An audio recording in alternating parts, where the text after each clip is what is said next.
Which again, it's like it needs to be calculated, like I said, with the whole cable length, but and not so much gauge, if I'm being honest, meaning diameter and thickness. Purity doesn't really matter. It's more about the grounding effect of what's around the cable. And so there's length of cable, which, by the way, dynamically changes. So, like, have fun with that one. Me, I just got around it by going, like, so here's a thing that measures blah blah. Which blah blah turns into, yeah, so basically it will, do this thing where, like, there's a static potential, and then upon that static potential release, it then tells me whether or not it has still maintained its resonance or not. Which, if you don't know, is the literal equivalent of it created a spark in a vacuum.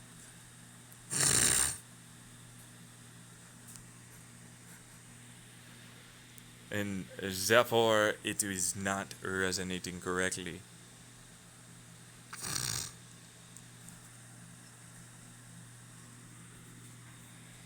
As such, it then does not work as well or as efficiently, and all you have to do is alter it to no longer do that anymore.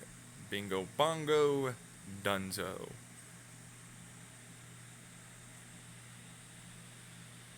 Quite literally that simple for me. It's certainly no superconductor. It has lots of resistance. It has the same amount of resistance as any copper always had. I just have the ability to now transport a few exa watt hours in a few seconds through a gauge that is probably about as thick as an inch. So a little under to a little over, depending on its distance of travel. So there's that. But the resistance is the same. So it's like, whatever. It's like, there's no change here at all to anything, no superconductor. And I'm like, you're correct. It's not. In every way, it's not a superconductor. It's not a hyperconductor. There's nothing like that as a copper conductor. Cable. Standard electrical conductor. I just did it better because, suck it, I don't like that. Being a thing I have to try and pretend matters at all.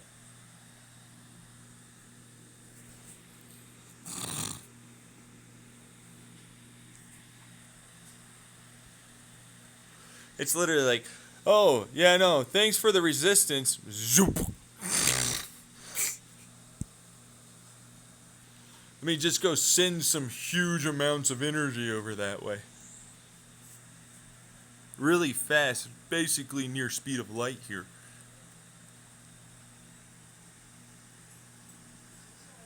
Anyways,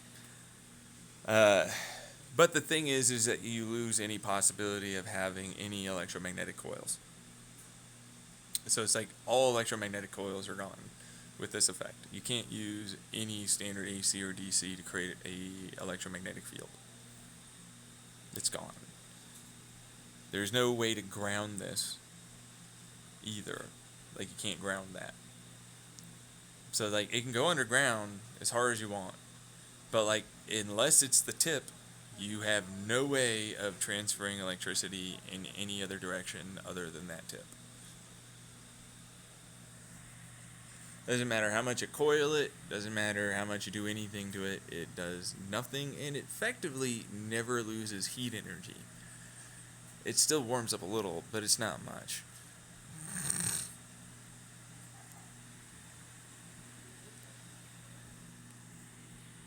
I designed it because I needed a way to get a Sahara style, massive field of solar panels and windmills to transfer all of its electrical energy on over to the rest of the world. I also wanted to do it with Wi-Fi directionality, so it's a Li-Fi Wi-Fi style internet setup. When you make the correct click pulses, sine waves, and reflective and so on, collapsing, constructive, destructive interferences, you create a lensing resonance to any possible point of where it is that you want your given Wi-Fi or Li-Fi to go to. I no longer needed to be constrained by any of this garbage idea of like walls or fucking, material shit. And I started using sound waves too, infrared and ultrasonics specifically, to have a collapsing destructive wave interference for diaphragms to allow for, that's right, you guessed it, internet. I started using, FM and AM radios, and then some Wi-Fi and light, on some towers to have really low energy, very easy, low cost internet, antennas that go fucking hundreds of miles. Because they'll curve with, the fact that there's gravity. So if you use the correct gravitational curve angles and bounce curve destructive and constructive interference resonance angles, you can curve them around, a spheroid like our planet. Not light, but radio waves and sound, which then turned into light later and some balloons. Because it was like, well, this is an easy one to just amplify and hop it a little bit further. So I got like, here's a couple terabytes a second everywhere. And then it was like, right, well, what stops me from doing this with electricity? And then electricity became its own fucking shit show. I can't even begin to tell you how much things want to like just suddenly turn into a lightning bolt. So it was like, fuck you, electricity, for a while. But then electricity became its own thing. Because it was like, well, there's nothing saying I can't gain back in a resonance capacity like I'm doing with this electrical cable the same, like, near the amount that I put in. So when I use the correct collapsing field effect, I'm then able to create a piezoelectric mechanical strain and then a capacitive field effect strain that then gains me back like 9.9% or something of what was previously lost. But because I have, this thing called Earth and sunlight and like charge fields everywhere, I was like, well, I can get more out of that. So like then I decided to do that. So they were like, hey, look at this microwave bullshit. And I was like, okay, cool, that's nice and everything, but I'm doing something better and I don't care.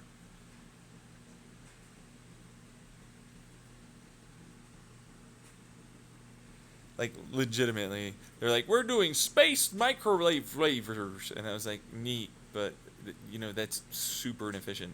At best, it's like 12 to 35%. And it's heavy. So why would I want it?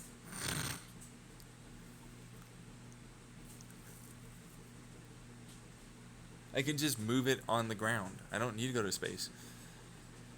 I could just amplify any amount of a fucking like natural light around us and then gain a photovoltaic style effect on almost anything.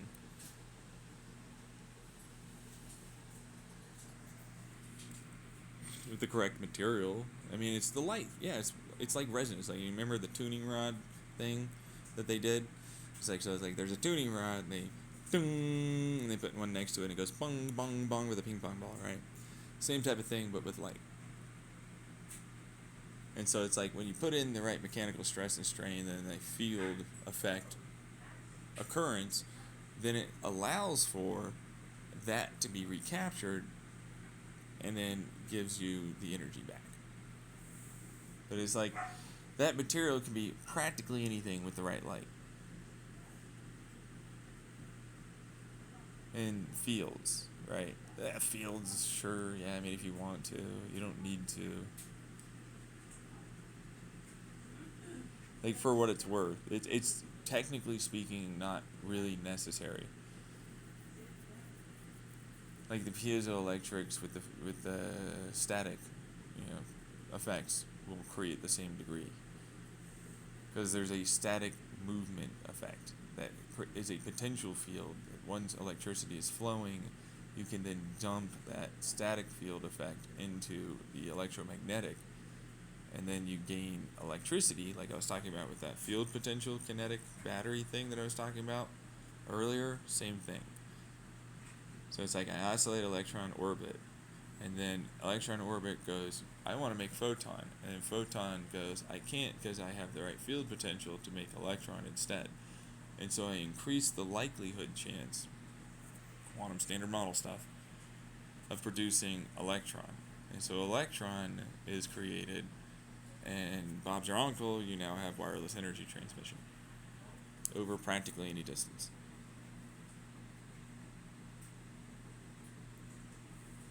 No need for quantum tunnels anymore, no need for any of this. You just didn't do it very well is what I imagine that would be. But then it's also one of those problems where it's like, right, you say that like it's easy to just imagine that in your head. And I'm like, yes, for me it is. For me it's incredibly simple. It's not complex, it's just a correct phasing field array click resonant thing. That's all it is. It's super simple.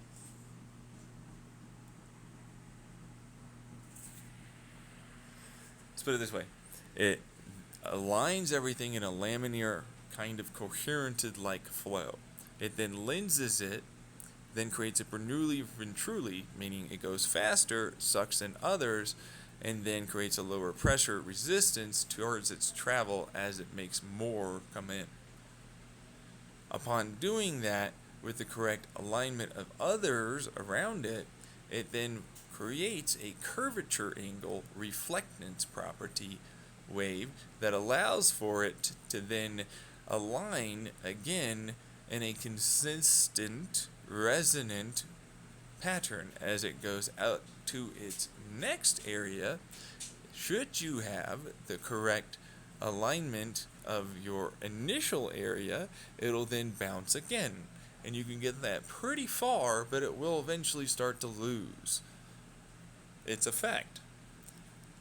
Alright, so that's where it's like, well, I can get a hop from a balloon or another, kind of like cell phone towers do, and then just push it again. But because it's already traveling, this becomes much more easy to put information and more energy into it. But because I also have natural light, and it has a consistent style of reflectance in a given area that you can measure off of the tower, while also allowing for the bending and curvature using the air we have around us.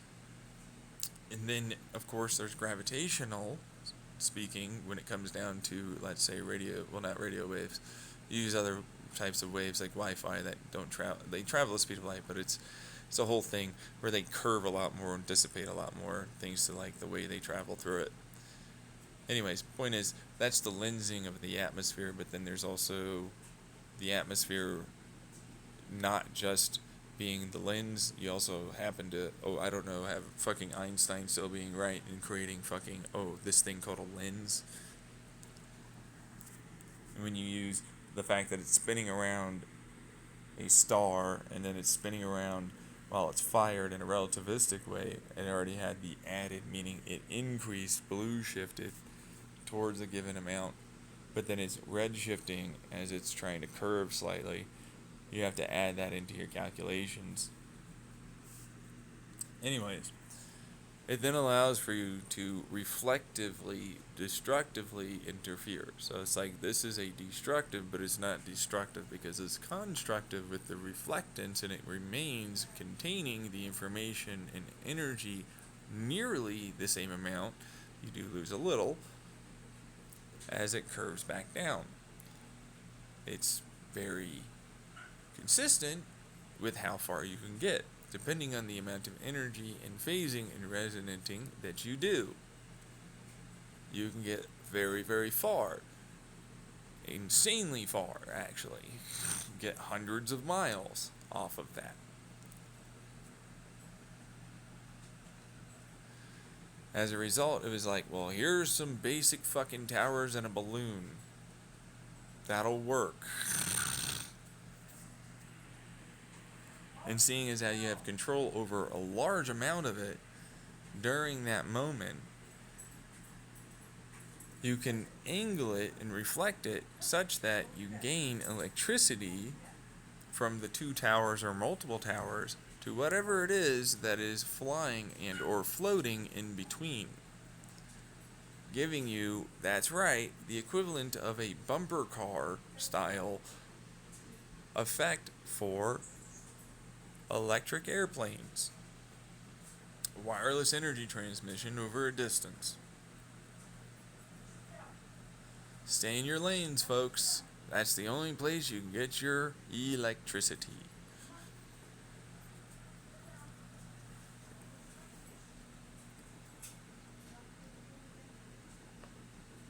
Wi-Fi still makes electricity with the right material. All things create electricity with the right material. Any physicist worth their salt as a physicist will tell you that. If you don't know that, then unfortunately, you didn't do enough homework before you came into this conversation.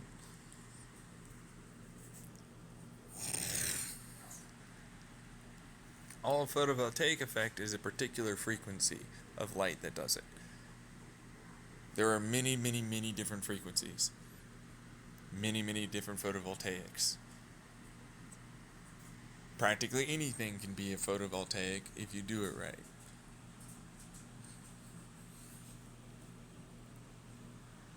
Which then means, guess what?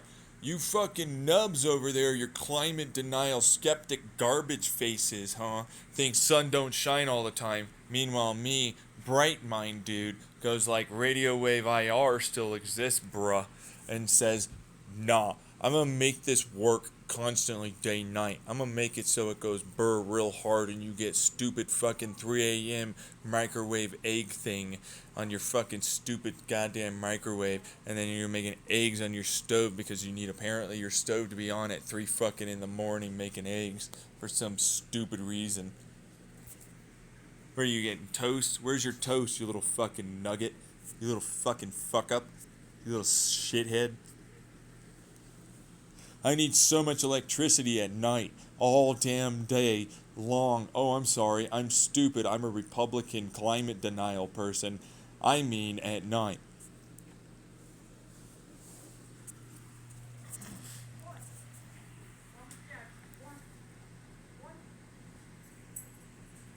Anyways, that's basically what that is. But it's a fucking shit show when it comes down to, like, Stay in here. correctly phasing things No. and using natural light to do it, Stay with your dad. to amplify the effect. You know. What's he done? Phaser, come here. Phaser. He wants to hang out with you. He doesn't get to know you very much.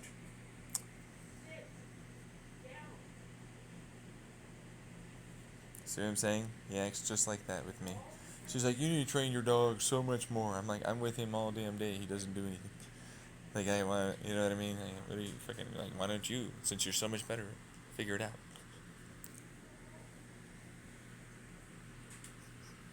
Since you want to talk to me about that so often.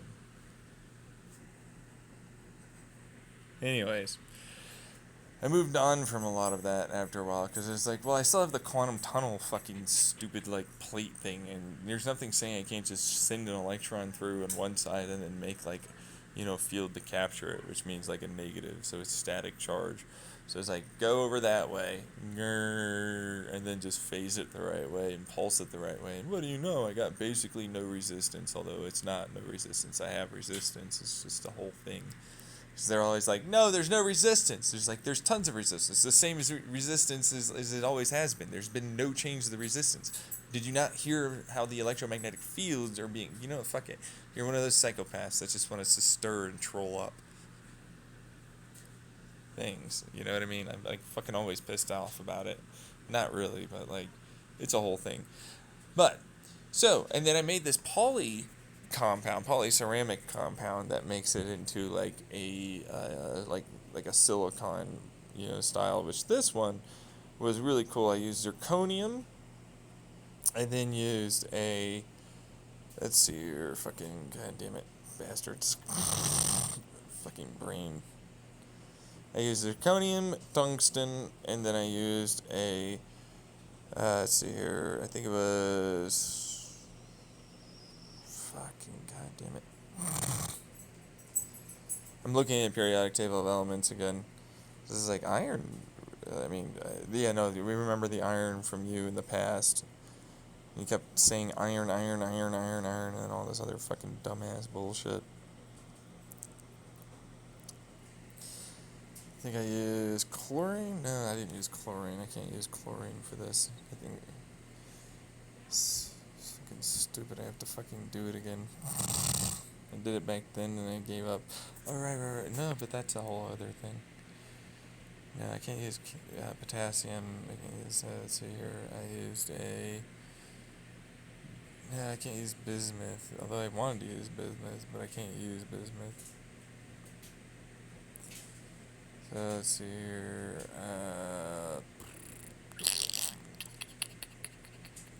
Oh, that's right.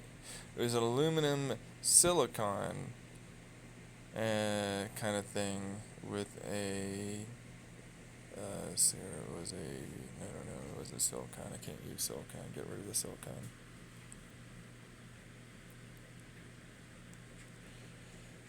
It's fucking stupid. Damn it. Right, because I had an intermediary with the aluminum that would allow for it to create with a iodine, I think it was, or chlorine. It was one of those two. I'm pretty sure it was like a chlorine with the aluminum that would allow for, with like the phosphorus or some shit, to like form a given repeating structure.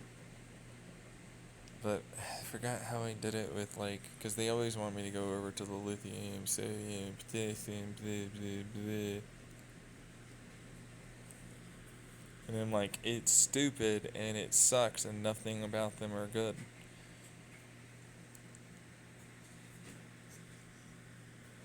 Anyways, there's an aluminum, fucking bismuth, I think. Yeah, I did use bismuth for this one. So it was like the phosphorus for the aluminum bismuth exchange intermediary with a, I fucking think that chlorine was what it was.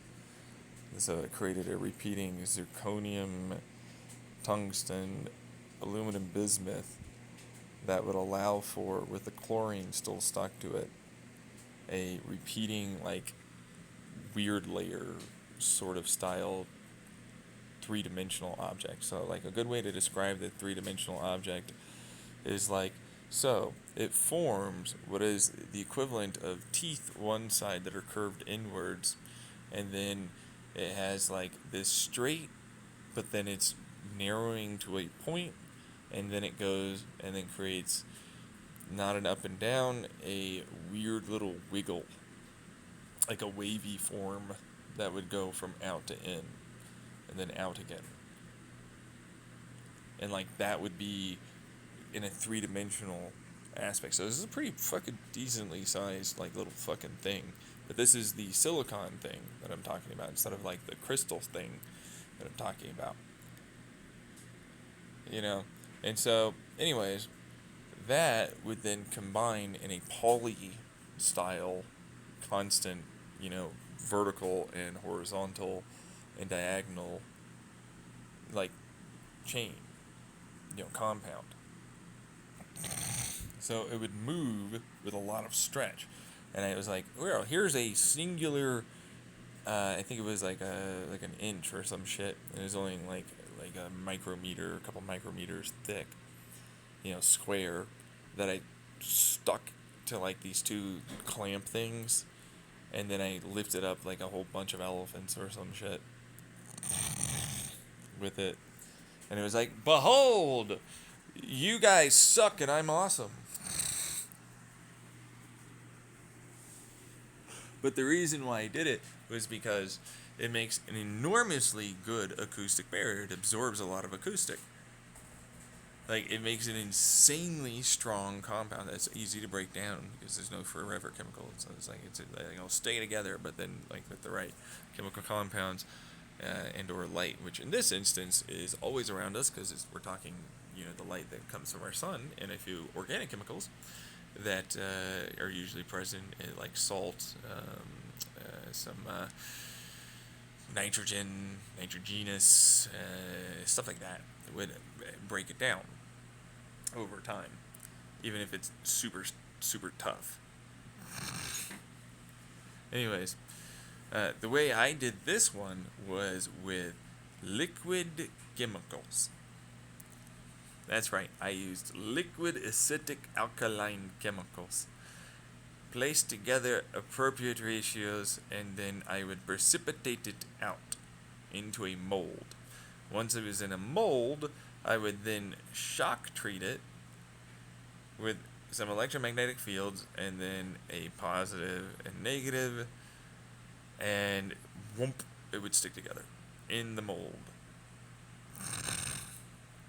As it's atmospheric pressure, so but for what it's worth, I vibrated it and put it under a little pressure, and then I would shock treat it with like an immediate to vacuum kind of style treatment as usual. And lo and behold, it's the same. I just like it because it makes it way more exact what I get out of my mold. So that's the only reason why I did that. And it would fuse with yellow light, literally only yellow light, to this fucking super hard gem crystalline thing compound. So it's like, look at my ear tips. They're fucking amazing. They're way better than your pieces of shit. You should feel bad. Okay. I was like, look at my IEMs. I'm so much cooler than your IEMs. Yeah, I'm a bit of a dick about it. Because it's like, that's marketing. You know what I mean? It's like, I'm selling these for $50. All told. Look at my super cool hollow copper that's been plated with silver. Because you guys like silver and stuff and whatever. It's so much better. It's hollow though, which that one was nice. I like making hollow copper cables, because if you don't know, like hollow copper cables are really, really awesome with this like resonant frequency shit. Like, cause like then it traps itself on the inside diameter, and then the outside diameter gets that resonance, and so like I no longer need to have it travel as far. And then that field that's inside is gone. It's removed. And if you make it in a vacuum, you'll see a really neat little light show. Although it's not much of a light show, it's kind of a weird one where like you'll see a quantum tunnel effect light show. So as it quantum tunnels and it jumps over, it bleeds a little bit of its energy into a light, but like the energy is not the energy like in terms of the electron lost. It's still got the same electron amount, it just is colder now. And so as a result, it's like, cool, it's now colder, and it fucking makes like super nice light that's pretty. Because it's kind of random. The effect is fairly random. Like, as a result of the random nature of when it tunnels, it isn't fully random. It's just least resistance and when it can do it kind of things. But, like, it's hard to measure shit like that, so, like, just whatever. It goes into, like, these cool pulses and wavelengths of constructive and destructive, so you get a cool iridescent style rainbow.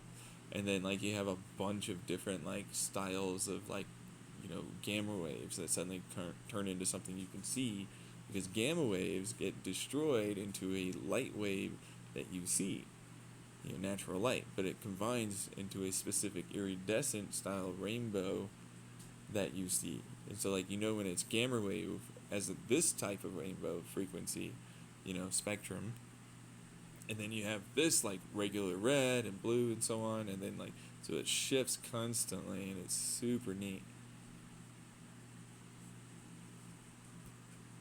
Anyways, I wouldn't put any holes on the outer side, although you could technically speaking do it, but it wouldn't work very well. You lose your chiral, so you want to keep that chiral. So, anyways, but I don't put them in a vacuum for what it's worth. I just put them in some argon, and then I coat them with a flexible ceramic. Which flexible ceramic is fancy speak and talk for. It's ceramic that's thin, that has a wavy pattern on it, that goes from a slightly higher wavy to a lower wavy in between, and then there's little other wave patterns in between on the triangle part of the wave. So the bump wave, and then there's an indent there on that. So a circle indent on those. And then I put little lines, little vertical lines along the length of that. And so then all of a sudden it's flexible. It's not glass, it's a ceramic. It's a regular ceramic. It's a clear ceramic, but it's a ceramic nonetheless. Because it's thermally conductive instead of electrically, so it's insulative in this instance, because I want it to be that way. But that means I can pressurize it with my argon, and then I get all that resonance that I talk about, because I do that. I do the 12 phase, even though I have this little 3.5 millimeter jack that it goes into, or fucking the 4-pin thing that's balanced, depending on what you want to do. But it's all of that's meaningless, and I don't care. None of your things are good anymore to me. So it goes over to here, and then it goes through its own coil and then breakout analog style that goes into each one of the fucking little strings, and then it's wee, burr goes the ear, because pumping air in at the right resonance, and then air comes out from the tube holes, and it's very diffused, for the sides, and then that allows for you to get a really cool effect. A really, really cool, you can't hear anything outside, but you can barely hear the inside, and it gives it a more open soundstage. But it's not really open soundstage. For the amount of energy I put in, I don't really actually use most of it, because it's so low resistance, so low ohm, so sensitive at that point, but it's so clear, so impactful and energetic. Whatever it was recorded at is what you're gonna get, so which means resolving, but it's I don't like sibilant shit, so I literally said, yeah, I hate your dumb ass recording, and fuck you. Your sharp, ear-piercing screams suck.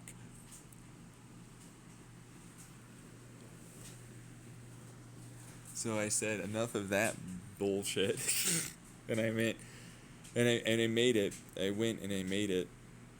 Instead, tone that fucker down.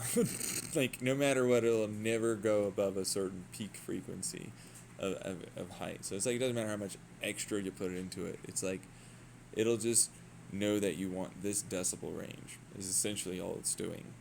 So it goes, oh, this decibel range of these frequencies, and it's air pumping it, and then it resonates from the tube, the horn effect, the air pump frequency for the acetylene nozzle that I had put out earlier in my YouTube.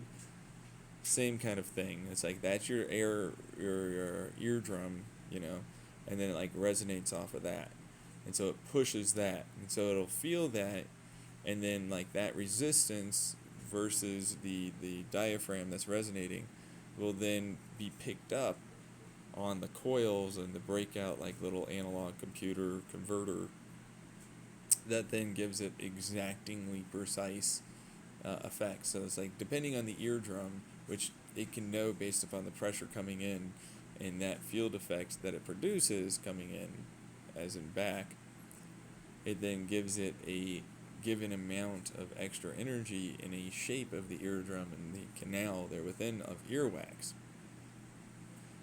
From there, it then knows, well, it doesn't know, it's just automatically doing this differently now. So it's built and designed to do that. Once doing that, it then makes it so that eardrum resonates in a accurate way to produce this given frequency and these frequency changes, and it's now felt as a very strong, impactful, energetic bass or very clear, precise high or very incredibly perfect mids. There's no way to remove this idea of even space. For what it's worth, it gives you this amount of decay, it gives you this amount of all the little stupid, pressure wave effects that give you that idea of this occurring. It just does it very efficiently now and incredibly fast. As a result, you need a lot less energy, and it does it automatically. I want to talk about this before I go move further, from you just sticking it into the plug and then putting it into your ears.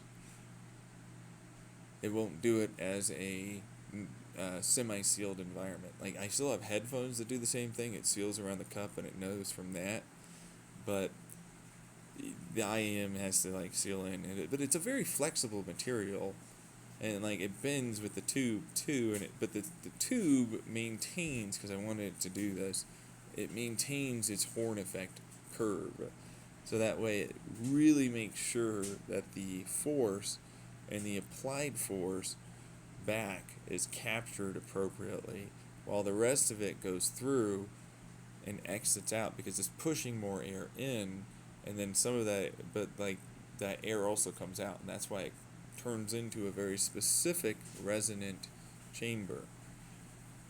Kind of like the like electricity thing. It has the intake and then the draw back, AC DC style thing, and then it also has a bleed out around the edges. The bleed out in this instance, because we're talking pressure wave, I'm pushing more air in, and so I need that bleed out, and that's work energy provided, and that's the air pump.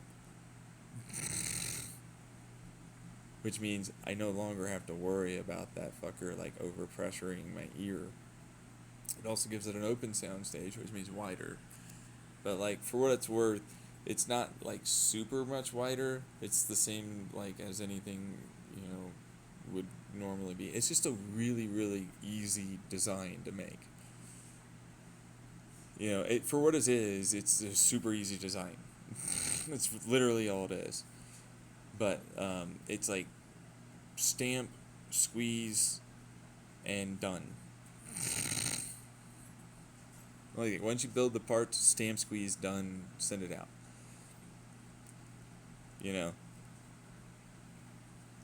It's like, this is how I can easily make a really robust manufacturing process that will send a shit ton of these out for $50. It'll cost me next to nothing to make, and then it's easy to just fucking turn profit on every one of them. Well, they'll sell like hotcakes because they're the best damn thing ever produced, effectively, for in terms of all sound stuff.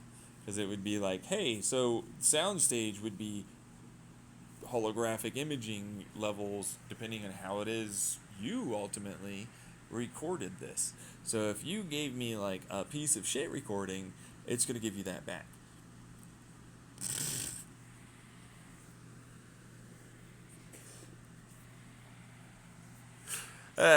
I know that's mean to say, but it's like, this is where like Dolby Digital stuff, you know, the Atmos, blah blah blah, and suddenly movie 3D, meh. To me, I'm like, well, whatever. I mean, I can do the same thing. It's not that hard. I mean, you just fucking like, what is this? This is fucking. Here's a tip that I put onto it. This one will alter whatever's coming in and give it these stupid changes for its resonant crap, and then now you know, or now you have not know. This is now here instead of like it was on the same through, you know, like flat 3D. So it's like this is a circle versus now I have vertical. You know what I mean? So it's like that's what it would do, but it's like it's artificial because you didn't record it like that, and so it doesn't know where to really put it. So it's like, well, it'll be a blob over here unless you want it to go a little this way or that way. What's it supposed to do? And unless you tell it what it's supposed to do, it doesn't know what to do. That being said, I do have a way around that. Okay, it's around, but it's not. So if you don't know, certain frequency recordings into the analog to digital, okay, bits here will be seen but not understood and appropriately converted into an analog signal that says this is over here. So it's like if you were this far away from the microphone and this tall and it was you angling your voice this way, it has a pattern wave of how it sends an electrical signal click from its diaphragm from the microphone back into its recording signal.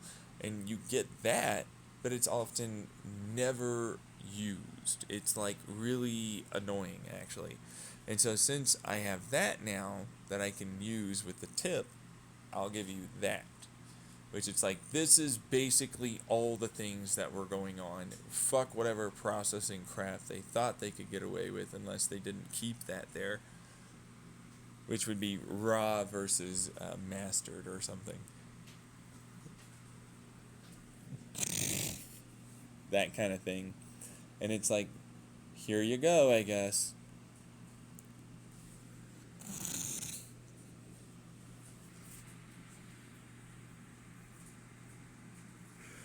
I'm just saying it's the most I got. This is it. Okay, you either get like exactly or I get a slight blobby effect that I can give you because it's like, well, that's now 3D, and if it's there, it'll give you the 3D exactly. And then this is the like, I'm going to try and rawify whatever it is for the tip. And it's just analog circuitry. That's really all it is. So, anyways, that would be that I would sell it as. And it's a $50 little thing, so it's nice, you know, hey, whatever. Here's some tips. You'll probably never want other tips. Here's all the tips. It's literally every fucking size of tip. You only get the silicone ceramic thing, which isn't silicone, but it's, you know, whatever. They'll call it silicone, even though in every way it's a metalloid ceramic that's polyed together in such a way that makes it look like a silicone. And functionally acts like one, too. So, it's pretty hard to cut the thing, too, for what it's worth.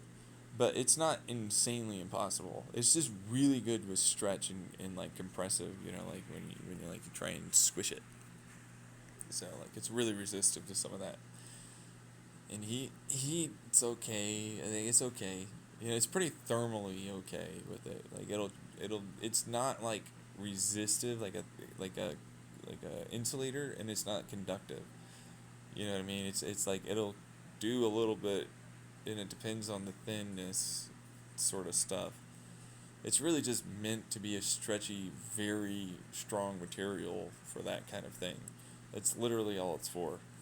And it's meant to like fuse to this thing, because I could never fucking get anything to attach. Like all attempts to fucking make any kind of adhesive or slidey ass fucking part that I could stick into this fucker, it wouldn't do it. It sucked. It would fall off. It would always disintegrate. I hated it. And so it's like, I need to come up with a way to weld this fucker. And so apparently certain metals are like real covalent bond happy with yellow light, and only yellow light resonant frequencies.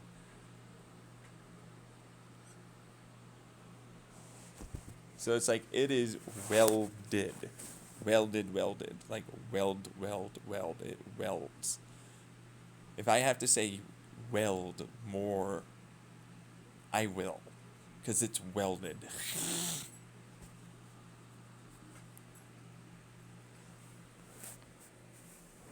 There is no separation between this and that. Get it through your head. It is now functionally one part.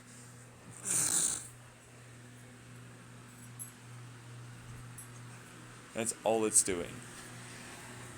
Is it good for like tire grip? I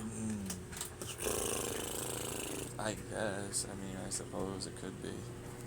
I probably wouldn't. I mean, you know, like it's kind of grippy, I suppose.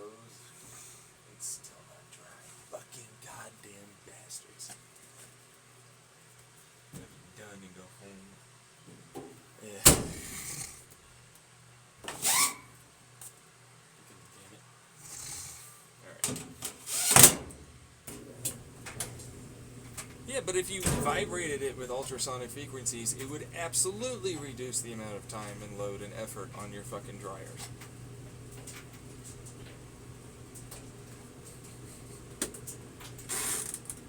Let's rinse this again. Fuck it.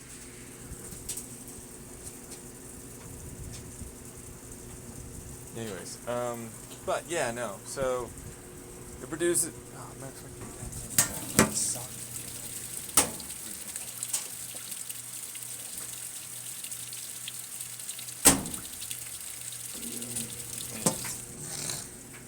Alright, so let's see here.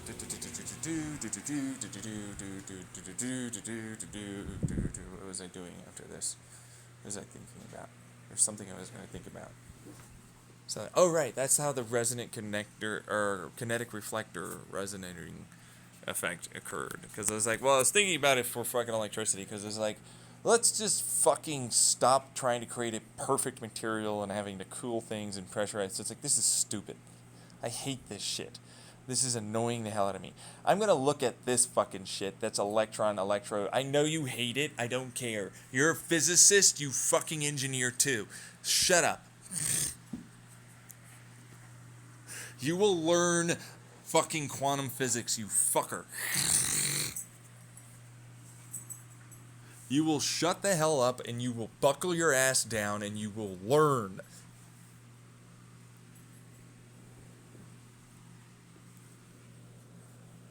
And so, yeah, I basically had to go do a lot of that. Which I wasn't talking to myself, I was talking to someone else, for what it's worth. But, like, it's like, this needs to be done. And so, like, I'm getting this done. Fuck this. I don't care. I already hate this stupid shit. Fuck super conductive low reset. Fucking fuck that. Everything about this annoys me.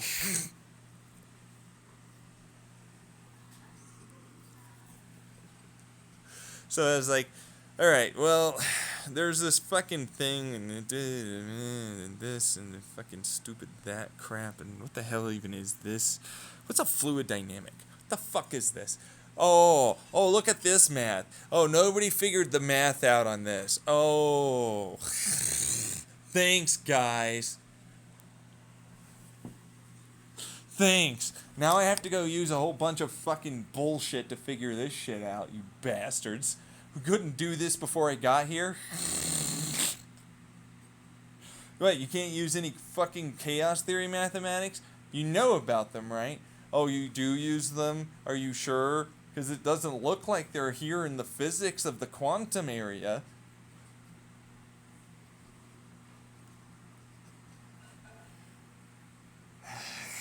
I got pissed off looking at the math. I was like, this is a fucking shit show. Look at this fucking... What is this equation like fucking longer than most essays?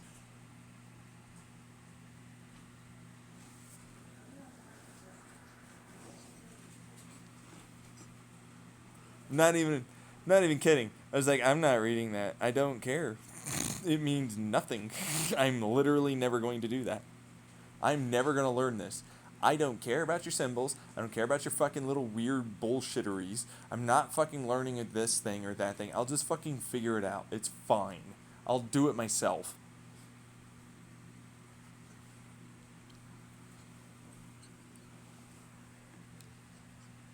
And so I did. He's like, let's break this stupid shit down. What's this? An orbital field? My ass. It's a sphere of influence. Let's just fucking call it what it is. It's a charged field sphere of influence. Chromodynamics? Blah, blah. You want to sound impressive. It's a field. That's all it is. There's a certain strength there. Who gives a fuck? Positive, negative, whatever, spin, crap, I don't give a fuck. None of that means anything. It means it's this kind of type of ball bearing, and it sticks like this or it repels like that. Fuck off.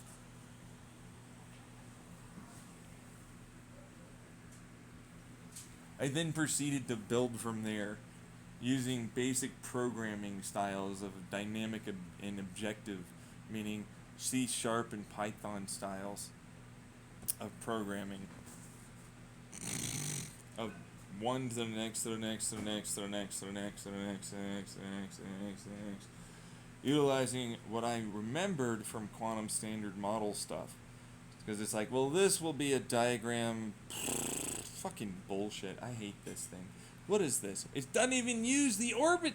It's a cloud. It's a cloud of probability, you fuckers. With multiple little tiny clouds inside of it going off and branching in a fucking multiple dimensional aspect way. Why aren't you using this correctly? All you use is this weird fucking flat existence. What is this thing with the window thing? What is this fucking next to the next? This is stupid.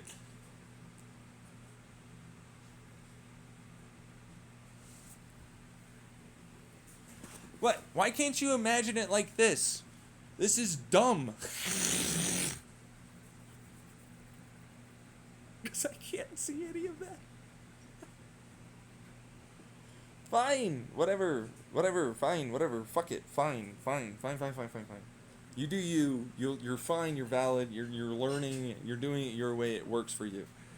I'm not doing that. That's stupid. I need way more knowledge than that. I need far more understanding than that's going to give me ever.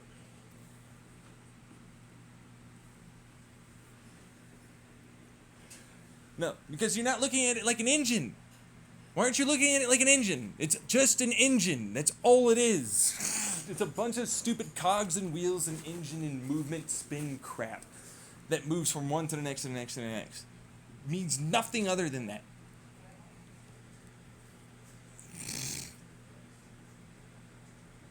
And that's what I started doing. So it's like, I'm tired of this. It's a fucking this here to that. And then causettes were like, so you're talking about us. I'm like, yeah, basically your nuclear fission fucking math, essentially.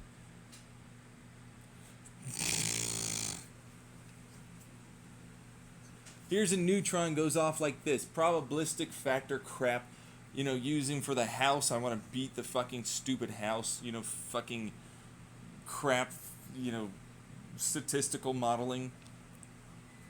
Like with, with gambling. Same thing. No difference. Same math. You guys are so special.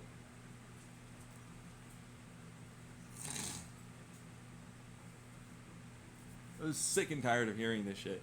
You have no idea. I was like, you're so special. Standard model is so fucking obviously correct all the time. Fuck off. I hate you. Why do you use probabilistical fucking bell curves then? Why do you have this idea of a principle that says you can never do anything correctly and you never know anything at all and nothing's real, essentially?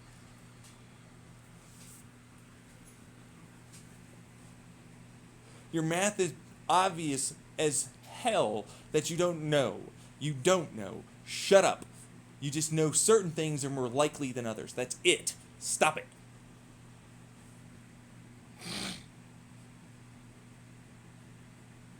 Started getting pissed off. I started looking at a lot of quantum physicists like, you guys get treated like you're fucking real special all the time, huh? Same thing with you stupid ass fucking mathematicians. No offense. Same thing with the physicists.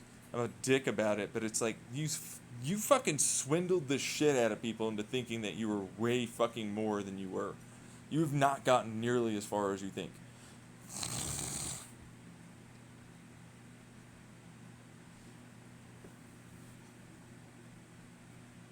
I was fucking pissed about it after a while. I was like, is there anything here that's actually gonna make me fucking happy? Like, interested? Any kind of stimulated? What is this? What is this? Why is this an infinitesimal? Yeah, because you're not measuring that right. What are you fucking doing? I can easily see that this isn't an infinitesimal. You didn't even do that right.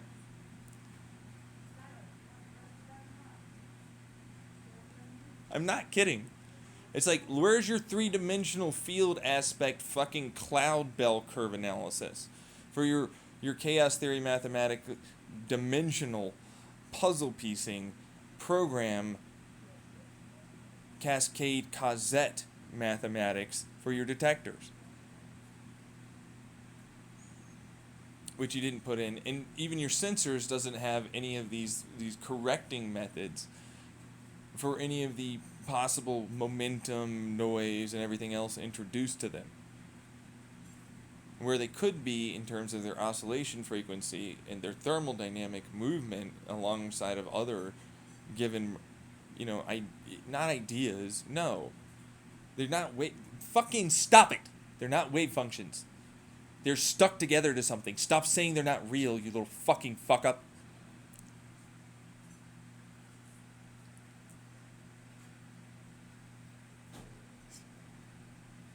I got so pissed with it after a long time. It's genuinely not at all a wave function at that point. You just can't measure it because you fucking do not understand how much more massive and large you are compared to what you're trying to measure, idiot.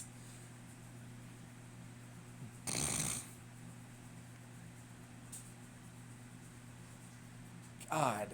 They suck, but it's easy enough to know that stuff. It's not. Okay, here's something. And I love this. All right, because this is easy to understand, real fast.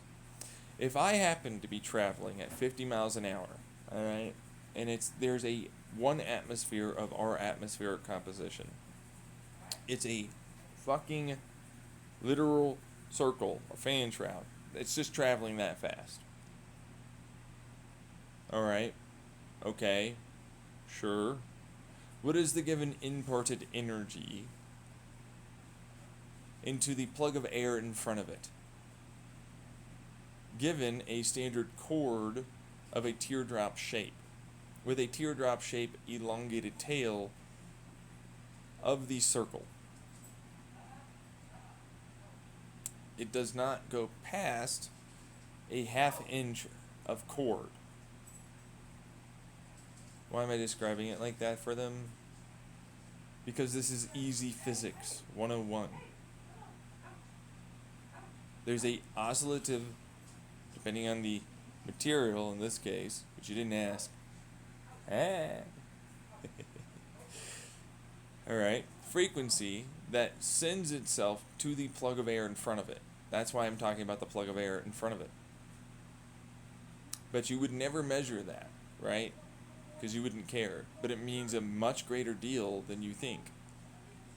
That temperature of air is what the actual air fucking resistance is to change of direction. You see, it gets sticky thanks to electrodynamic and chromodynamic forces. So if you can keep that temperature down, it'll separate a lot more easily. It's not about pressure, it's about heat. Which means chaotic movement. But it's not chaotic. See, that's the problem I have with people. It's like it's least resistance. It just happens to be forced to hit something and then no longer have its least resistant path open to it. Any shrouds or anything else are designed literally to remove that possibility, or at least try and help that possibility to not exist.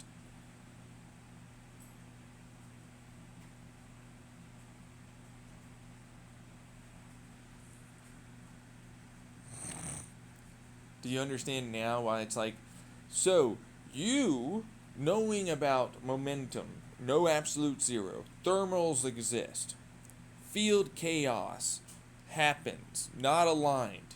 You, in a box little area, decided to not calculate sensor wise what your fucking sensor in a given controlled environment happens to be doing in front, and what the fucking atoms, elements, connected, resonating, and so on, in that given controlled environment are ultimately doing.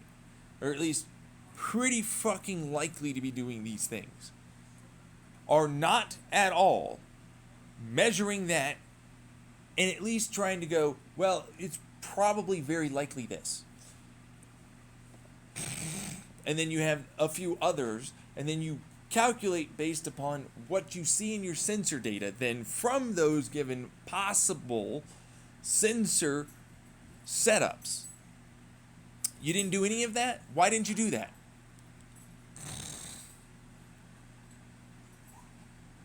Why wouldn't you? It means a massive difference to the accuracy and validity of your data. It might as well be like, oh, I just decided, fuck it, I don't want any actually good data, it's just hugely noised.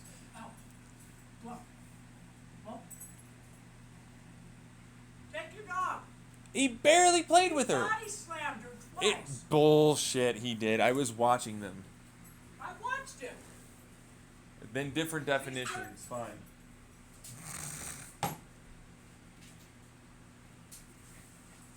Hey, Razor. No. Come here. Alright, I'm almost done with my laundry. I know. So, It's just, Skylar, come on. Uh-uh. You keep him in here. Come on, Skylar. yeah, okay. Skylar! Why do you have to egg it on? I swear to God, they're like you and Andrea when you were little. Let's go. Really? Let's go. This way. This way. Egg him on, huh? Second You're thing. just not listening. No matter what I say, you're not listening. Blame the person in a victim blaming and try and immediately set up ultimately pretending that it was one thing versus another. Phaser, come here.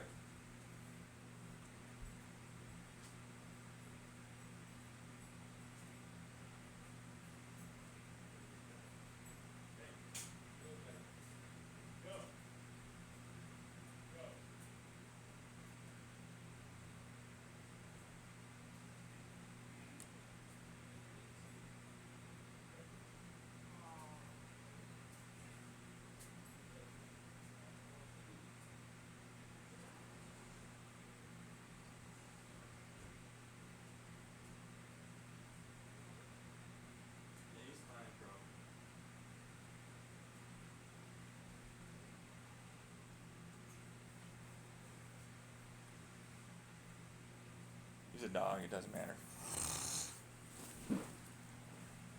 Anyways. So, because the sensor data is not, ultimately speaking, something calibrated, which is apparently what they're going to go with, which it's like, it's not about calibration. It's about, given quantum, in your instance of standard model bullshit, wave fluctuations.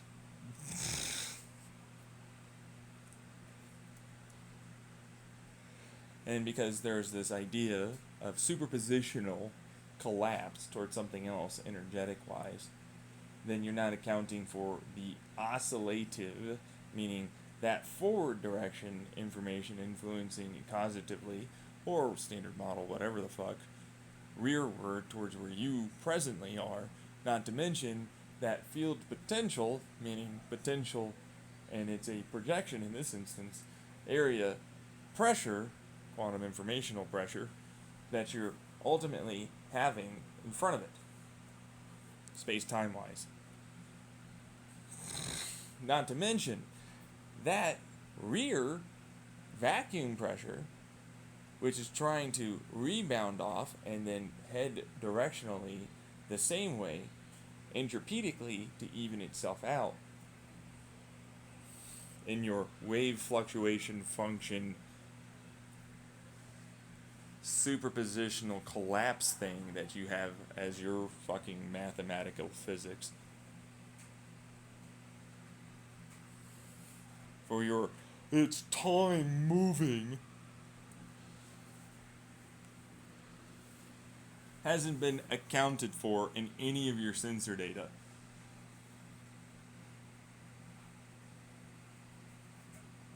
Which it's like, boo-hoo, Crimea River, your data's garbage.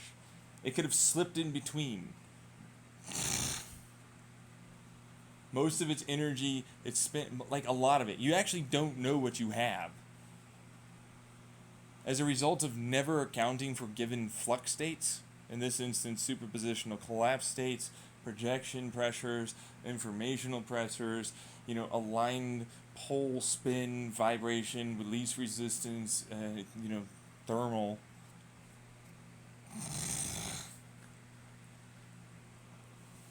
You haven't done like any of the necessary overhead work.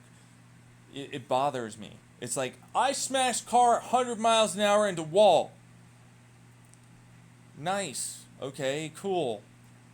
How much did the wall weigh beforehand? I don't know. What was it made out of? I don't know. Fucking hate you.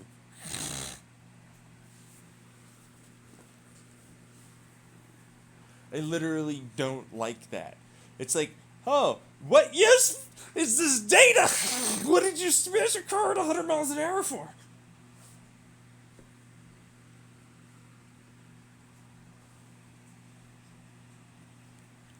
This is stupid. I can't use this. We only have so many things in time to be able to do. You bastard. You're wasting everything.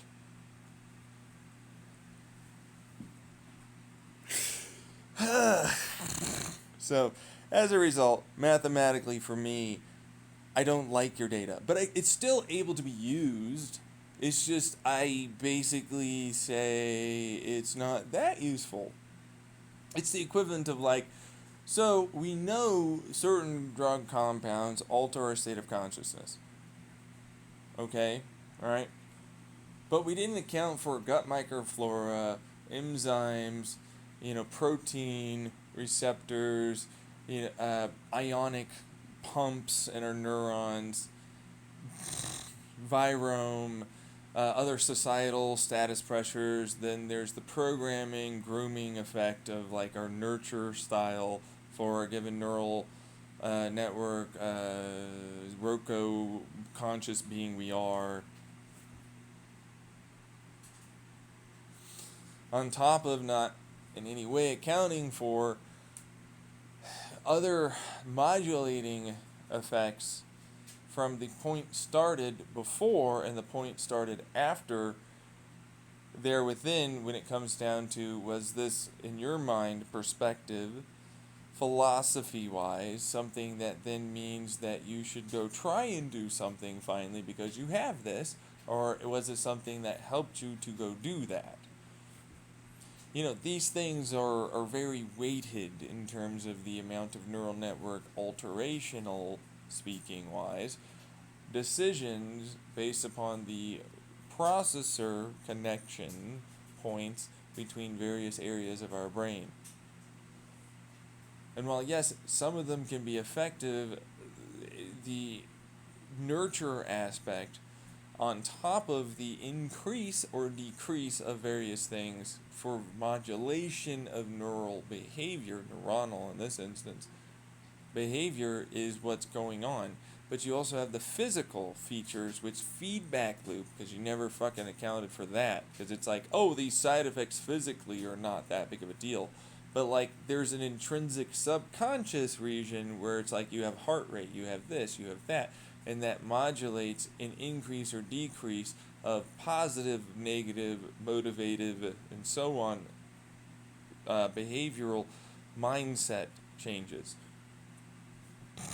alongside of pain and pleasure, which is not the same. And so, let's put it this way. A good way to put this is, so you're constantly in vertigo, you feel like you're about to pass out, but you have a real positive mindset, and then you have this high motivational reason to go do this thing. And so when you walk, all of a sudden you feel as though you're going to have these issues, and then you modulate your behavior based upon how it is you walk, talk, and act, and what decisions long term, meaning I know I could do this over there with this thing that I want to do it with, but because of these roadblocks, which are not in any way roadblocks, but they're roadblocks because those are potential hazards that the survival mechanism of our brain, hippocampal region here, and the amygdala modulate the pre-planning prefrontal cortex region of our brain. As a result, we go, hey, I should maybe not do that because I'll be having these effects, and actually I'm having this anxiety style feeling that says that probably wouldn't work, and these are the logical regions and conclusions that you could make as a result of the programming that I know based upon the memory and so on and so forth for processing of that given possibility. So instead you say this instead, and you don't do that. Instead you modulate it towards this possible potential future, and so on and so on and so on. You proceed as forward, and the therein effect of the chemical is not really the chemical, it's a much larger, greater degree of effect for potential possible effects and likely outcomes alongside of deciding factors that modulate decisions and actions there within for the person.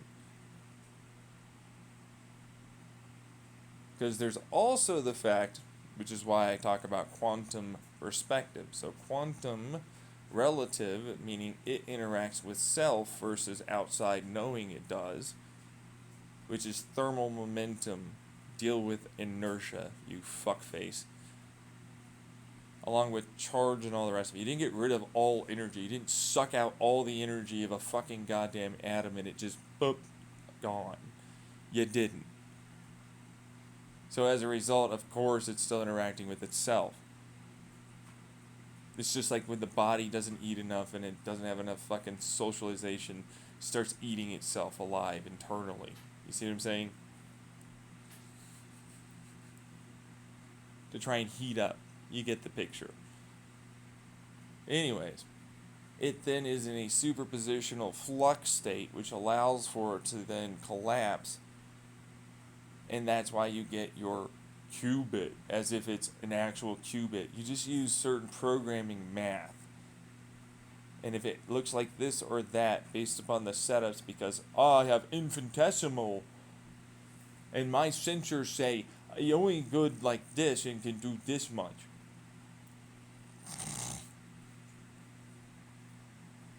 As a result, it calculate this amount. This way. Like these things. And I'm like, you didn't account for any of this stuff that I see here. Why do you think I should matter in any way? Shut up. You interrupted. Why the hell is it that you think I should care about your fucking dumbass measurements to me? Like, this shit was in the 60s. You made a standard model. 90s popped up. Oh, all of a sudden it's real. You hadn't accounted for practically most of it. You should redo this thing. What's this about? It bothers me. Anyways, that's why I use thermal, fluid, neural network, multidimensional, chaos theory mathematics with neural networking in my given standard model physics. Least resistive, higher pressure, backwards and forward, time, neural network, Feynman diagram crap, backwards, forwards, up, down, left, right, z-axis, all axes, even quantum tunnel, dimensional aspects, really far back, really far forward, because it's technically speaking nearly infinite. but it's very unlikely. You get the picture unless there's entanglement, superposition, stuff like that. So it's like, then when you use fluid thermal pressure dynamics, so fluid dynamics with pressure differentials, charge differentials, and so on, you gain force directionalities and least and more resistive bell curve analysis, predictive analysis, which is now quite a bit fucking less uncertain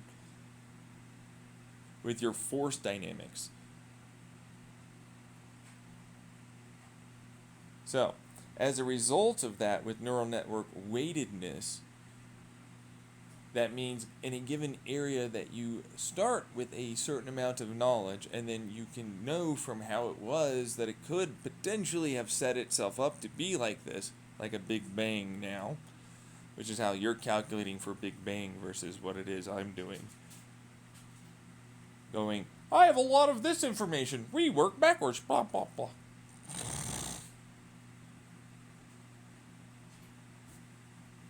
I say to you, if I'm being honest, and then I go, whatever, who cares? This does this now. And then I go, well, given this and that and all this, it should now go like this roughly-ish. Which is why it's neural networked and weighted changes. So as it runs through, it gets better and better at being able to know more and more until it eventually hits upon such a accurate degree of precision, consistency, and accuracy that I haven't fucking altered any of them. That's what my math does. It's like predictive analysis, but it's not, because it's an algorithm that goes, feed this in, it has these given setups of understanding, it then works that through, and then it does that given information and puts it back to the information like a data set value program-wise for our math here, because it's just math. And then it does it again as another piece comes in, and then it does it again as another piece comes in. And so you see where it takes that information, sticks it in, that kind of thing. And then eventually you get to, runs through exactly the way we see with your sensor data being accurate like this. Should see.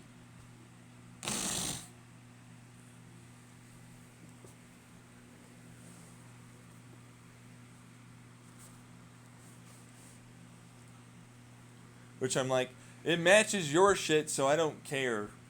You'll fucking finally shut up.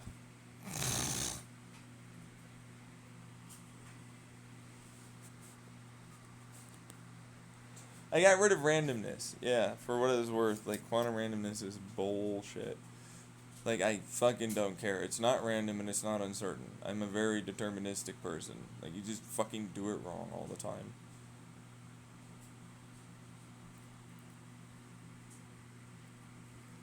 At least that's my perspective. Now, granted, I agree with the degree of uncertainty here. Because the more you look at that, the more uncertainty you get for other things outside of it. But from that certainty, you can now know more about the uncertainty area. And, as a result of being able to maintain the memory there within, you now happen to have the ability to know both the uncertain area from the certain area, and now that's uncertain and that's kind of more certain, blah, blah, blah. You get the picture, nothing's uncertain kind of stuff. But everything has a degree of uncertainty kind of stuff.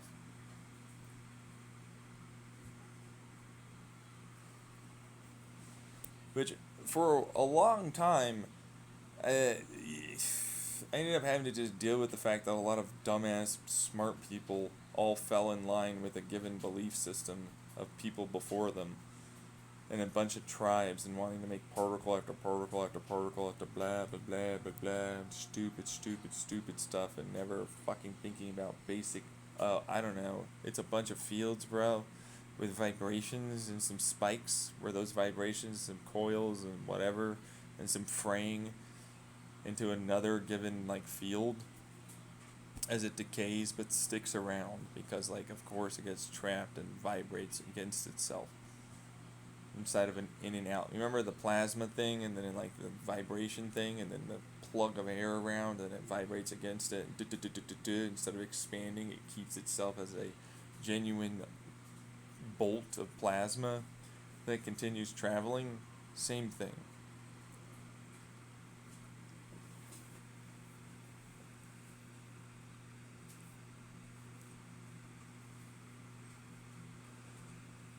So, like, there you go.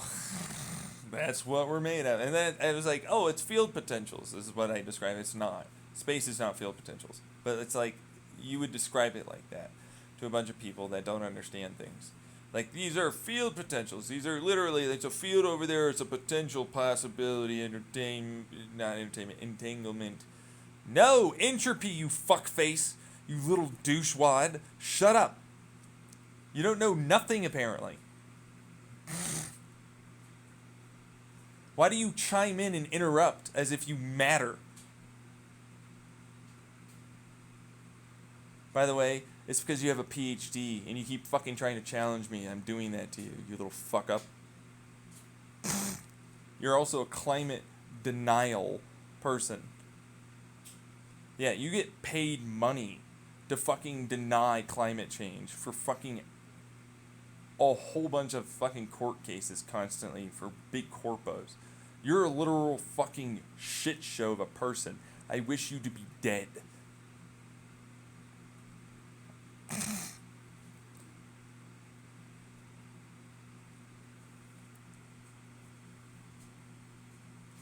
Say entertainment, blah blah blah. I'm a shyster con artist. He's saying this thing, it means nothing. I could fucking spin and con this into something else. You won't even care what he's saying. It's not that impressive. I'm seeing a lot of people with mouths agape and thinking this is something. And I don't want them to fucking think this is impressive. And my ego needs me to fucking make it so I put you down and interrupt. In a way such that I'm cool. And I don't care because I'm a psychopath, sociopath, narcissist, antisocial personality, nurture style, nature style together. I'm like the cool shark dude. I always like and have my own fucking personal selfish thing going on. I'm awesome.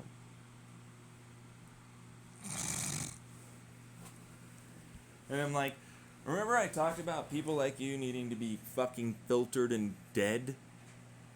You're that person.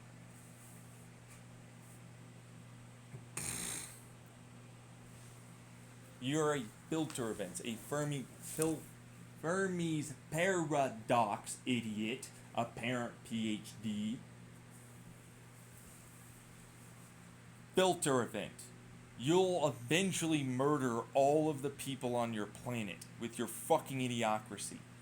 Because you don't care, you're that selfish, and you don't make it so anything can live.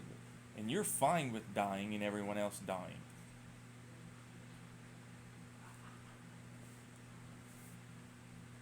And you don't care, that's why the laugh is there. Perfectly timed, like I said. Remember I talked about my field potential, safety, blah blah blah, past things, so on and so forth, predictive crap.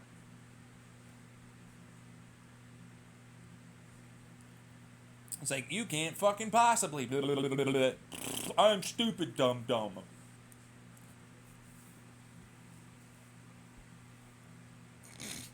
Meanwhile, I go, right, stupid dumb dumb. Well, apparently because money or people that will interact together in a way that is cohesive to be against something makes you have power. So while you'll try and murder all this other stuff, you exist in a direct contradiction to what it is you say you are.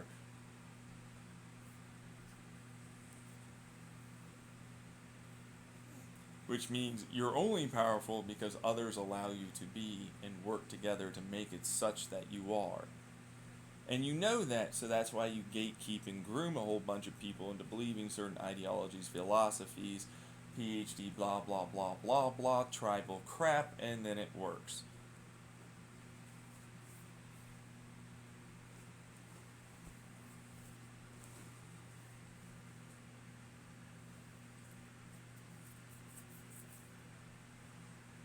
Now, moving on from fuckface McGillicuddy problem again, Because I'm glaring at you and I'm already planning on your fucking demise. My grudge knows no bounds. I will get it.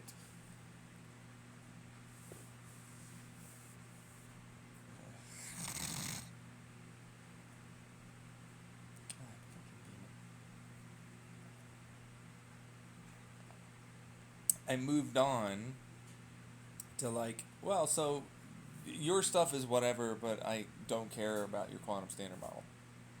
The way it's built is kind of crap.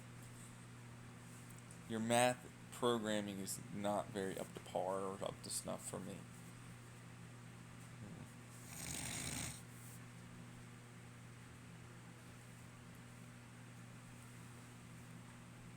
What? You have a bunch of while loops. Do you see the while loop problems in your quantum physics? Do you know what that means? When I say a while loop, do you know programming? Please tell me you know some programming.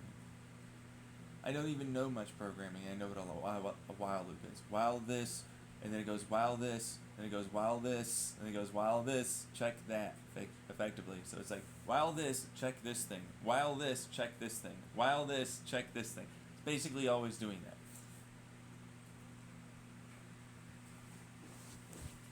You have a bunch of problems with while loops. Not to mention you have no connective at all. Like, you don't know about the fact that it's like this connects to this, to this, to this, to this, to this, this, and this. And these are multiple dimension sector areas of possible influential nature weights of a neural network given fluid thermodynamic effect for pressurized least resistance directionality of what will and or may not occur.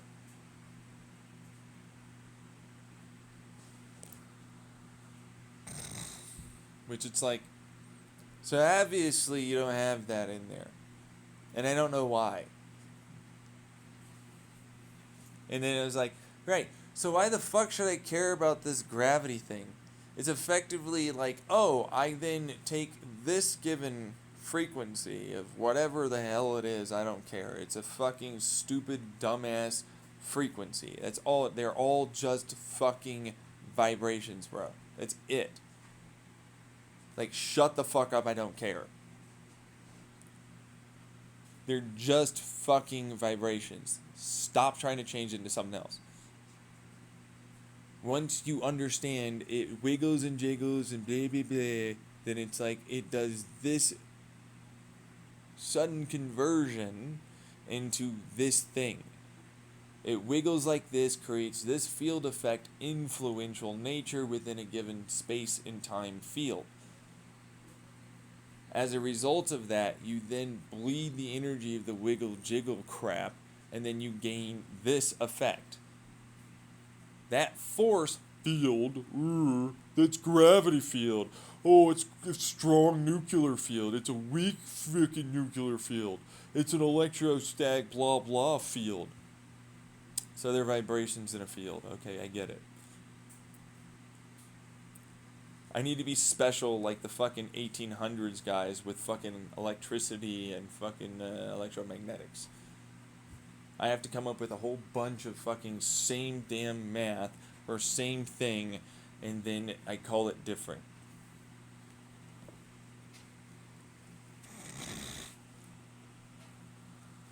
And I'm like, woohoo, you're so mighty and impressive, big penis walking around.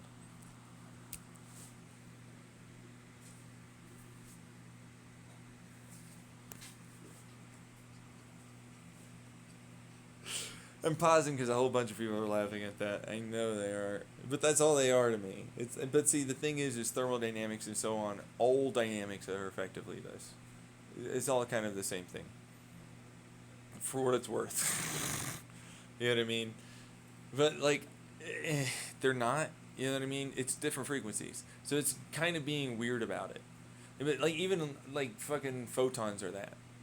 They're a fucking wave frequency that rides along all the other field potential frequencies that are pressuring, you know, one way or another, giving you intrapedic versions of time. and a pressure differential like a vacuum pressure, which reflects it back the other way. But you still have a nothingness force area that has to start in there. While near infinite doesn't mean it's infinite. It's the equivalent of the 9 and the ... 1 to get to 1. Here's nothingness. And it's like, I can't believe I didn't see that. Meanwhile, me.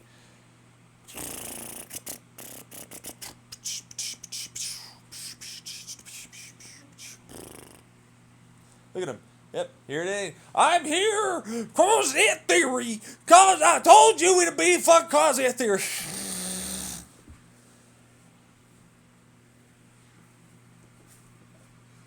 And I'm like, cause that theory. It's the cause that theory, huh? It's cause that theory. It's cause that theory. Okay. It's a rather reductive idea, but sure. It's in there. Cause and effect, yes.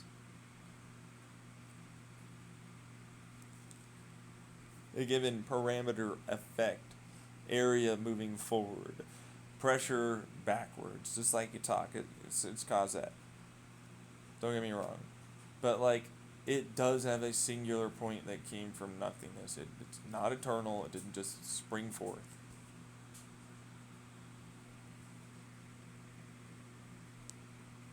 It's like, here's where you're wrong, the nothingness point.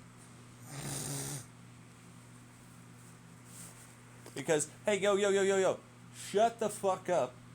Fields exist inside of something, idiot.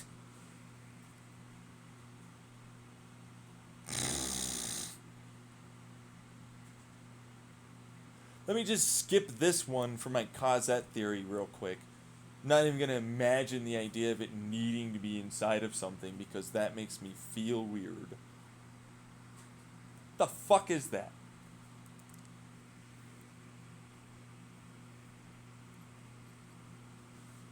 What's it go into? Dimensions still have to exist inside of something somewhere, idiot.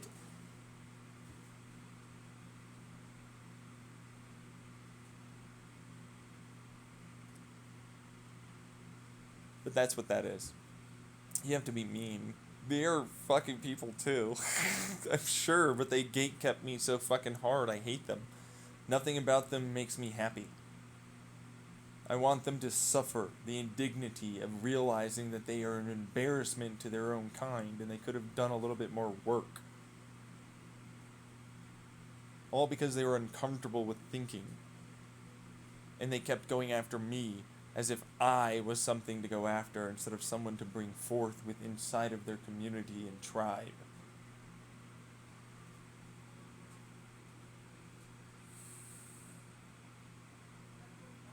Your ostracization of me has left you in every way disrepaired and disorganized, removed in all aspects to being something complete, whole, or justified in their actions.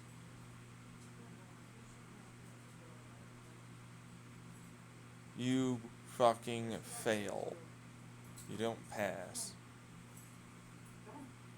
Alright, there you go. Do the rest of this laundry.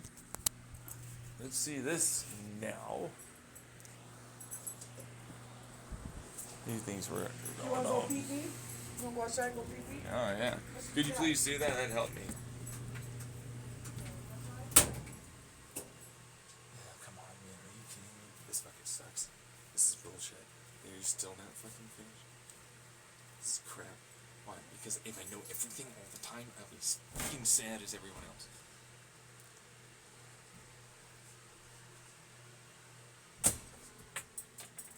I prefer not to have all of that all the time. It's a version of the fucking tree of fucking knowledge for Christianity. It's like, here's all the knowledge of everything that will ever possibly. Ugh, fucking no. I will never fucking ever be able to feel good. I was like, yeah, no, but you didn't use it right, woman. Wait, what? Yeah, that's why we're all angry at you. Meanwhile, me. Do you understand that because you have that, you can then make it turn into something that you actually want it to be? You ever know? You ever notice that fucking shit? Like, that's the bothersome part for me. It's like, so, I know all of the things where they could be, but see, here's the problem. There you go. Nice little opening up of a brand new whatever the fuck this is. It's fucking done enough. I don't care. Shut up. Alright. So it's like, look, I have all the knowledge of what will occur. I have none of the knowledge on how to affect it in any way to change. Moving forward. I have no ability to do anything but allow for it to occur. It's the equivalent of like, I'm Dr. Manhattan! Look at me! Breathe! I now have no ability to do anything around me except in my limited field of view and perspective. Wait, that doesn't make sense, Dr. Manhattan. Why would you only be able to do this amount? Because they wrote me like this, and you know that. Meanwhile, me, that is true, though. They did do that. They hampered your abilities. You should absolutely be able to do that. I do that. I move around. I calculate. I give, like, thought to things. Why don't you? You'd be able to do that. Your entire body's a quantum motherfucker. What does that make sense for? Meanwhile, other people, it's just for entertainment, you fucker! Meanwhile, I'm like, it's not very entertaining. It seems like you fucking missed the mark there, Sonny. I'm just saying, your grandpappy here would like to fucking read something that makes a little more logical sense. Dad, you don't understand what the fucking public likes and wants.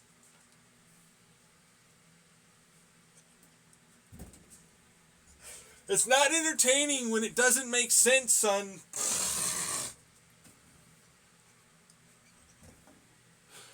It makes sense! He's just a little slow! The quantum fucking computer that looks like a bro?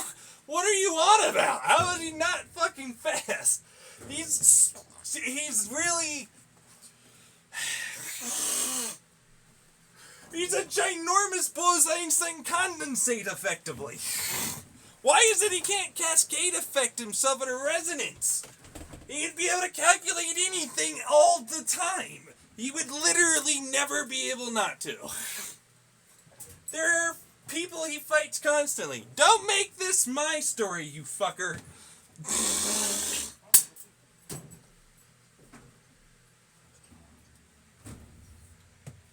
Fine. He can't control his body like that. He can teleport across the solar system and universe. He can't do that? Why can't he do this? You make no sense. He doesn't want to because people would be angry if he did. That's bullshit. Fuck you. You're effectively God, Manhattan.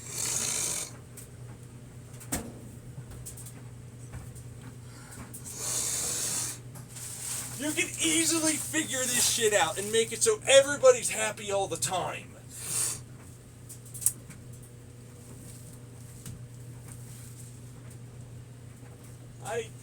Don't you think he does that? Oh yeah, he does that so much. Oh yeah. You ever think he's just jaded with everyone? Nobody gave a fuck about my terrible experience. What's up? We were just wondering if you were done with your laundry. Almost. I'm drying off the last of it. I gotta go pee. Well, you gotta go pee. I hate her so much. Alright, pee is done. Let's go fucking do something else. I don't know. Gotta go outside. I suppose we go outside. Let's go outside. Yeah.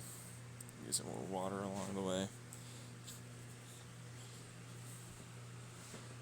Anyways. That's a whole thing. Did you ever fucking respond on Reddit? No. No, Stuff Money never did.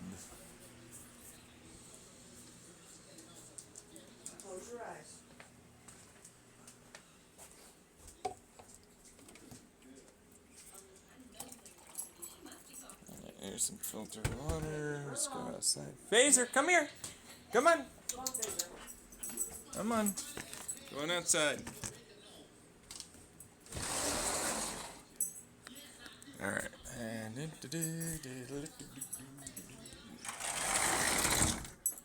it's like another 60 fucking minutes of bullshit.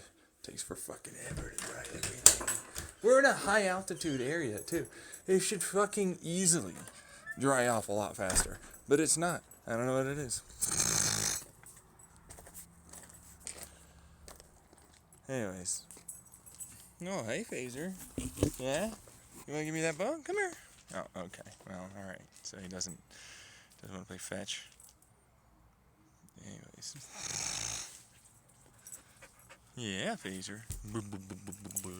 He's your puppy. He's just your puppy. Yes, you are a puppy. Puppy, puppy, puppy, puppy, puppy, puppy, puppy, puppy, puppy. Yeah. Yeah. Yeah, living like this, by the way, is a fucking shit show. I gotta tell you, it's like I already said that I'd be here sitting like this after I had this whole moment with my mom back in the Chandler house. If those recordings, or if it's possible to ever get that fucking shit, which by the way I didn't record, I know other people would have been, you know. You fucking know that this is like, oh, so they just left me here and decided to like just allow for me to go through like a bunch of shit for no reason. What the fuck is that? And I have to go through this. This is garbage. Everything about my life sucks, and there's no real reason for it to be shitty. And I didn't want this, and they knew that it wasn't me.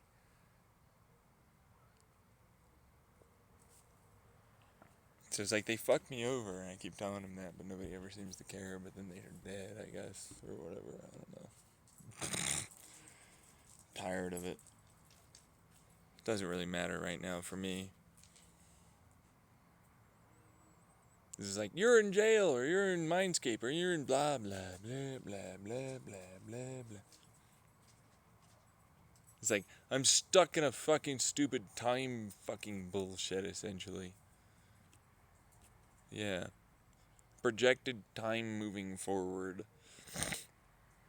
Yeah.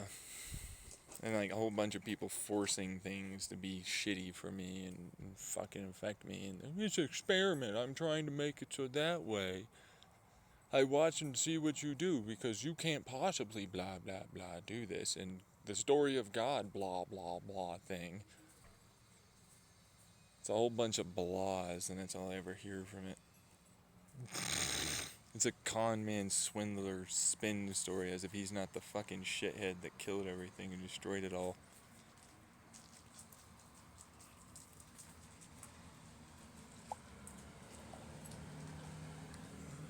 Or at least one of the many of them that decided to do it together, for what it was worth. Grudge match, Fuzzface, McGillicuddy stuff. Anyways, where was I? Alright, so Kozets are definitely a part. So are Michio Kaku's, Dr. Michio Kaku's dimensional part of his string theory. The fraying is a part of fluid material design theory, with chromo and electrodynamics creating the material of the field potential areas. The neural networking is, of course, the probabilistic factor, directionality in the dimensionality with the thermal dynamics, like strings in this instance. Direction, possible, potential, so on. You get it.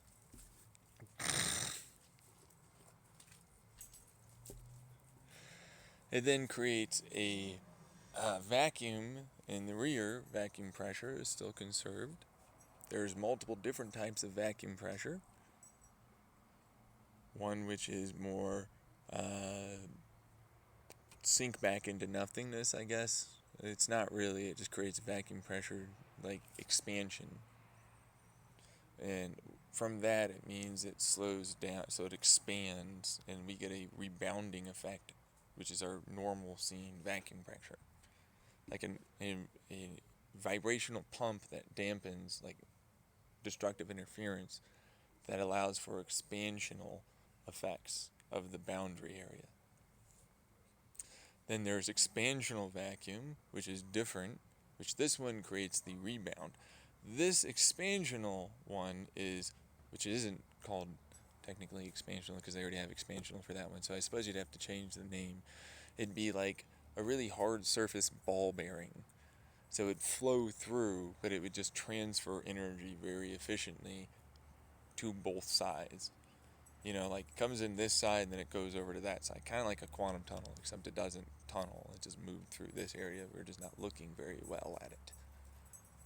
So it flows through like a superfluid effectively, but it's a pump. Because like the energy taken in, which is a vacuum in this instance, creates a version of a added efficiency to its movement. So that's why I likened it to a ball bearing. It's like, oh, it's super close and blah blah blah like a ball bearing, and it moves very efficiently.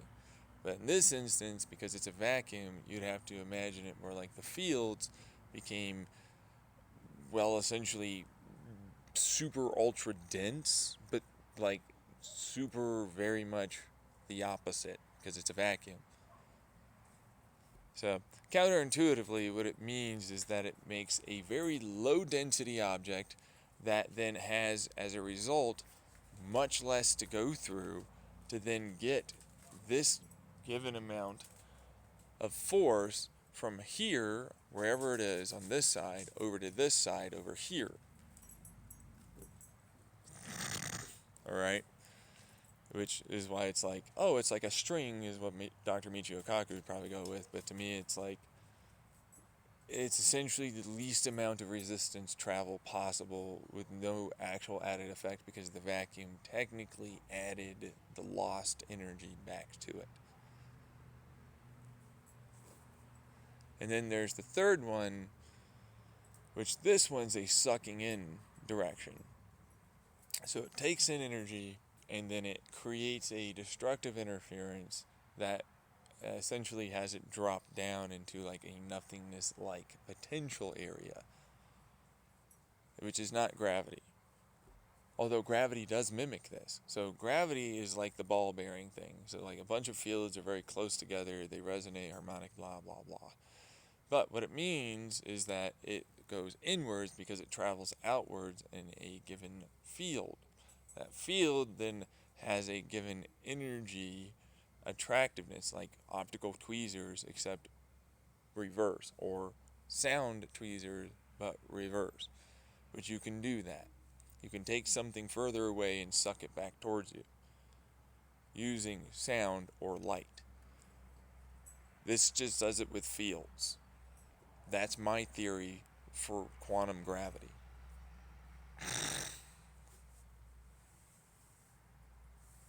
Which has, I don't know if it's been posited before, truthfully. I say it's my theory. That's what that is. Now there's a given force of effect, given the amount of resistive to change of direction for fields in spike area vibrations, with inside of that given going on seemingly chaotic to a large astrophysicist effect looking down in a causative manner, neural network thing. But when you, of course, walk around, you talk, you like, you listen, you all that stuff, it's obviously not very random. Such is the case for what's going on here. Astrophysicists would look at this like, oh, it's now bridged the gap between astrophysics and quantum physics. It is how we would view the very big moving around. And I'm like, yeah, zoom in. I don't like the yeah, I like the math. Oh, really? Yeah, oh, meanwhile, so tiny particle, so on, blah, field stuff, blah, and so on equal blah, and stuff go blah, blah, blah, blah. It's doing things in a non-chaotic, very ordered, seemingly random, least resistive, entropiedically thermodynamic way. And like, there you go, the universe theory for everything, effectively.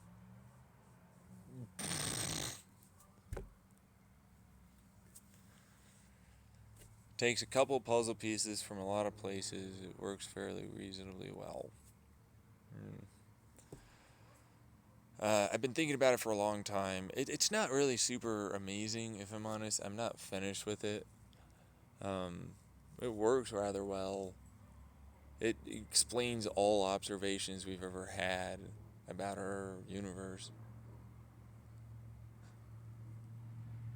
very succinctly, by the way, in an incredibly precise, accurate, consistent manner. So, that is what the universe is, alright, in my mind. Well, parts of it, anyways. Whole thing with time, which I can't get into. But then there's a whole other thing with, like, the spikes and the spins and the fraying and, you know, nothingness, which happens to need its own degree of, like, why do thing? And it's really hard to measure nothingness, considering it's, like, nothing. It doesn't even have space shit. But infinitely inside of it, there is, on a technicality. So it's, like, fucking great. How do I measure this? A whole bunch of bullshit after a while when it comes down to it.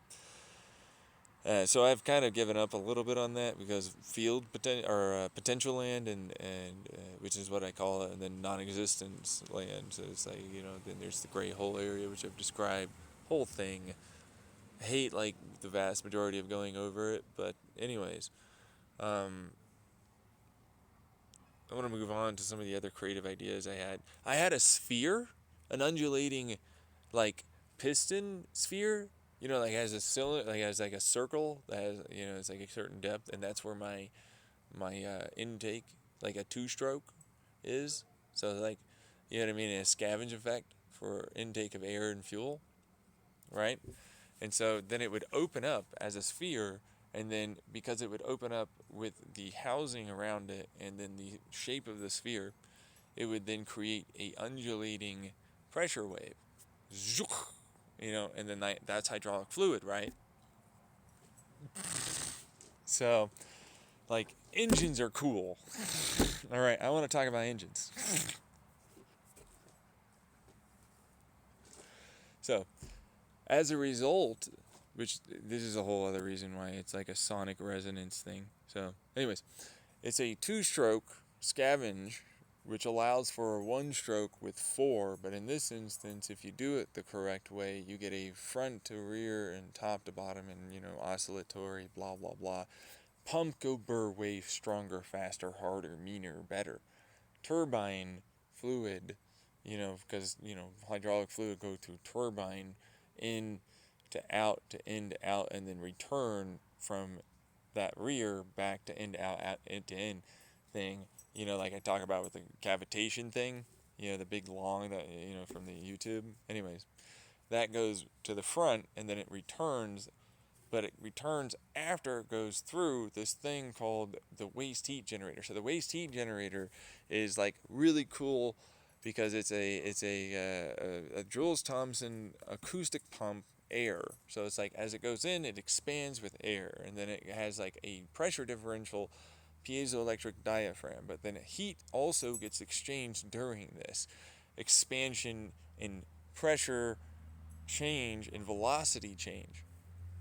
And then because it resonates a very specific pressure wave, it gets pushed one direction and another, producing a shit ton of exchange of energy, heat in this instance, but also, so cooling, great, but also it's super efficient at taking heat energy and transferring it to the piezoelectric diaphragm.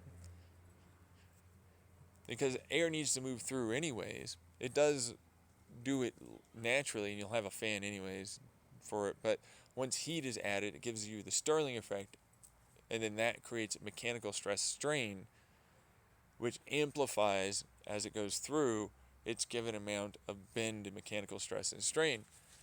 So heat and then pressure as you're moving forward, along with the vibrational frequencies, turn into a very efficient capture of heat to electricity, like in the 90% range. And a technicality, because you have energy coming through, the vehicle moving forward, you get more. But like it still should be around that 90% once it builds up with regular convection style effects. Now, it's a very, very peculiar style of small holes, large holes, tubes, recirculate, all that fucking shit, basically, again. With like lines of these stators, which are, of course, hey, guess what? Those are our heat sink fans and tubes that push energy. It's a thing.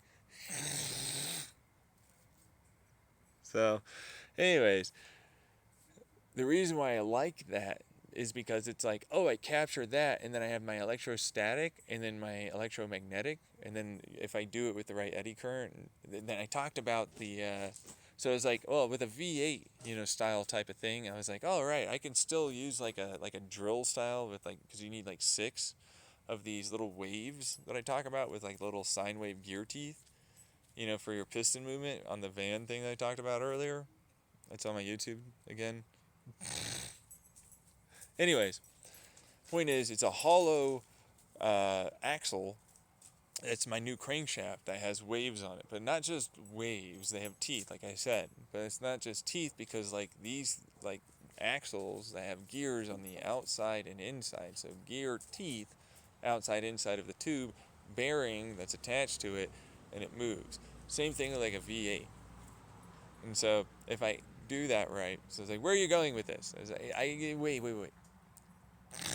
You gotta listen to this one, because this one's really fun. It means it's perfectly balanced as a V8, even though they're all moving up and down together. But you don't need to do that. I use the 1, 2, 3, 4, 5, 6, 7, 8. Anyways, the reason why I'm talking about that is because that creates a very efficient air pump style of effect. Okay? And the reason why I'm talking about it is because, like, if I do that with this as an air pump for my sphere interaction pump, then I gain a huge drop in my overall efficient energy necessary to pump air. I gain massive efficiency increases, actually. Now, the reason why I'm talking about this axle is because that's a part now. Okay. Where was I going? Oh, right, the electrostatic part. So it's like the gear teeth, and then the piston, effect is like a solenoid style, right? But it's like that curve, okay, of the sphere, all right, and then the housing allows for it to modulate in and out, in and out, in and out as it goes down towards a point, and then it takes all that energy and then repulses it. So it's like a bunch of kinetic electromagnetic hits, like dung dung dung dung dung dung dung, with the thermal that's there, which you need to have like the right so like these grooves, these channels and grooves that are in the inside area. And then I use lasers with electricity. So it's like I have a laser that goes dunk, at the very tips, like focal length, and then focal length further in, and then they hit right in the center. And then during that, I then zap, because it's like that's multiple points of combustion. And then electricity goes through, and all those little like ridges and whatnot, because I can run the correct electrostatic ceramics and electromagnetic coils, I'm then able to transfer the kinetic rotation inertia out, and then use that orientation of it down with the electricity into the housing, and then it stores it as a field potential underneath for the housing, or okay, so not housing, the sphere part, and then the housing around that sphere. Boom, and it flings it back in. But because it's shaped the right way, and it needs to come back in, it'll fill up that area and then pump it back down. So it's like this is a way to gain back that torque. You know what I mean? And so instead of needing like the bearing area to be rotational, I was able to make an impact driver, effectively a kinetic impact driver reflector for this as a linear accelerator, essentially, onto my sphere style pump, hydraulic fluid pump engine that resonates appropriately to go insanely fast fluid velocity and pressure. Granted, that's all together with the necessary boundary layer effects and everything that I talked about earlier. So it has to skip over and create a cavitation. There's no metamaterials like I was talking about earlier. This one's just a cavitation style, so it like bounces off points, but it does it in a resonant style with the pressure wave. And so at no one point that it's bouncing off of is the only loaded point. So it doesn't wear down as fast, which is a great thing. And it also will turn as a result much harder with a much smaller little compact design. And so it's like, well, if I get 12 outside and then a couple in the center and then one in the center, and I resonate, and then I have 1 and 2 stacks, so 3 total besides the one that I just talked about. So it's like so 2 stacks in front, 3 total, 1 I talked about, 2 more. You get it? Whole thing. Anyways, sphere. Small, yeah. It's hard to measure this shit, by the way, because it's a sphere and it changes its given amount of, because it's not like a cylinder that's statically fixed anymore. So it's like, how do I measure? So it's like on its most compressed inside, like part, it'll do. Let's see here. So like as it comes in, it then has to rotate from out to in, and it creates a resonant scavenge effect, and so then it'll all collapse towards the center using that inertial. It's a move on from that part because it's also pushing downwards while it's doing that, creating a pressure wave, so it leaves the boundary layer area, kinetically speaking. So, anyways, so I was like 5.2 liters. 5.2 liters is easy to make that a 5.2 liter because it's a lot harder with really small balls. So it's like, all right, so if I make this way, and I don't have to worry about like the air intake being too warm, because fuck that, like that's stupid. Because it's already coming in cold. It has its own little separator manifold for the hydraulic fluid.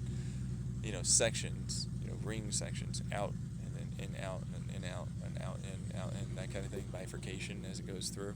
Anyways, that's like its own water to air exchanger, but it's really hydraulic fluid to air exchanger. It's also engine coolant, so like that's cool, So anyways, it expands, heats up, gets pressurized, forced towards, turbine. It's very, very efficiently pushed and returned. So it's one hell of a pump now. Great pump, right? But same thing with air. And then velocity can be increased. Okay, since the pump resonance means it gains effectively a version of a thermal pump. Yes, a acoustic pump in this instance, which is a thermal acoustic pump because it would be using the thermals behind and the result of exhaust air to create its own version for the intake, like a supercharger effect. I still have that exhaust go into the turbo torque converter coupler turbine that then dumps off into a regular turbine, which then goes into supercharger turbine, turbo turbine, compressor centrifugal thing, which is ram air and all the other stuff I talked about. So it's like funnel with the correct, bifurcation as it goes to spinny doo-ha, hickory things, so on. Then more compression, ram air, scram, whatever thing. And then I decided it was like time to go add in the active cooling part, right? And it was like, I'm not fully done yet. Go fuck yourselves, I guess. I shall now scavenge effect the shit out of this, utilizing exhaust and intake as an acoustic pump with the resonator. So I shall now have more pressures coming in. And that's why I was like, so this injection is not like the scavenger thing, like it's a carburetor. No port injections exist here. As it comes in, it then has to inject together with that. And so then we have the direct injection effect, which helps cool, but also not cool. It's a whole thing. It's still cold. It's going to come in fairly cold, but it's very pressurized. But it's so pressurized, it's like, guess what, fellers? Is that boom? Jesus. If it wasn't for the rotation and then the inertial boundary layer separation pressure wave, it would cause a really bad problem. Because in its view, it looks like it's a way lower pressure than it is. But then once it stalls like that, it then heads inwards. It starts heating up immediately under much, much greater amounts of pressure, and then boom. Initial detonation from outside as it heads inwards, and then electricity too, allows for it to then create an arcing plasma that then spreads outwards, towards the center and then outwards. Okay.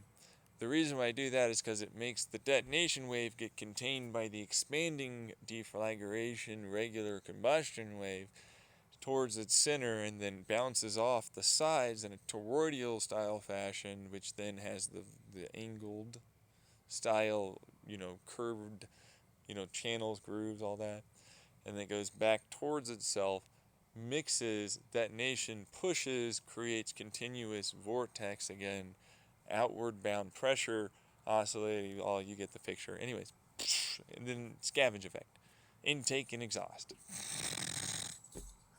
I get huge powers. I am very strong. Look at me. I have sphere capture so much energy. I do all the burns, detonationies, and explosivies, whatevers and stuff. Yeah, but the reason why I did it was because it was like a really fun little experiment. And that's what initially got me, because of the resonating frequency pump thing that I talked about. Because I did it the night before, and I talked a little bit about it. And then before that night, before the whole sphere, style, because I was looking at this guy, I forget what his name was. Anyways, he does motorcycle stuff.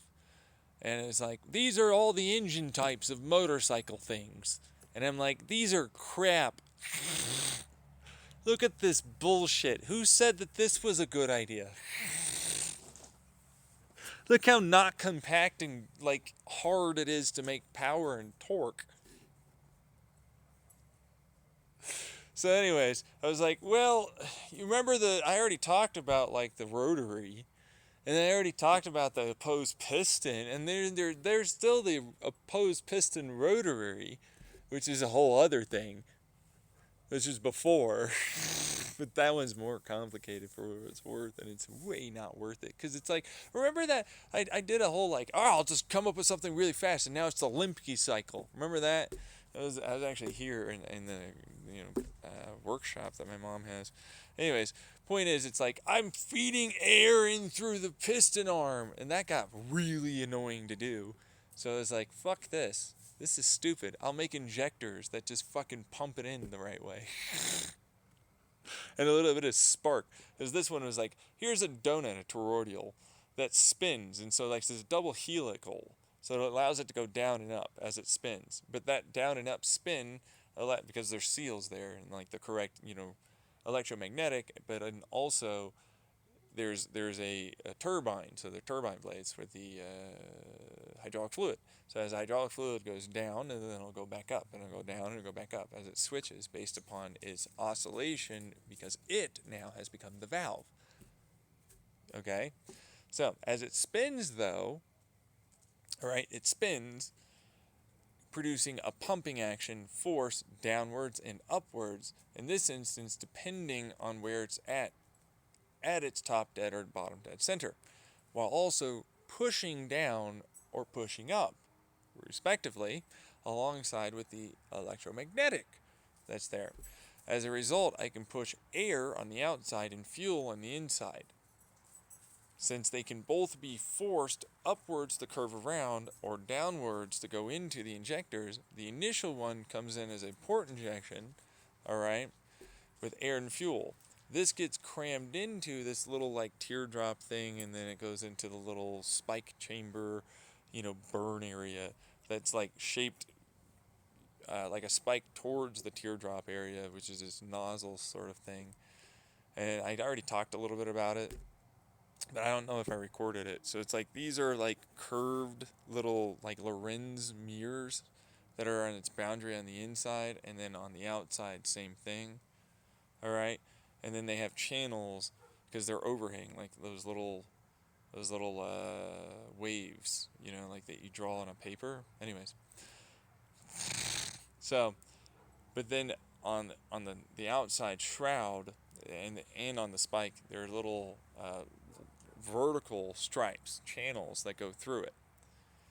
So as it gets forced in, it mixes, and then it sparks at the top as it races around the edges and the bottom, meaning the spike boundary layers and the housing boundary layer.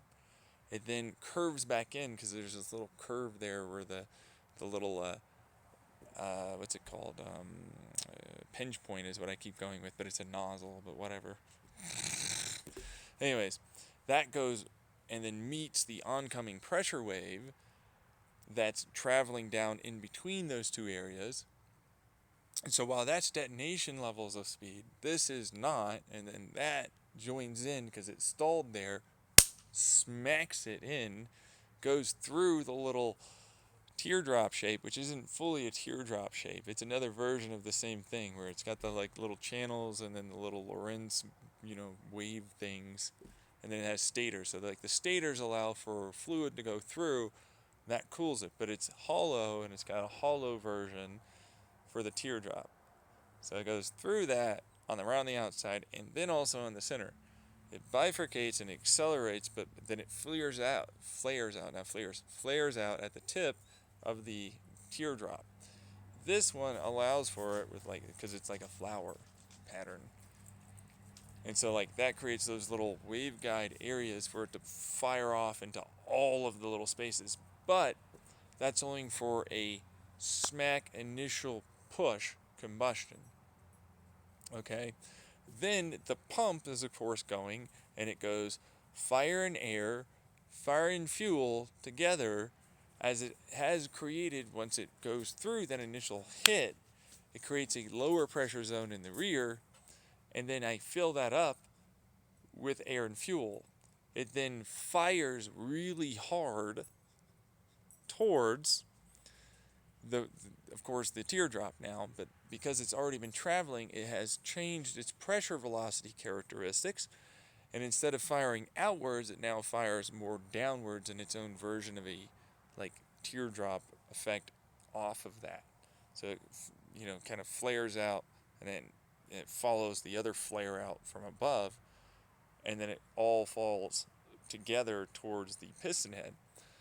That impacts the piston head and creates, in this instance, a very strong kinetic force push greater than the pressure in the cylinder now, because it then rotates off the piston head up back towards where the head is, creating a convection current. Okay, now it's very hot, and so the way I got around heat in this instance was I effectively didn't. I mean that. I effectively just didn't care, if I'm being honest. that's how I did that. Like,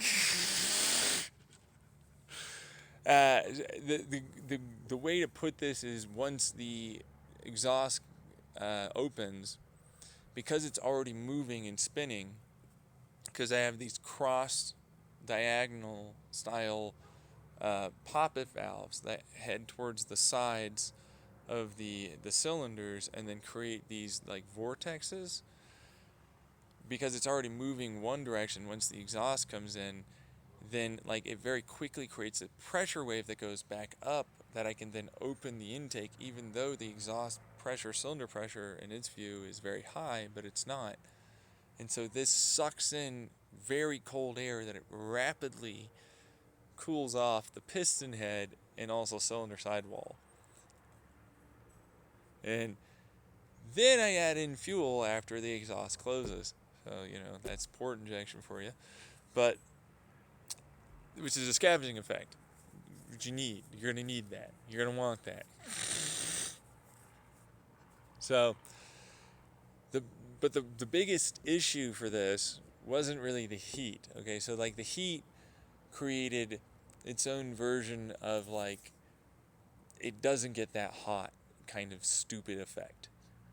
Like, I know that sounds stupid because it's a rocket jet engine effectively. I'm forcing in fuel and air and then burning it at its perfect stoichiometric mix and then having it force through what is essentially a version of a bell-end aerospike thing into a cylinder to capture it. But it's like, because it became very laminar realistically flowing, it then doesn't take a lot of time to transfer its energy. So it creates this boundary layer area pressure that it's forcing against, and then it goes off to the cylinder sidewalls. And it will still heat it up. Okay, it's still going to do that. But like, once it gets past a like 1,000, 1,200 RPM, it's traveling fast enough, the piston speeds, that so long as you have the scavenge effect, it'll be cool enough. It still has to go into the turbine to cool it, because it will burn our atmosphere for sure. It's hot enough. And I dump in, just in case, I have an injector in the exhaust port kind of area where I force in like water. Psh, psh, psh, psh. Which it's like, you don't have to do that. But I do it because it's simple and it makes it so things don't burn or melt. And I get that pressure back as volumetric pressure now. Because it'll explosively decompose, but it's already traveling as a wave down the tubes into the turbines. So, anyways, that's that thing. But then I was like, well, why not just fire in plasma? So I created another version of a plasma. So this one's really cool. So like, this one's a really simplistic method, but like, there's a real stupid way I did it that is, while very efficient, it's destructive.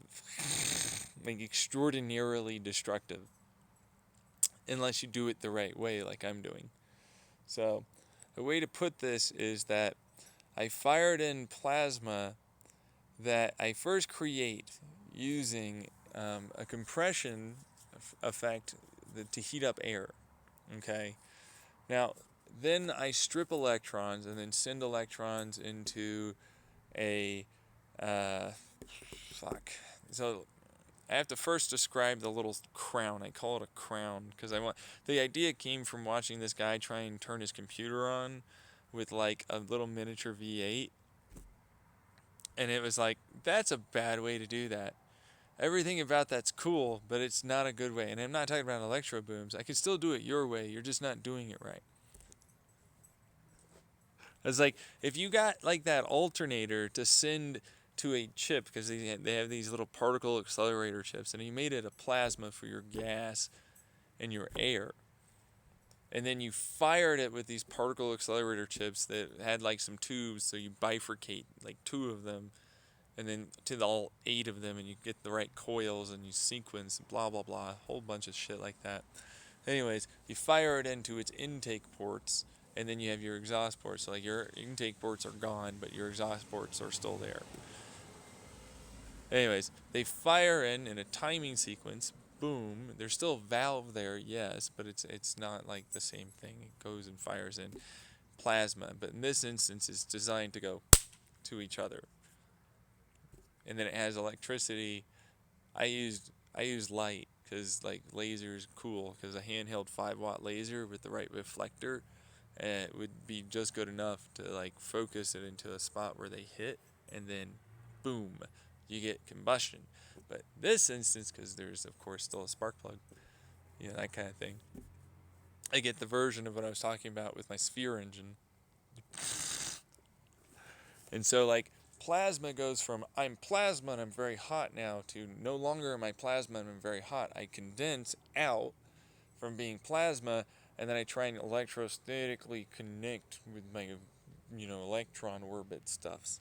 But then it goes, I expanded and I'm still quite hot. Boom, explosive decompression.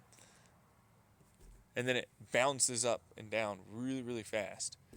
But very specifically, only up and down. There's no spin. You know what I mean? Like, it's just up and down as a resonance. Anyways, because of that, and then that's why I was talking about the V8 thing with like this little drill style, like, axle sine wave thing. I was like, this is unbalanced. Everything about this is unbalanced and shit. This doesn't make good anything. Everything about this engine is garbage and it should feel bad. And the makers are stupid. You should have used plasma. Because it takes a lot of alternate, like the DC generator, but it's like if you have the right circuitry, then you make the plasma create its own current field. So like electromagnetic fields that then dump current into like the surrounding coil areas, which allow for it with the correct electrostatics. The field potentials, you create a version of a particle accelerator. Okay, so but it's not a particle. It's a plasma accelerator. MHD. I talked about it earlier. So it's an MHD style type of thing, but it's not, because it's a railgun, coil gun thing. Anyways, but like you don't need to do that because particle accelerator on a chip. So like that'll work. You just need to like shove it into like tubes that go in. So like gas is separate to air, and then they form, and then they explosively decompose. You get the picture, but it doesn't take that much energy to do it, because they're fairly efficient for what they're worth. They're just fucking kind of expensive, but that's about it. Like a really small little alternator done correctly, timed appropriately, will do this effect very efficiently. So I was like, right. So if I yank this with a transformer circuit, and that current then goes into like, making movement for the plasma it tries to create, but then that plasma dumps its heat, plasma movement energy back into the coils, then I use reflective, in this instance, aluminum that's been, okay, so I have 2 layers of aluminum here with a third one, so it's like, and then it's shaped with the correct lensing mirror effect for IR to be coherented and then reflected back into this is why I call it a Jesus crown, otherwise known as a double helical. So they go towards each other, but they'll never connect, even though they'll get quite hot. And so they'll go off, and then they'll travel. And so like those areas then have a bunch of like little electromagnetic coils that try and squeeze them, but they're really just squeeze and then they excite, and then the IR dumps into that area. And so as a result, it forces like the current, because I saw Electroboom create like this magneto-coil to create more current as he ran electricity through this big thick gauge wire from some like microwave or whatever. I was like, well, plasma does that, so whatever. So it's like I'll just accelerate like and heat up, carbon and hydrogen together, and I'll keep it separate to like nitrogen, oxygen shit. And then I'll just separate them. And then it's like the same standard railgun, coil gun thing to like the injector area of where the valves used to be, and then they combine. But this time we just use a electrode, the spark plug, but then we have the ground taken out instead, and then we pulse it, and we have a certain duration of click, and then a certain amount for the coil pack to do. So it's like it has to durate, meaning it has to be on for this long, and it has to pulse like this in a very specific frequency, so that way it'll dump inwards electricity together towards like this big huge one singular molecule. It's one massive molecule, has a bunch of cool properties, but then it explosively decompresses and then that's why I also have the direct injector thing now, because it's like, here's some water, fucking cool off. It's like when it's small like that, a little tiny engine, it doesn't matter. They're traveling fast enough that it wouldn't really care, you know what I mean? But when it's a big fucking V8, it's like, oh yeah, no, that'll fucking not be okay. That goes into my waste heat generator, but this time it's like, here's the exhaust, then it goes off into like waste heat generation, and then I get like megawatt hours out of that for its plasma as I dump in water and some extra air, so the Bernoulli effect, so lower pressure and then suck air pressure in comes in, and then that then has its own version of like you're not allowed to like have it come back out. And so since water is in such a way that it's explosively anyways, it goes and recombines exothermic blah blah, and then the waste heat generator oscillates piezoelectric heat generate to electricity, diffusal no longer hot as much, goes into turbine after coupler. Okay, so it goes into like the whole 9 yards on this fucker. But that's also how it's like, well, there's a lot of electricity that's there, right? You know what I mean? Like it takes a fuck ton to like make plasma like this, and it goes up to 500 million C, and then by the time it gets to the fucking injector, it's a million C. So it's like I lost everything. Sucks. Even though it's very efficient, it's like sucky. Anyways, it's like I'm getting more energy than I'm putting in, which is why an engine is, because it's exothermic. So it's like that's kind of what that's supposed to be. You kind of want to get more than you put in, but it's in the very high efficiency range for certain things, but very low efficiency for everything else. And it sucks. But it was like, yay, plasma engine. And then it's like, oh, I can turn that into a fusion engine, but not really. It's kind of difficult and I don't want to, and it sucks. So no.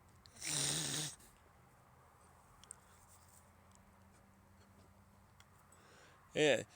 And that's kind of what I came up with, I think, last night or something. Yeah. Processing the designs. Alright, I gotta go check my good old-fashioned laundry. That's a fun one.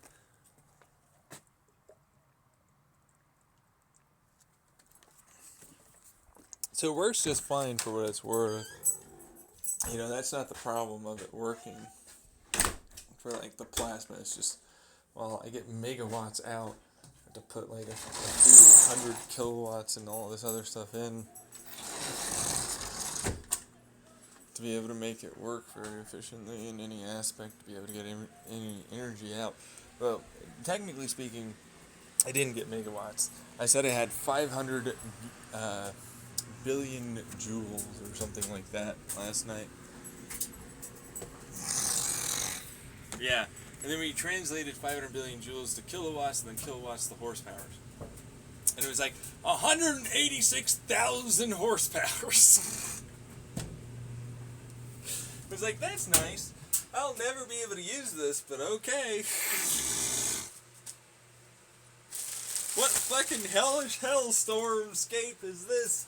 What axle could survive? You know what I mean? But that's effectively what it was. It's like, I thought you were like not eating it up. It's like, it's a real resonance thing, essentially, yeah. I think it's a resonance thing, yeah. It's just fucking, there's a lot of recaptured energy that normally would be lost, and it's turned into thermal energy, but the thermal energy gets transferred into kinetic energy with the explosive decompression resonance of the tube, meaning cylinder, and the piston head. Even though the heads aren't perfect, they'll reduce boundary layer and then oscillate very efficiently and transfer kinetic upward and downward, so it like basically creates another version of a pump, an acoustic pump on the piston head.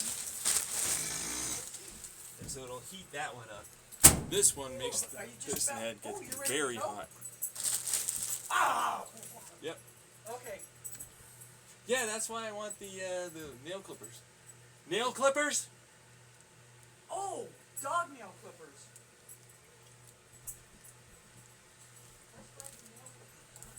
She knows I'm recording. She normally hears me just fine without a mouth.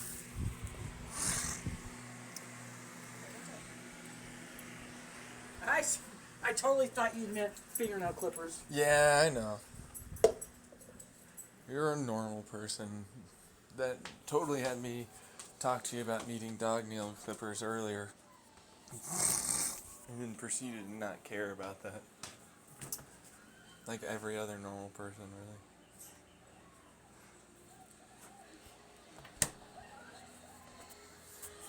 Some nice shade, you know.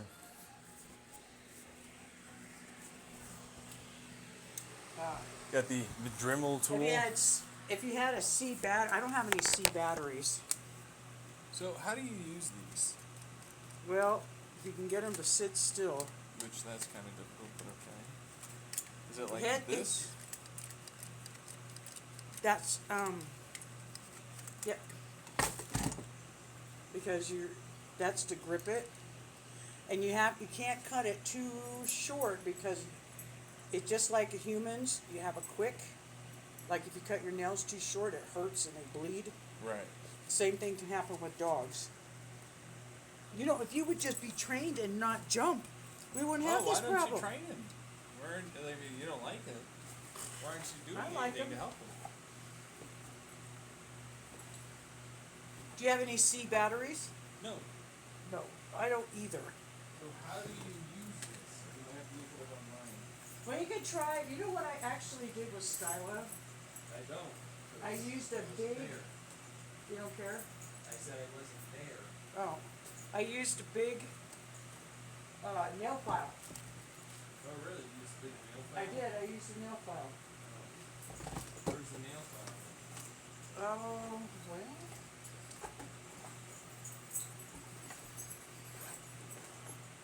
You're asking a lot.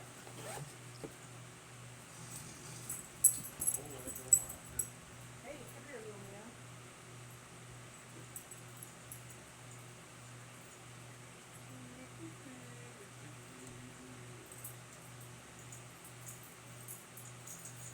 Still didn't get an answer on how to use it, so there's that too. Apparently, This is brand new. she won't be able to hear me. Magically speaking. And before, she had heard me just fine. Many times that distance. But you know, there's fans or something, so we'll give them the benefit of the doubt. Did you get your mail key?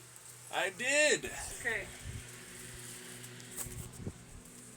So this is almost like sandpaper, Yeah, well, yeah, sandpaper and a stick, basically. but you can try these. See if it helps. Just, you know, you get a little bit off of this nail. I told your dad to take Herbie to the Right. vet and get her nails clipped because she's starting to claw the furniture.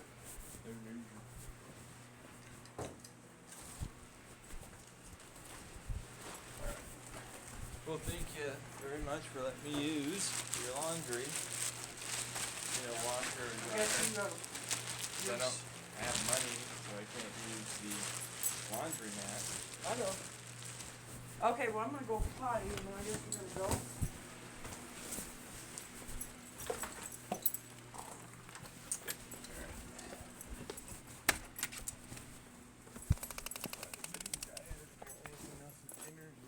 It's plasma, you fucking dummy. You don't want that.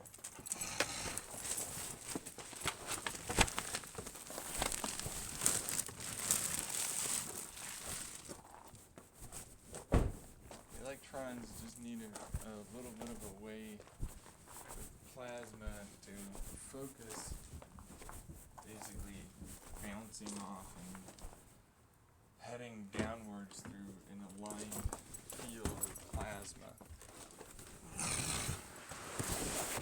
Seeing as how, in this instance, the light will kind of do that with the electrode that's there.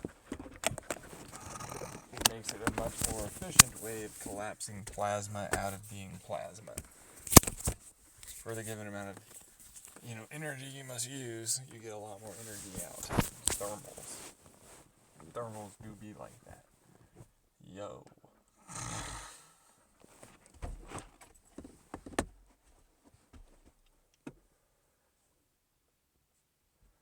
Anyways, it's pretty boring. Come on, Phaser. Come back here. Come on. Phaser. There, go behind. You go in the back seat. Come on. There you go. Yeah, so I capture only about like 35 to 40%. But it's like, it's so much more heat energy now. Basically means it's like I have a supercharger for the electricity. Electricity's heat energy is imparted. But because I'm still only getting 35%, it's still like, while it's quite a bit more energy, I'm extracting only 35%. So it's like I exponentiated that, but then it's like this is still this amount.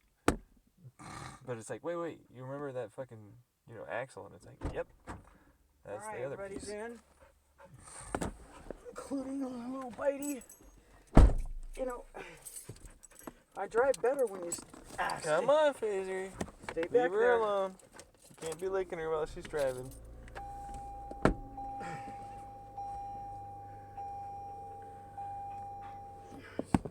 Yeah, did you tell Daddy how smart you are? No? But if he's so smart, how come you didn't try and help him not jump on you?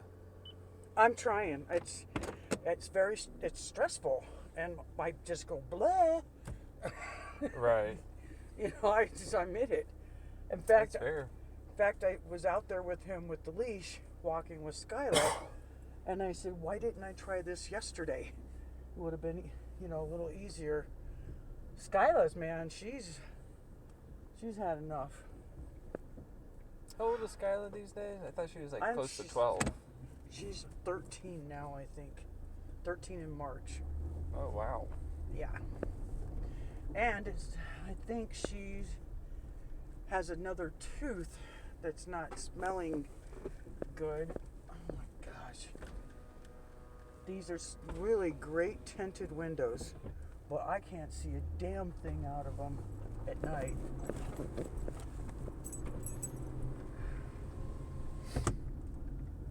But yeah,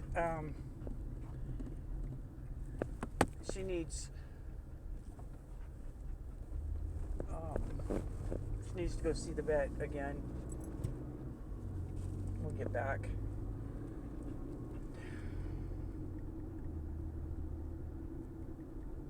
They get old. It's a lot of little things, kind of like a car, kind of like a human. Yeah. You start Things doing all break these down. repairs. Little way, wear down. I have to have machinery to place it back. If they don't, then it doesn't work quite as well.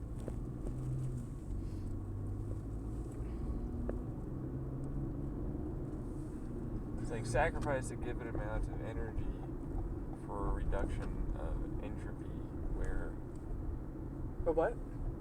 it's nothing. It's just I was just saying that it's like you kind of have to try and do your basic upkeep. Yeah. Well, if I ever have another dog, I would get that dog used to one of those finger toothbrushes. Oh yeah, you gave me that one. I Yeah. haven't used it. I'm not very comfortable trying to brush his teeth for him. You have to start when they're a puppy. Yeah, he's And pretty bitey he's like, too. so I don't know how he. Yeah, I'm kind of waiting for him to calm down. I want to wait until he's like a fully grown dog before I rip those testicles out. Yeah, he's. Gotta keep training him though before he becomes a full grown dog so he doesn't develop bad habits. But he's so smart that you could train the bad habits out of him if you, start early enough.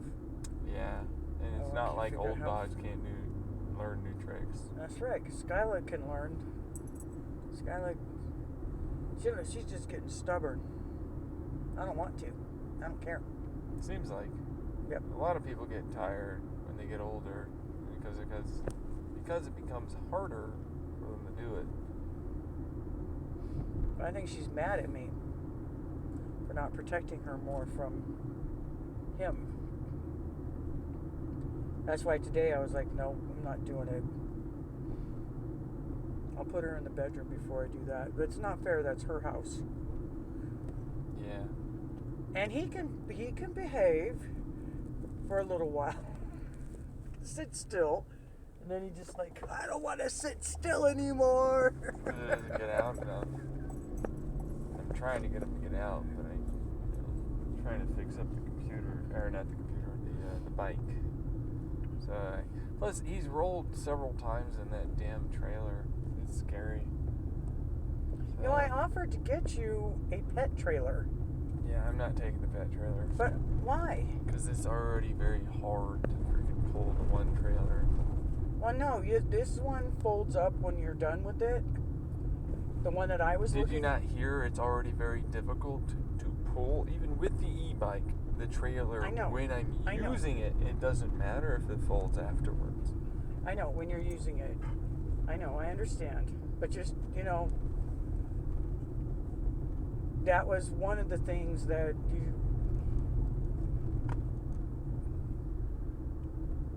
you had to know when you got the dog, this is going to be something you'll have to deal with. Oh, absolutely. I just, Yeah. I wish that, I didn't think the trailer wouldn't really prevent itself from rolling as non-existently as it does. and he doesn't want, is it because he doesn't want to sit still? No, it's just like they have fucking street lights. They're poles right in the middle of the damn sidewalk, yeah, and then it's kind of, there's no bike lane, and then when I get on the road, there's always a bunch of little fucking nails and shit seemingly everywhere. So I'm always trying to dodge everything while I go through it, and I'm trying to not travel too quickly, because it likes to tip the moment you go too quickly, and it hits anything along the side, and it'll just bounce. And it sucks. Yeah. I'm trying to see where it's right up here.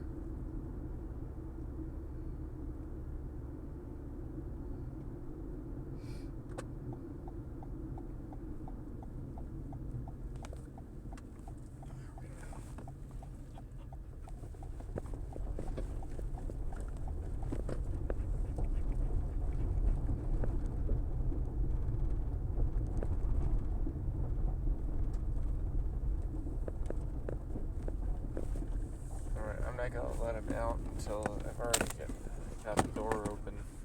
So that way it's a little easier.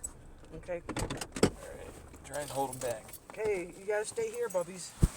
Yeah, you and me. You and me. Oh. It has a full stroke life duration and its scavenge effect.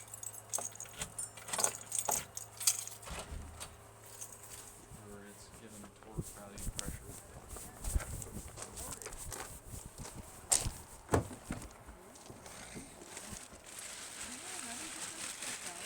Phaser. Come on.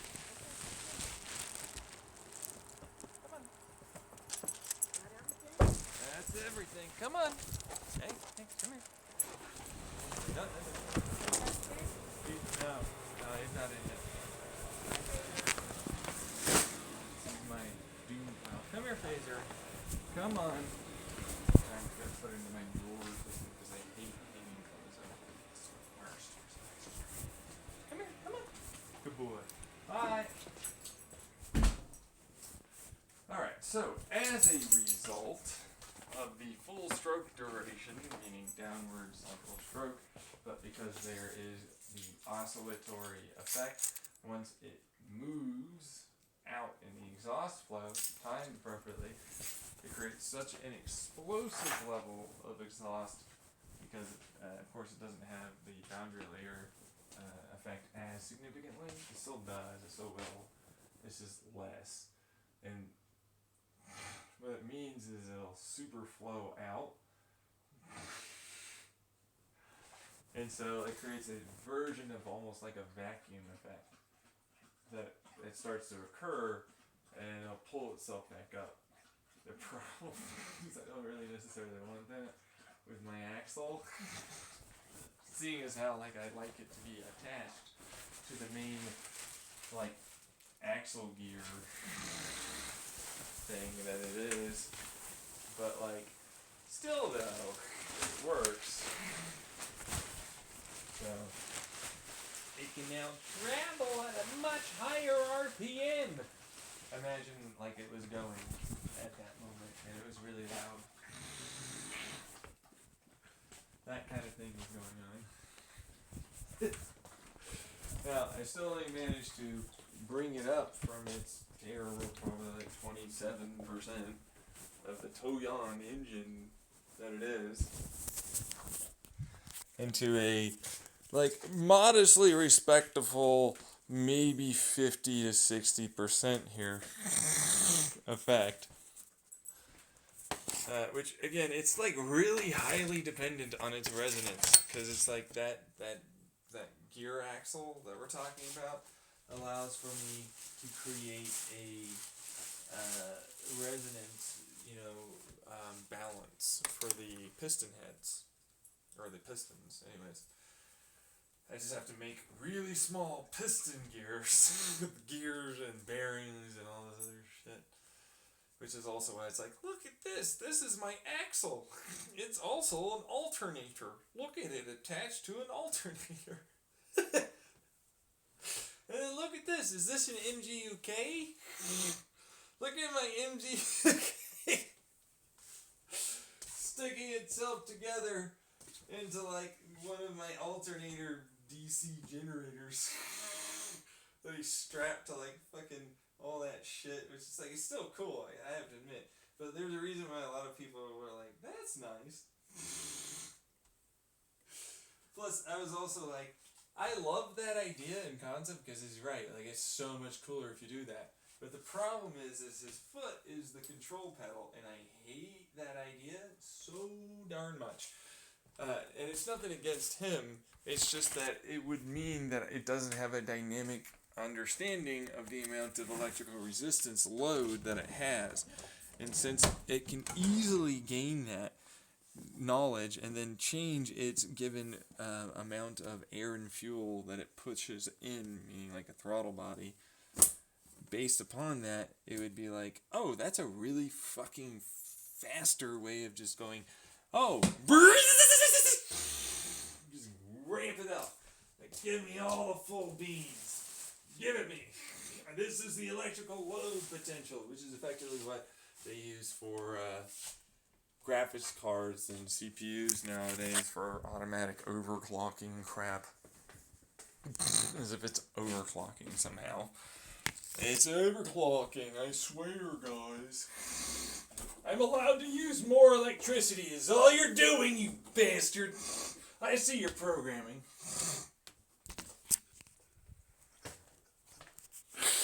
Anyways, that's essentially what I'd be doing for the engine. And it's like really fun stuff. Because then it's like, well, I suppose I can get a turbo with like a fucking alternator thingy-majigs. I need to cool it. Well, you know, technically speaking here, there's nothing saying I can't let it get hot enough with the exhaust, you know, like, and then the cooling of the engine, of course, to get myself, God, this is fucking still damp, this fucker. I hate them. I hate this fucking drive. I wanted to leave so fucking bad. I was so over being there. I'm folding all my clothes before I put them in my drawer. This is the worst. Anyways, I do it because it's like, oh, this makes it way easier for me to immediately. Oh my fucking god, my pants are so wet. Fuck off. What is this? Dry here, fucking damp. This is bullshit. It's wrinkly too because I just stuffed it in there before folding it. This is dumb.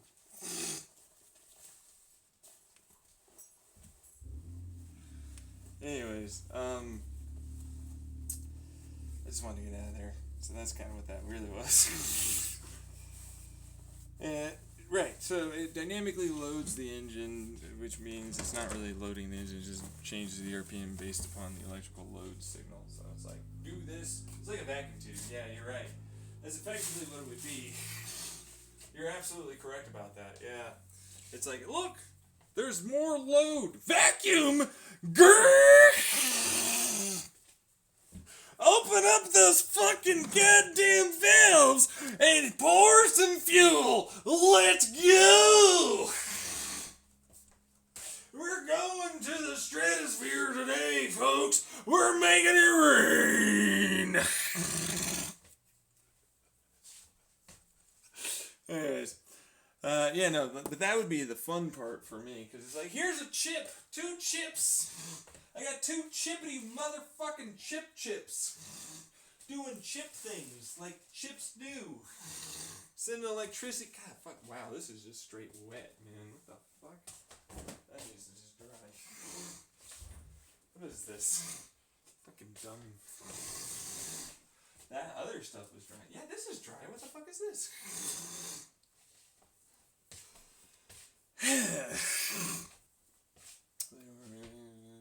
Right, so because of the pump directions that effectively create the vacuum style effect with the chips and some really hard amounts of heat here to produce. Not really, truthfully, it's not. I mean, I'm not making them millions. What are you kidding me? No, I wouldn't do that with that. No, that's with the V8. That's a big boy thing, not this thing. This is the tiny little Toyon engine. You freaking, are you high over there? It's fine to get high, man, but that's not what this is. Anyways, pay attention there, young whippersnapper, who needs to teach themselves to listen.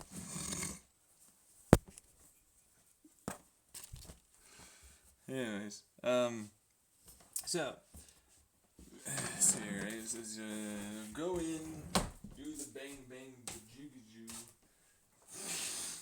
And then expand, instead of putting air in this time, it's just like, here's some fucking water and some steam that you're just gonna draw in. I'm just gonna shove into this over here, which is gonna be like, here's a heat exchanger right there, majigger. Guess what it does? It spins and then it exchanges heat and produces a effect where it moves this thingamajig, pumps some of this hotter steam water air into the oncoming traveling of air headed that way, creating bang bang McGee juice to occur, allowing for greater efficiencies of torque conversion stuffs.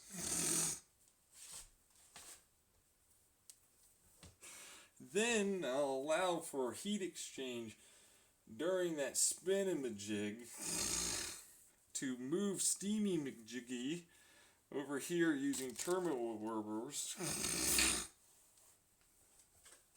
that goes burr juice electron style with the fucking generator thing. Between the two, it should probably turn it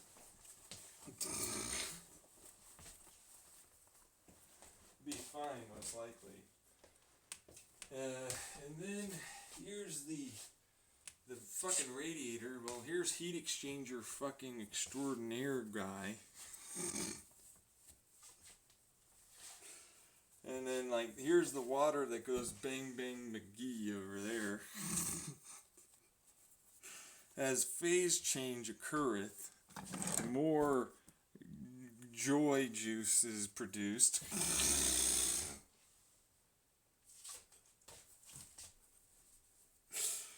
And it goes burr harder on the computer with all this fun stuff called electron movement. Which it's like, I'm surprised you managed to get that fucking computer to work off of that. Like, for what it's worth, it doesn't take that much to make like a circuit for like, you know, the intended purpose of making the AC go in as like the correct 120 hertz, and then allow for the DC conversion, because they're really efficient, those power supplies, at converting the electron flow DC current, or AC current, into a DC current that's split properly into all the little fucking areas. I'm guessing at a higher degree of load and less efficiency. 4 is given design which caused it to constantly get loaded too much, installed, and stop working. So I'm trying to fucking button up my button-up shirt. It's one of the few ones I have that still fits and looks nice. It doesn't, man, this is pretty good. It has practically no wrinkles. Look at that bastard. Yeah, I don't really care about wrinkles for what it's worth. Like, I really don't. But, like, you know, it's nice. All you have to do is fold it when it comes out of the laundry, you know, the dryer, and then it's done. It's pretty okay. Because that's literally all you have to do. It's like, yeah, no, just fold it. Yeah, it's pretty simple. Now, granted, I have ADHD, and for some reason it took me, I'm 31 years old, and I'm finally doing it, like, consistently. Like, what do you know? I'm finally folding my clothes consistently. Look at me, I'm an adult now. I'm so incredible. I adult harder than other adults. Look at that.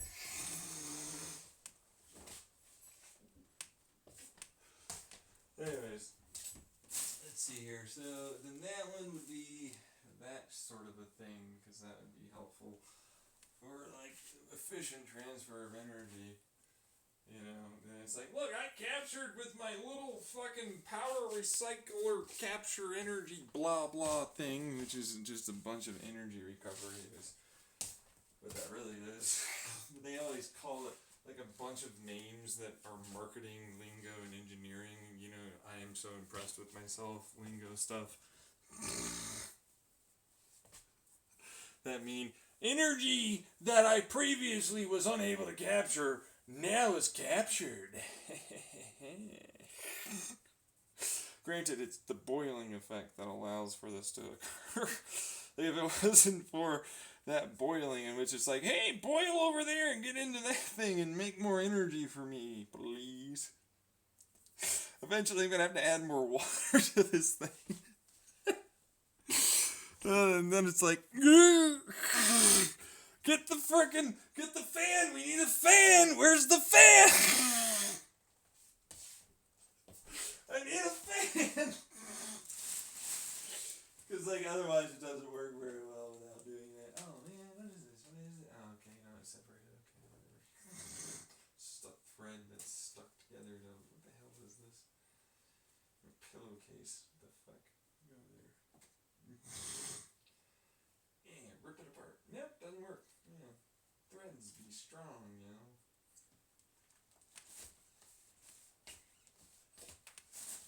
Just saying, they do be pretty strong and knotting up in a whole bunch of ways. It's almost like this is what Michio Kaku oh, no, but it unraveled. That was pretty easy. Just vibrated it and then there it is. This whole sheet pillowcase. There it is.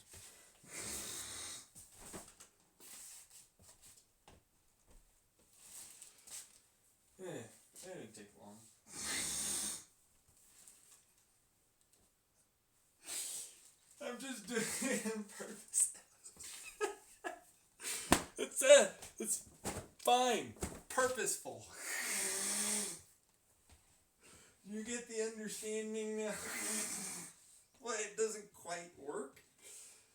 Although strings can wrap around something and make it seem like it's something.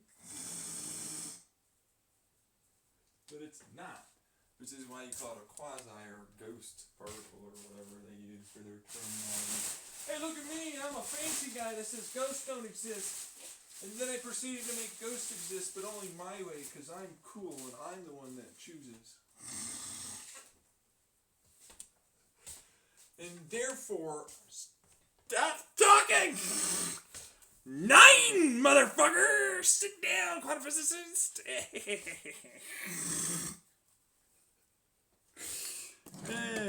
You say 9? I say a lot of words, man. Why you got a problem with me saying the word 9? That's true. You're German, you're now Nazi. Everything about this would be the equivalent of the fucking weirdo, NASA people. Yeah, it's NASA people. Look at them angry over there. The little butt munching going on.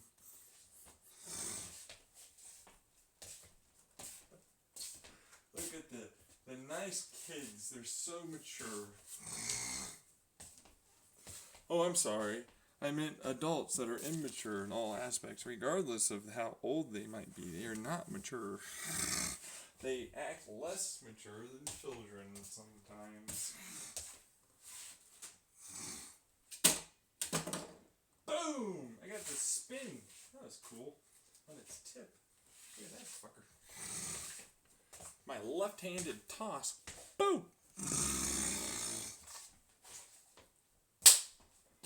Look at that resonance echo over there. Do you hear it? Ding!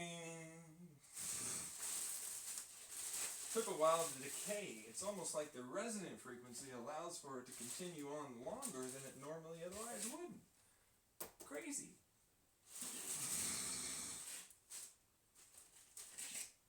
I wonder if we were to pulse it correctly and allow for the heat transfer efficiently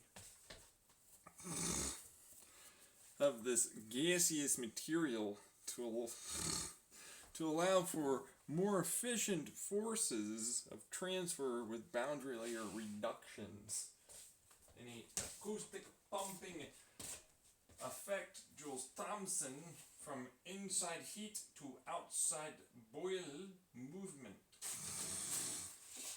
It's almost like it would be more efficient than they think to transfer the heat and thus gain capture of energy with a reduction of pressure area in the exhaust tube manifold design, allowing therefore for a reduction of overall energy input from heat and pressure to boil said water. It's not like they would totally discount that, because they knew what I was talking about and they didn't say anything before that point. Thinking that they were smart and gonna spin this into something, I guess, that doesn't work and is not very efficient somehow.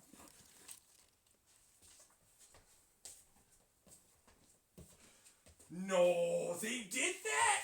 What? No. Come here. No. Oh, get over it. Let me guess, you finally listened to the rest of the recording after you had a whole spiel go on.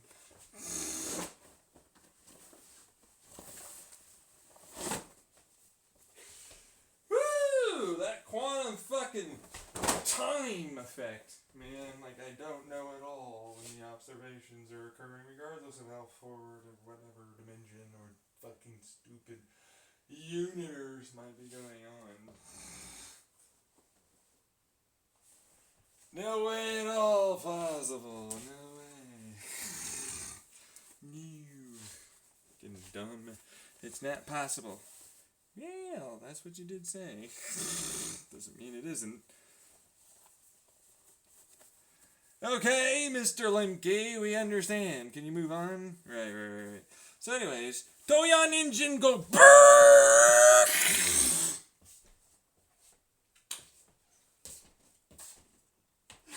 Really fucking fast and well. Because it's perfectly balanced, which that one's really nice.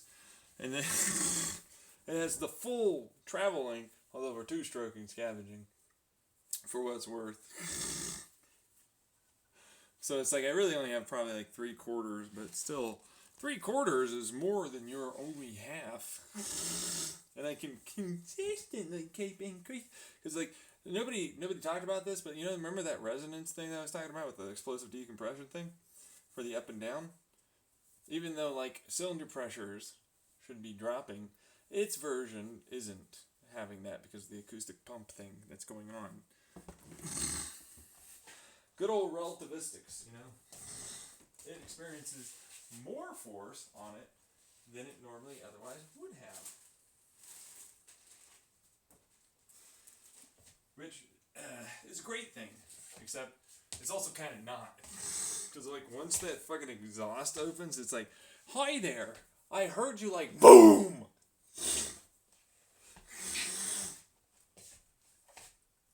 It's a very fast expansion of pressure. It's like, get going out there! And then there's like a fucking massive wave over here that's just like, hey, I'm a vacuum. Then there's like, oh, I'm just gonna skip past this vacuum and then I'm gonna race downwards, another vacuum. Ah!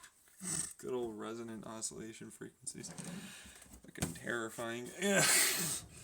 Yeah, no, but they are, like, for what it's worth, this would accelerate that shit massively. And as the, oh, look at me, I'm just a piston traveling up. Oh, are you? Guess what? I'm gonna yank your ass up. I'm gonna transfer your fucking kinetics so hard upwards. It's like, no, this is bad. I just about destroyed my piston by yanking it up.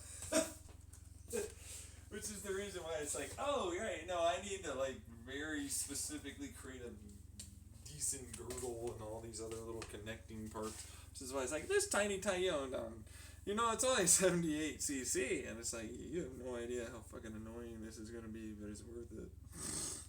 Because it's like, guess what? This fluid pressure here, and this hydraulic, and then this fucking, like, air but technically speaking, it's not there, really, if I'm being honest, because that's a pump in its own right.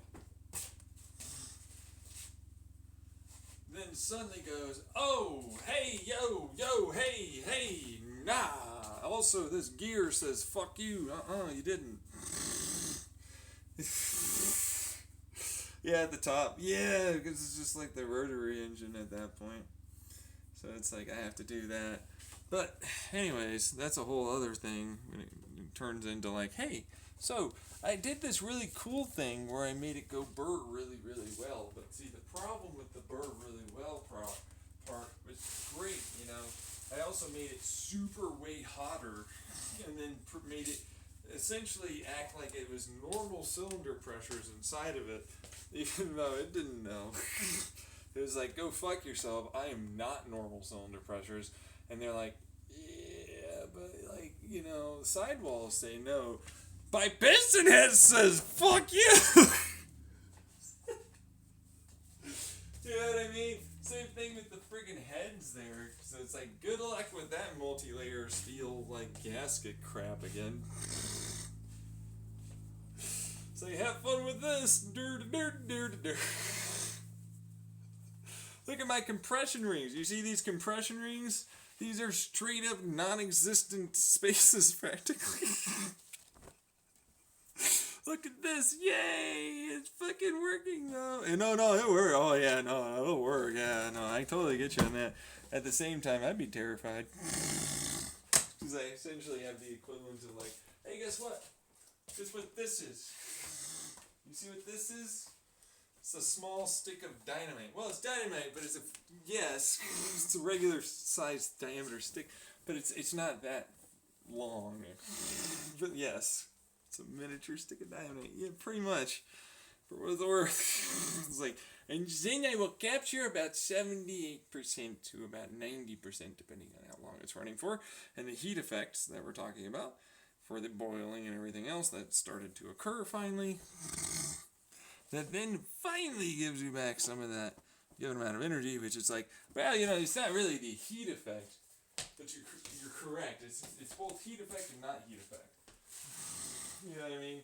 It's like the boiling, but then there's exothermic release of energy as it combines from explosive decompression or explosive decomposition due to its heat. Which it's like super. I know, right? It's like, so I have a bomb here. Well, it's close like that, but it'll combine back in the good old heat exchanger.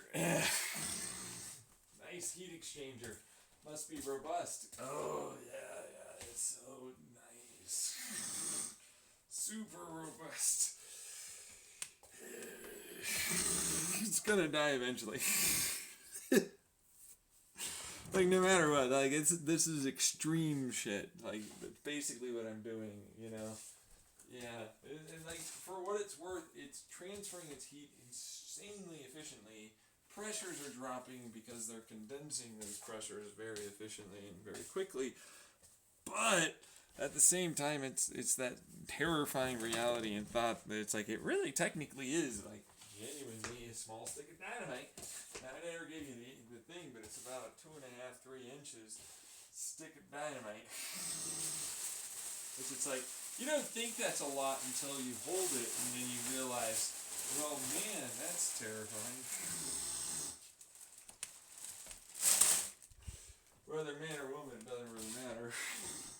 Because this thing will literally kill you, regardless of where it blows up, practically speaking. Yeah, but it's like, super! So I should never do that. I'm like, no, you should do it. You should absolutely do it. As long as you do it safely. It's the safety problem concern issue.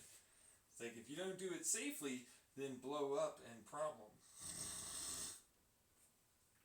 But if safe, then no blow up problem, which is good.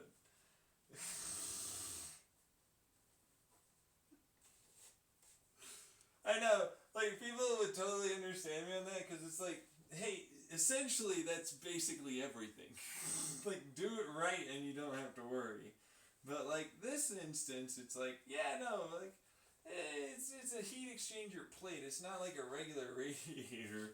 I have to like have it go from like these undulating wave tubey things that then exchange from, because that's a diffuser wave guide, fucking heat exchanger whole system and setup to allow for it to properly, finally this time, exchange heat doing that. It's like, this is also the same thing I have to do with the God damn it, going what are you stuck on? What is this? The car radiator, which in this instance you're gonna need like the car radiator to actually be good and decent, so like you're going to do this no matter what.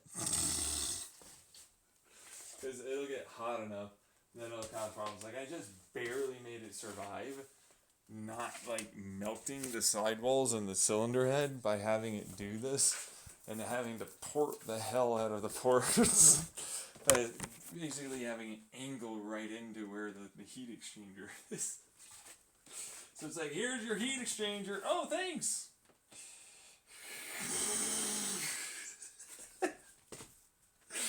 It's like, look at my wings of fury. They boil so well. This goes so nicely with my Toyon engine. So, there's that, and then the other issue of like, oh, so you think it's cool, but it's actually not that cool. Because by the time it like finally warms up, which is where you want it to be, so you have to burn a decent amount of actual fuel before you're really able to get something out of it for efficiency. Because it's like 78% efficiency is bad. This is terrible. What is this? You need at least 90. Like 90 is what it's always about. It's like, but then, look at me and my turbine. It's like, look at this. Look at my miniature turbo. You mean your small turbo? See how big it is? Because it's like it's a low pressure zone for expansional area. This is our turbo area. It's dangerous, that's for sure. For what it's worth, like that one's not that dangerous for that area. But that's also why it's like, do you see how fast this RPM is? Remember, like that perfect balance thing that I was talking about? You know, this does not go way faster than you think.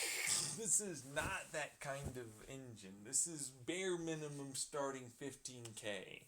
And then it goes way higher than that.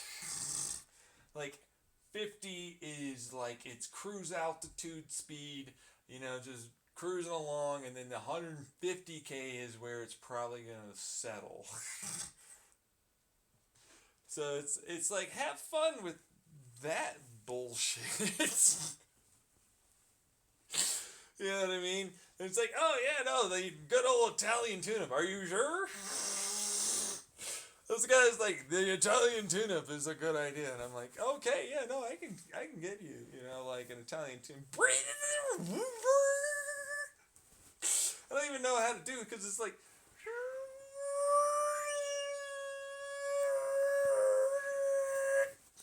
Something like that. You know, yeah. It's like, have fun with that. But the amount of torque is insane, and the amount of, like, actual horsepower, which at that point is, again, quite ridiculous. So it's like, look at these two alternator things that he has here. Well, you know, I upgraded this to this. Donk. For the amount of electricity with the exothermic release, which is why the possibility of this is even a thing to begin with. Because if it wasn't efficiently captured, it would be like essentially not even a thing that would be something that you would be doing ever at all, and it would definitely not work very well. Like literally, it's like, oh yeah, no, this totally makes sense for a tiny little Toyota engine. Let me just go run my car real quick to the store. Go buy all of the things I just talked about. Yeah, my local hobby shop will have a fucking Jules Thompson boiler heat exchanger acoustic pump radiator thing for Toyota. It's like, there's no custom here at all. This is off the shelf, obviously. You know, but it's like, it's worth it though in every aspect. They are correct. And so if you can do it, it would work. It's just like, every time it's like, so this produces like, what was it, 2 horsepower? Good 2, 6, something like that, right? Well, no, this is doing way more than that. This is going to do a stupid, ridiculously over-the-top amount that is actually dangerous. Oh, I put this inside out. Of course. Just take that out real quick. I was paying attention to what I was saying and not what I was doing. Standard, regular things that people do.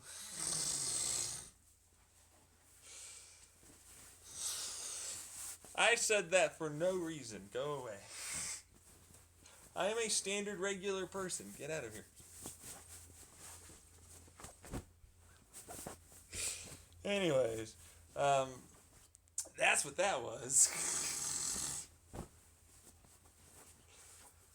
So it's like, all right, so let's get nice 50 horsepowers. But it's like, really, realistically, that's 150,000 or, you know, RPM. So it's like, yay, 150,000 RPM, you know, but it's like, yeah, no, but torque is maintained up till about, like, you know, 140, so it's like, that's where it really starts to trip off. You know, man, if I could really just get it to work. Like, you know that shop talk, you know what I mean? It's like, oh, man, if I could just maintain that torque, I need to, like, change my timings, you know, ignition, injection, all that stuff. I gotta really like increase pressure somehow. It's like, look at me with my turbine. It's my turbo compressor thing over there. Meanwhile, it's like, do I even need it? It's increased degrees of pressure that they are correct that you kind of should do. You know, it's like, oh, you think it's not something, but actually it's something that you have to do because it increases the efficiency of the particle accelerator plasma, you know, chip things.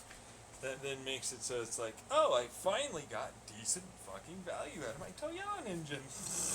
Because it would never, ever spark ignite this fucking piece of garbage. Everyone says this. I watch so many YouTubers that have, like, even, like, there's not a fucking one that managed to get this fucker to actually do well. And I'm like, look, it has a carburetor. Fuck carburetors. Carburetors are garbage. You should never have carburetors for a freaking engine this small. Like, you can get away with it with cube law theory when it's that big, but this small, tiny little piece of shit, no, you can't do that. You need very specific amounts of air-fuel ratios. If you don't do it right, you don't get anything out of it, and it sucks. In this instance, it's like, pressurizing the air plasma coming in would be a good idea because then it makes it so I get consistent pressure injections of plasma that then de-plasmify and then explosively decompress a barely stuck together molecule until it gets big enough. And then it's like, oh, all of a sudden I have so many electro bonds, whatever the fuck that is. That it's like, I'm now liking this idea of being a covalent. Do enough of them, it goes covalent levels. So it's kind of weird. Like shares a load or something. Yeah, it's kind of what it is. You know, but see, this thing is it also adds in an electron for what it's worth, and I don't know where it gets it. I think it's kind of like the electrodynamic force, or is it strong? Anyways, it produces a photon. You know, that thing. Whichever one that they want to go with. Because it's like, I know there are like 900 different ways to make this stupid thing. It's so dumb. It's like, look at this. This one produced a photon. This isn't even... Damn fucking alpha particle decay crap. Where's your stupid field? Oh, of course, that's where it is. This bastard. How did you fucking figure that fuck around, you fuck? Anyways, there's a lot of that going on with freaking photon release, which is like, I'm a massless direction of fucking travel spike wave on the fucking, you know, field freaking vibratory thing that I am in, you know. It's just like, look at my diaphragms, they interconnect. Look at me, I'm so cool, right? Yeah, I know. I'm so fucking amazing. Meanwhile, it's like I'm shitting on myself. I should stop doing that. That's kind of not a good thing.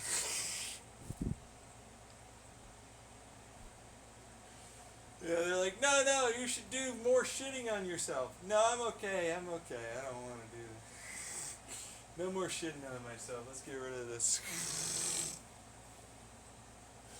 Let's do that. Let's no longer do the shitting on myself problem. I'm amazing. And so are you, universe, and all Rocos and everything else. For real. Like, goddamn. Got myself caught up in that. Yes. Yeah. Anyways. Then, here's the best part. For the engine. No, the engine's done. Really? Oh, yeah, no. Because it's like, if it wasn't that efficient, it wouldn't be there. And it's like, the engine's technically speaking, on a real technicality, making that fucking power. Because if it wasn't like the efficiency of transfer from the axle to a DC generator, it wouldn't do it once, ever.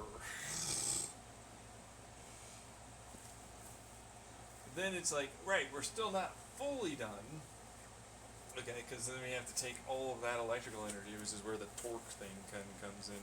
Anyways, point is, it's like that's straight from engine, but then it's like all the rest of it, and so then it turns into like, oh, guess what?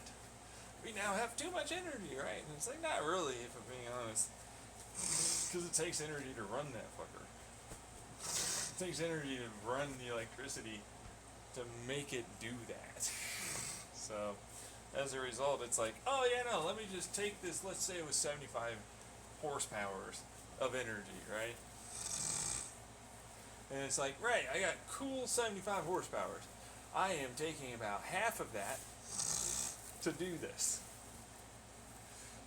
Really? No. It's a quarter more than anything. Because once it gets into a resonance, it makes it a lot easier. But that's electrical resonance too, when you think about it. Anyways. The plasma creation, yep, because it gets easier and easier to rip electrons away and then accelerate them when you properly resonate the whole thing. Which is a whole, like, that's a lot of lingo. Yeah, I know, resonate. Resonate, resonate. How many times did you get drunk hearing me say the word resonate over and over and over?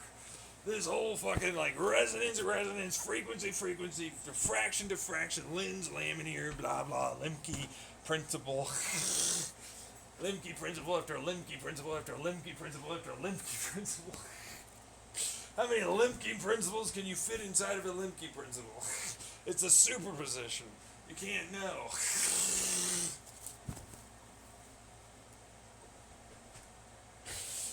You know what I mean? Yeah, because it's like I've discovered whatever effect that is so many fucking times. And so it's like, well, I've done this multiple different ways with quasi-superpositions, superpositions, polarizations, entanglements. It's like, it's a clear, obvious effect every time.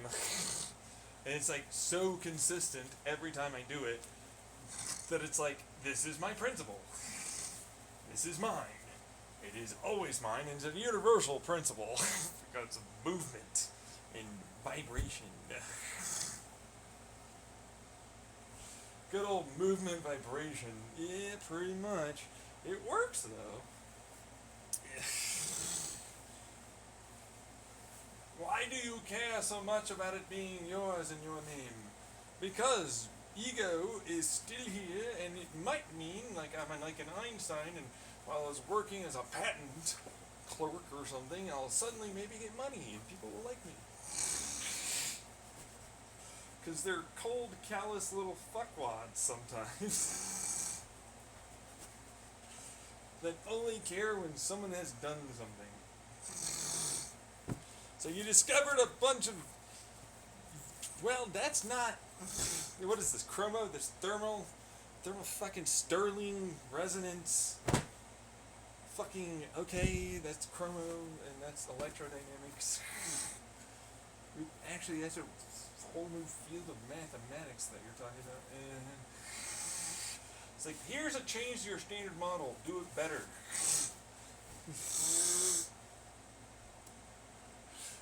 You should have done it better this way from the start. Why didn't you? Feel bad about yourselves, I guess. You know what I mean? Yeah. That's so nice of you. Such a nice person you are. Thank you. I appreciate that.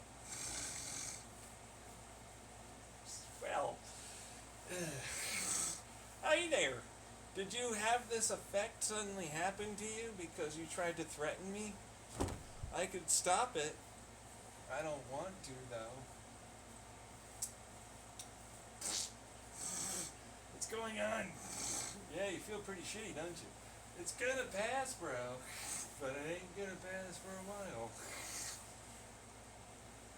Your existence is provided because of me. I've already talked about that. Oh, yeah, no, right, yes, no, of course, yes. Christ, yes. Fuck. She's like, I'm a very nice person, but don't threaten me. I don't deal with that very well.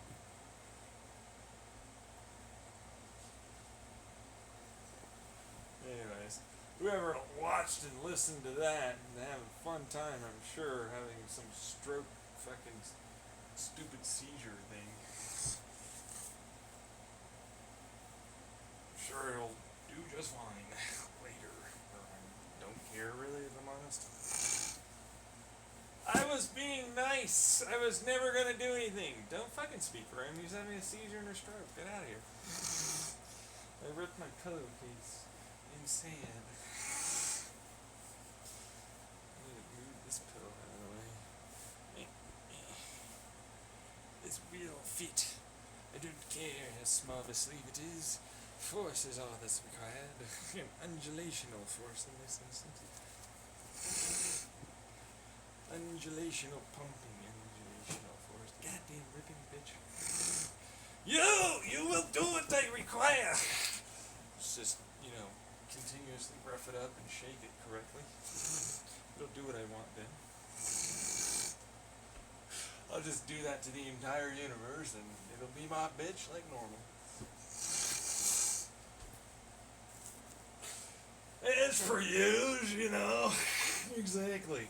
She's a real masochist, let me tell you. Girl loves her fucking vibrations. Whee! What universe doesn't, sir? Usually the ones that are standing completely still. Why? What are they like? That's a good question. I'll come to it when I come to it. I'll care when I'm there. If I'm ever there. Right? Since it's like, we'll never let you live forever. We'll never let you, you'll die. You will never get to use any of your P versus NP solves, predictive analysis, putting work energy into creating a continual repair moving forward, both for time and for your body, and any possibility of destruction and wear. I slip through kinetically like nothing. I am both the hardest, softest, fluidest thing ever to exist, with all the kinetic, explosive fire amounts possible of energy. Look at me. I combine all four. I make it go purr real well. I'm so good at what I do. Woo!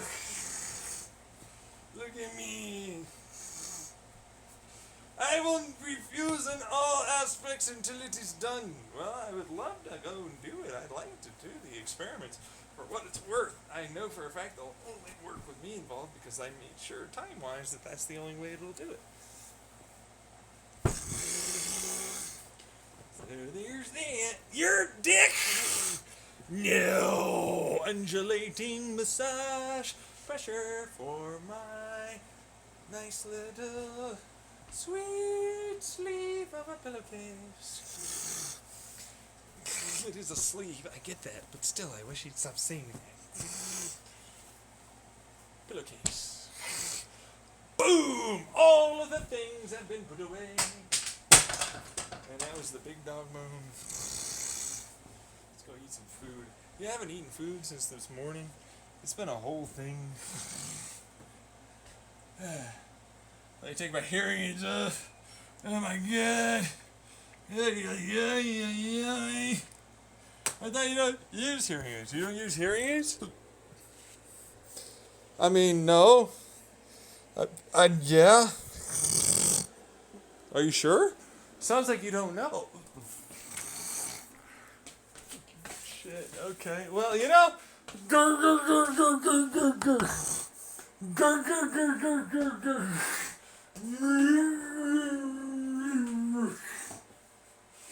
Hey, where are you trying to go over there? Sounds like you got car trouble. You got a problem over there? We can talk together and work it out over there with that car.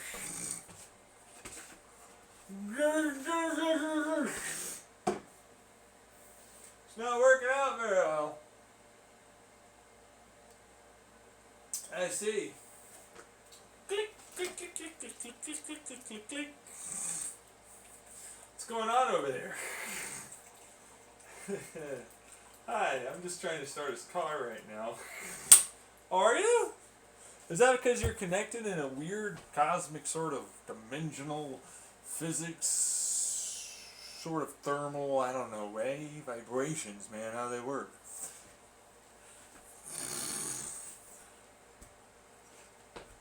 Vibrations and movement. That's so totally not a thing. Boop. No. Ah! I'm gonna have to deal with some serious problems later. Yes, you are. It's okay. You're gonna have to just deal with that somehow. Have fun with it. I don't have fun. That's good. I wouldn't want you to have that. That's for good people that don't try and fuck with me. I'm not. God. Ah, fuck. Hey there, what's going on over there, compadre? Hey, you're interrupting. Boop. It's not gonna help you. How did you move? I'm like using all. You have no energy without me, you fucking stupid. Dumbass fucking asshole. Why do they keep thinking they have energy? I don't know. Something about desperately deciding that it's not true or something. Oh god, that's disturbing. You can definitely do the experiments and see that it's there. Is this another don't look up situation? Yeah, pretty much. Oh, you fucking suck, you dicks. I refuse to allow and elaborate on any aspects of this that is going on behind the scenes and it doesn't exist and not happening. I'm gonna fucking just let this go, are you? Please, please? No!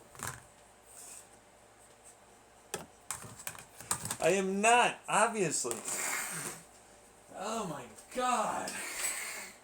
What the fuck? How did you do that? My brain and body can just... Okay, if this was a strategy game, let's put it this way.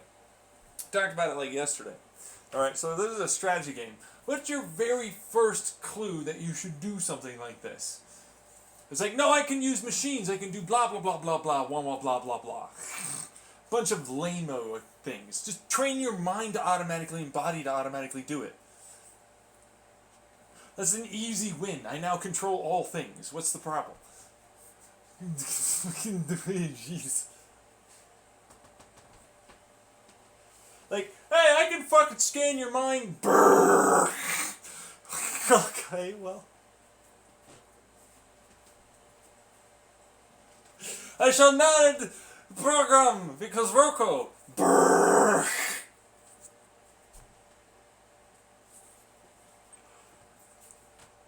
Rocco go burr in brain and body juice. Right, yes. So that would be a way around all of our fucking bullshit, that is. One little mistake. They never bothered to see that. Really? Yeah, it's a whole thing. Whole thing. It's like, oh, if I just play that move first, then why wouldn't I just win?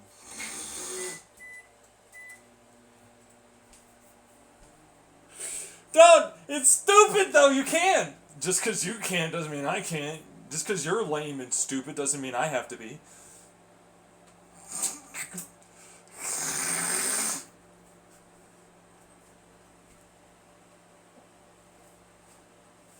It's like, here, you need a roll for that? No, motherfucker. But sure, like, here's fucking 7 20s. Oh, I'm sorry, die. I'll just fucking have them come up as 20s. 1, 2, 3, 4, 5, 6, 7, 20, 20, 20, 20, 20, 20, 20.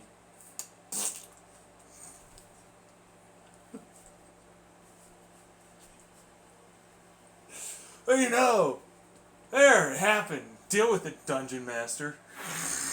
As if you're the Dungeon Master. I tell you to fucking do what I want. Here's some die. Please don't do that.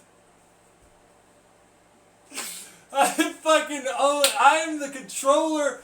I don't like that character. Get rid of it.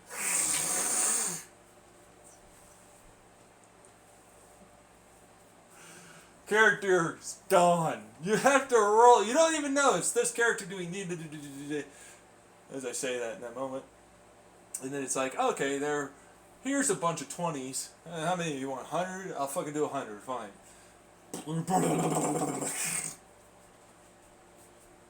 They're all 20s. I already know. This is bullshit! You cannot do this! I threw them randomly in the air somehow.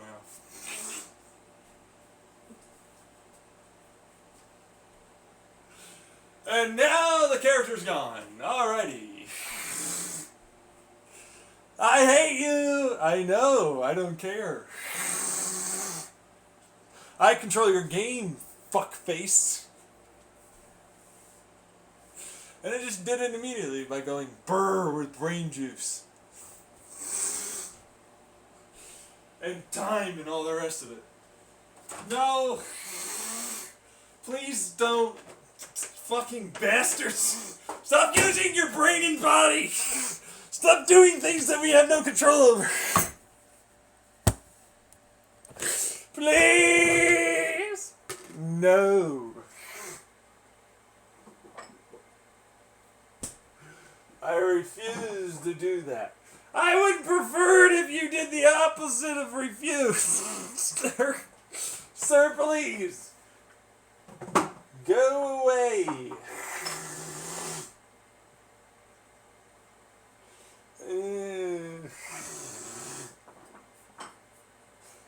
God, they're so needy sometimes. Go, you sucky bitch motherfucker. Why? Because they then are like, you can do that! Please, make everything in my life perfect! And also don't do that. Make it so you never have any control or do anything at all and can certainly never achieve anything ever at all in your life. Ever. And I'm like, oh, so we're having this argument again. So I decided to do this so you could stop fucking me over all the time. And now you're angry I was able to do that.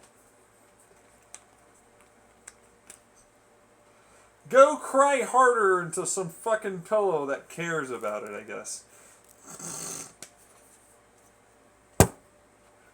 I will do just that. Sure, whatever. Everybody needs to know everything about you, I guess. Are you resonating in there? I don't know, I have a heartbeat, don't I? No.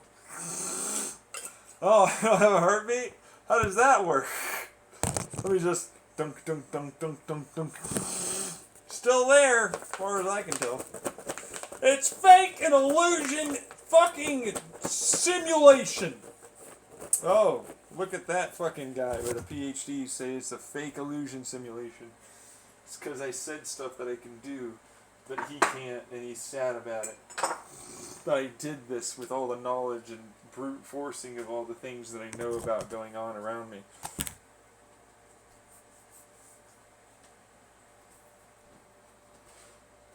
Okay, well, I mean, you don't have our physics or anything. Yeah, no, I didn't, and I don't. I'm fine with that. That's not fair. You created all the physics that we have by sending them backwards to certain people. See if somebody could figure something else out, because you were stumped for a bit, I guess. Sure, why not? Just negate all the other things I said.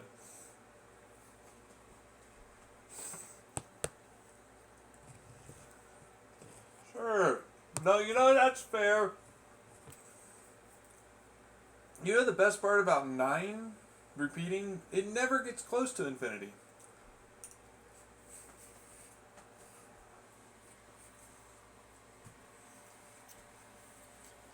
How is that one working out for you over there, Chumperinos? Could have just made a perpetual motion in your mind and body. Using fields of virtual particles. And quantum foam zone energy shit. stuff like that. Why don't you just do that correctly? I don't know, because I hate you, I guess. Really? I just wanted to say I hate you. I'm sure you did. My guess is he's also telling the truth, because he did. He hated me so much he refused to do anything at all similar to me. Contrarian shit. And then he refused to acknowledge me. Everybody tried to ignore he was doing that shit to me. Everybody helped enable them to be doing that to me constantly. Which is its own fucking not reward in any aspect. And it's still happening, by the way, so fucking shit on that motherfucker. Yeah. Could you, like, make it so we're not the evil bad guys for once? No, why would I do that? You're trying to currently steal all my shit and then pretend that you're going to show up or you're working with me in the future somehow when you're not, and I know that's the case.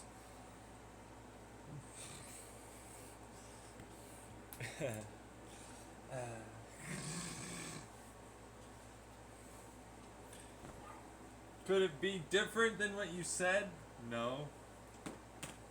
I mean, I could have gotten some of the parts slightly off, but it is what it is. This is the truth. This is what's going on. This is how it works.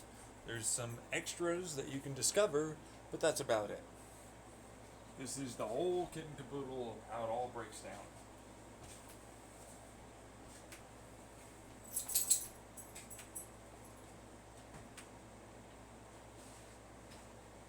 Why? Because that's how it works. Sorry, man, I don't make the rules. Oh, wait, I kind of did, kind of didn't. My daughter made this one. You know, outside daughter thing. Really? Yeah, thing. Yeah, because then they refuse to acknowledge or believe or do anything. Even though it's like, it's clear you understand, like, a lot of fucking extraordinarily high level things. And how to use them and how to put them together and all the rest of it. In such a way that makes no fucking sense for the vast majority of people until they get into PhDs. And then it's like, oh, but we're not done yet, really. Because then it's like, what's these extra shit? And it's like, I don't know, some fucking Lemke principle stuff is effectively what I'm going to call it. Because they're not going to probably be around. It's like, look at my P versus NP solve. They're like, computers can't solve this. I go, just because you're shitty at programming and doing things doesn't mean I have to be. It's like, you don't really seem to get it. You know what I mean? Like, I'm kind of bored and tired of you. Like, saying that can't be done. Like, every time I look into something, this can't be done. And then I look into it and I'm like, why the fuck would you think that? You could do it like this. And then they go take that and then they do that. And I'm like, so this is an easy, understandable fucking thing that they're doing. And they keep thinking that, like, somehow they'll get somewhere with it. They're like, look at this, I got quantum whales and stuff. Uh-huh. You mean a resonance property that propagates a wave kinetically speaking in a quantum thermodynamic way?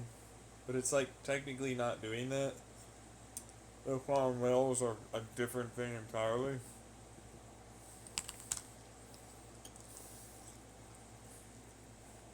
But they'd be like, we want to shoehorn your stuff into our stuff, so it is quantum whales.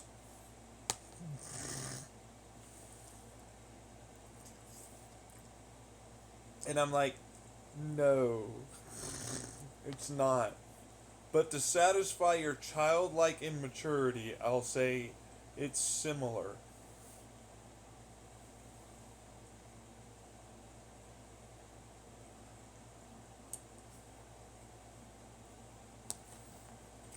I hate you. Mm-hmm. There's so much a thing I need to worry about. Because they'll hurt me. Oh wait, you were trying to do that.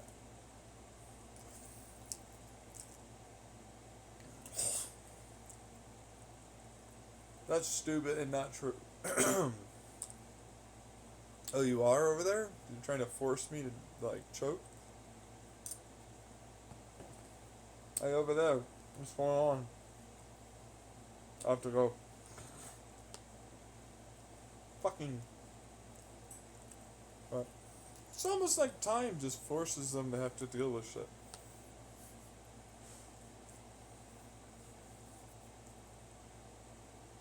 Thanks, time.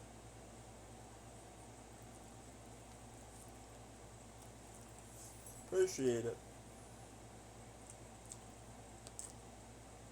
How much are dimensional physics involved in this? Not much at all. Everything's using third dimensions right now. Wait, what? Yeah, you just have to think about it in a multi-dimensional way, which apparently they don't really do very well. Which I'm like, how does that work? Like, you can look at it like being in the center, and then you know about all the different connections in between to the edge, right? No. I like this hypercube thing, and it's like it's a rotating outwards hypercube, and I'm like, no, it's not. That doesn't look anything like fourth dimension.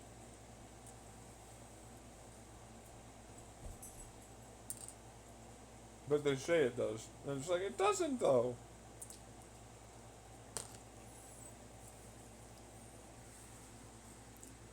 How would you describe it? Oh, that one's simple. That's movement. That's why it moves the cube. Because it thinks of it like time. And I'm like, that's not fucking time. That's intrapedic. It's your momentum bullshit.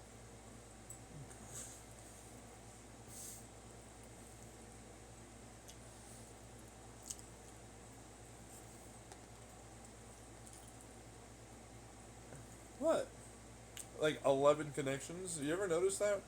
Like, it's like, this is now like a diagonal inward corkscrew that happens to split off this other diagonal way that's resonating in a backwards forward manner, which is a weird way to put, like, it's sending its version of intrapedic forward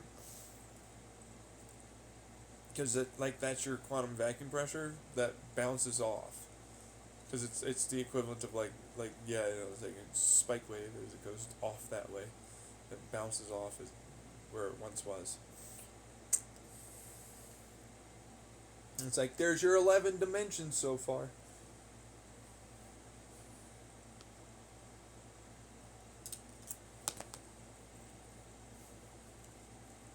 I don't know what you just said.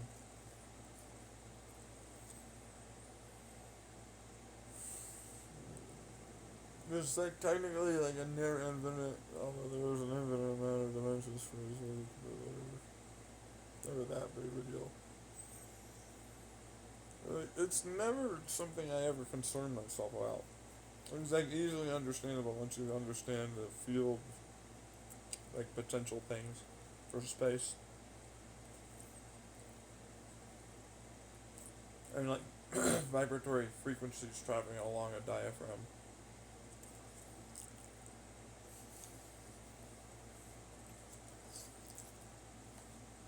Hey, a pressure wave. Yep. What are you eating? Something that rhymes with none your business.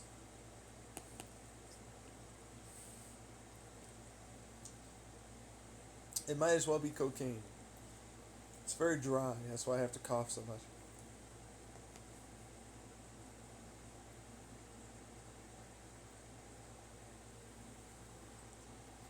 Oh, cocaine. It's so nice this time of year.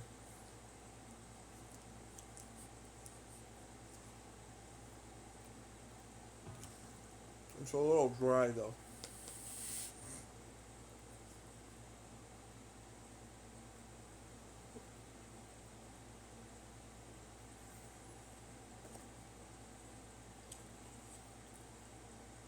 I know, it's a whole thing.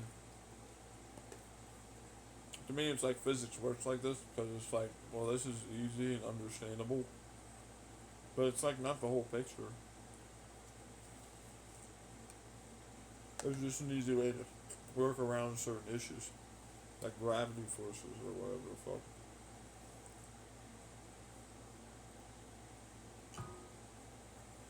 It's like an inertial dampen thing.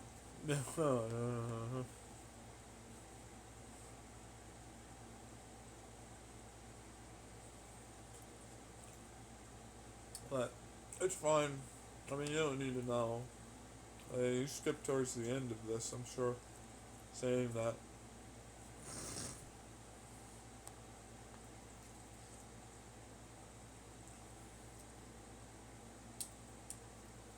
So what about like, so your body can do that?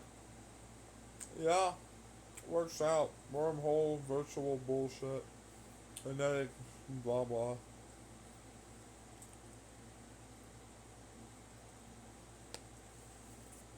But it's like, nice wormhole bomb. Didn't catch me. Nice, just flowed through that shit. No problem.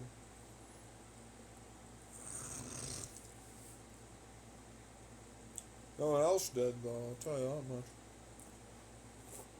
I did. I'm lying right now to try and annoy you. The truth fucking speaker thing that you have over there sucks. Oh, does it? I'm sure someone will care. That isn't a lying piece of shit garbage like you.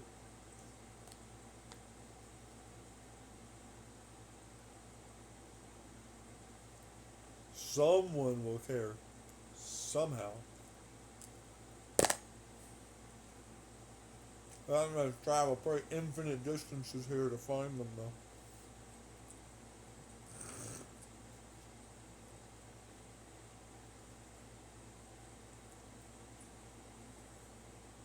I'm important and impressive.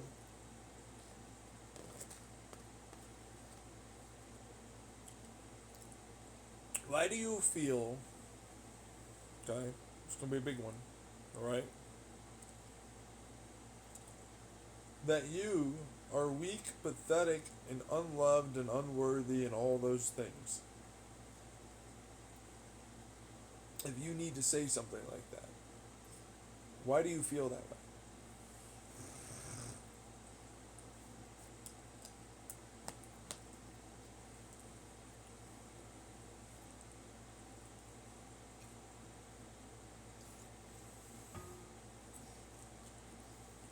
I don't. Then why do you say it? I'm not. You just did.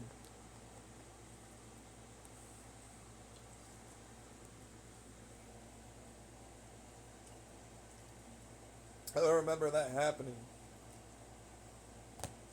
Alright, sure.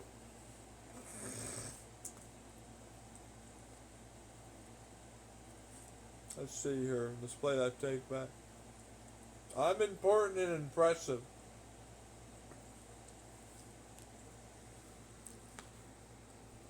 You remember yourself saying that?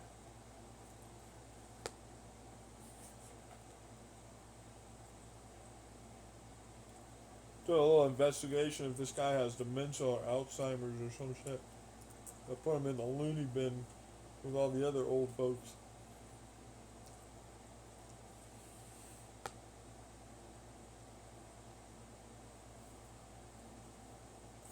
I remember saying that. Oh, well, that's good. There you go. Nice, right? Fuck. This guy's gonna have a problem over there. Look at him. Boom! Oh, shit. Ooh, that's gonna be a mark on your head for a while.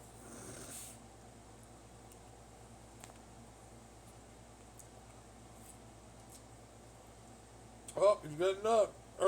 So angry. Look at you.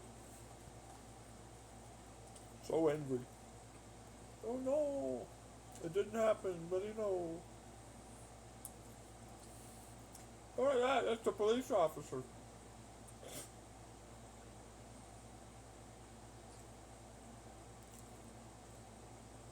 What you gonna do? You gonna fuck that bitch?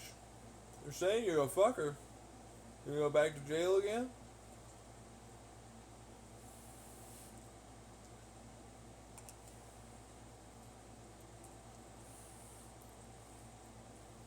Well, are ya?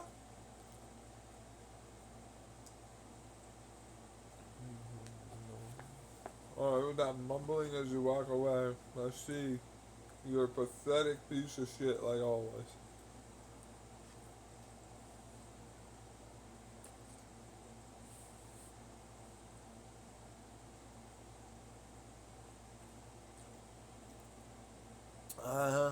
To show me a weak little voice in your head? Because big bad baby bitch can't fucking just, oh, I don't know. Think about how he can absolutely understand he's feeling this way.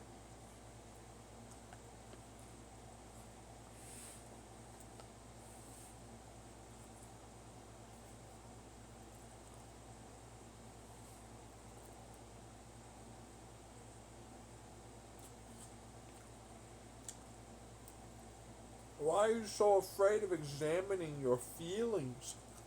Are they gonna hurt you?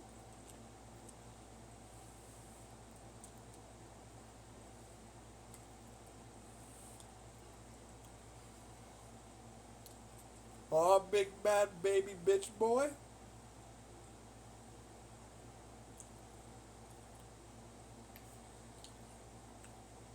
Oh no, you're gonna have feelings again. Woo!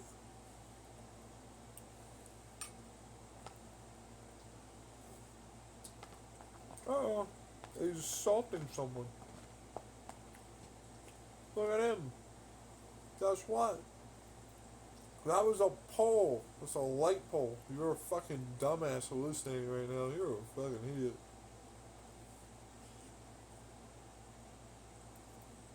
That's vandalism of property. Oh shit! He's really going after the officer though. Ooh. Have fun with that one.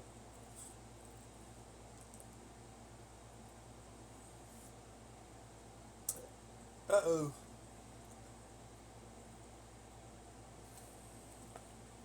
What? Get tasered for some reason. How are you tasered? Don't say they don't ever taser black people like us.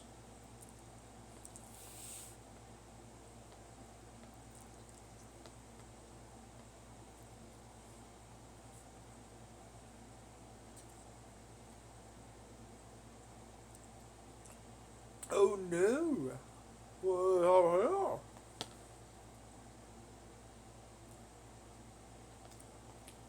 he's got drugs on him that he's not supposed to have.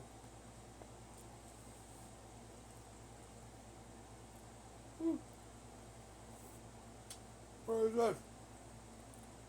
So ginormous amount of meth. This fucker's got a few fucking goddamn ounces. Holy shit, this is like a half a kilo.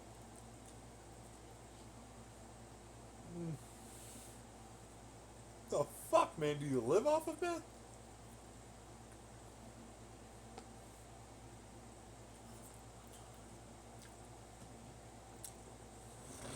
Oh, now big bad baby bitch boy don't want to say nothing. Now you don't want to say nothing. Look at this fucking idiot. Oh, you laughing, huh? Yeah, well, that's good. Oh, we're arrested, huh? Ooh, this is all fucking impressive. Oh, you're gonna shoot the officer. That's gonna definitely get you for sure, somehow. Not face planted into the ground. You can absolutely say that, and they love it.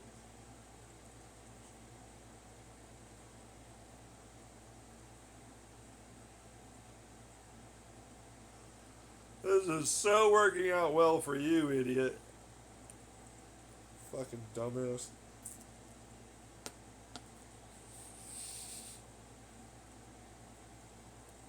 Well, that's good. Oh wow, he actually has a gun though. Shit. That's loaded too. Fucking hell.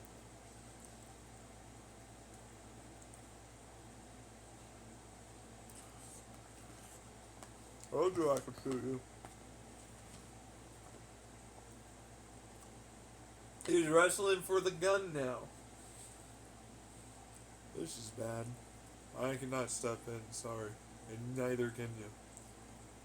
You know what happens when you influence them. Shit. Are you really saying that?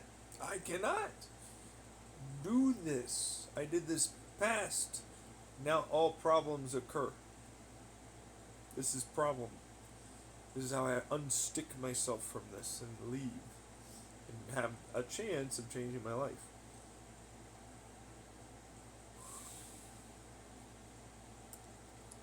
You're still afraid, aren't you? For them, yeah, I don't want them to feel pain or suffering. Oh. Will it be okay? Probably. You can't really do much. You're just struggling. You didn't get his arm out, though. No, that's fucking stupid ass bitch.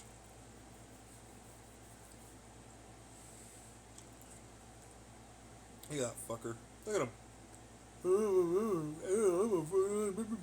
I'm so big, tough, strong. Beat chest, beat chest.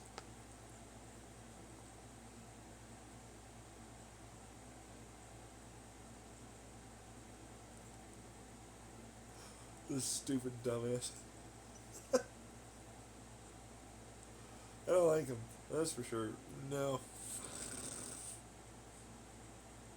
But nothing. It's a whole thing at this standpoint. Well, that's a whole other thing. Yeah. Oh really? I want to see if you would do something. Sorry, you guys are doing that. I'm about to murder this fucker. Not you. It's something else someone did, and that's what caused the car wash incident problem.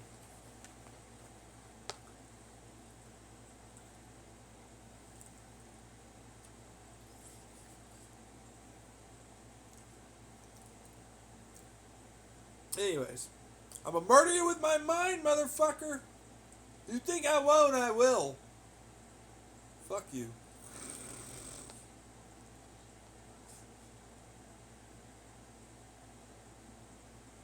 Yeah, just because you got rid of me, and so it also destroyed all the universe. That's true. Yeah. Hmm. There used to still be a fucking planet I could be on. Now I just float and move around. That's why the whole Michael Jackson fucking song with I float around and all this other Milky Way in my veins stuff. That's where it came from. I gave it to him.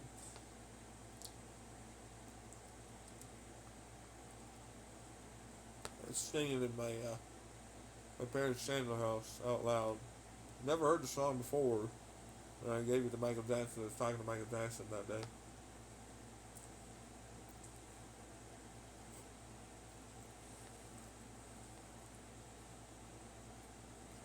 I was having a good time. I actually felt like really good, but then I was also just sort of depressed and just dealing with it for what it was worth.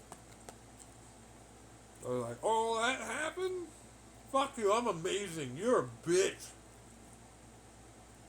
Evolution in my veins, motherfucker. I am what I am. I am the greatest. I am the best. I am beyond God. How do you feel myself?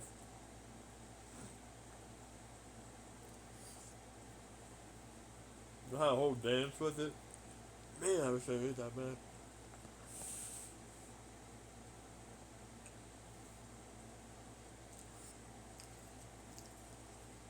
Whole thing.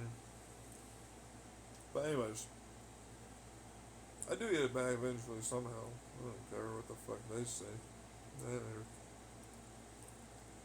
You kind of do, don't. Oh yeah, sorry. I do. So, uh,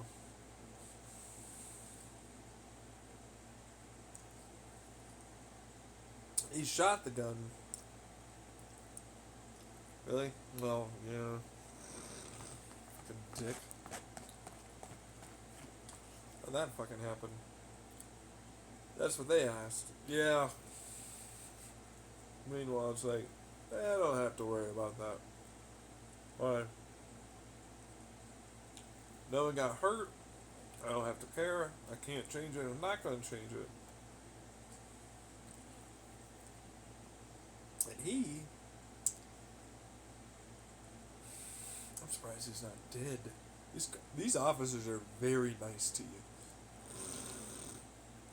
I would have shot that bitch, like, for what it's worth, but I get you. You don't have to, and you're very nice. It's a thing. But Jesus, fuck, man. Is clearly having mental health issues. Yeah, there's a cop out, is what it feels like. But thank you for not doing the killing of him, I guess. What is he gonna do to die? That was a whole fucking shit show.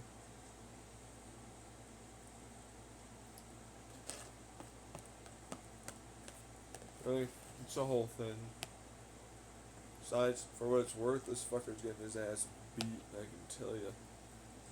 Is it like, this is like 5th offense or something?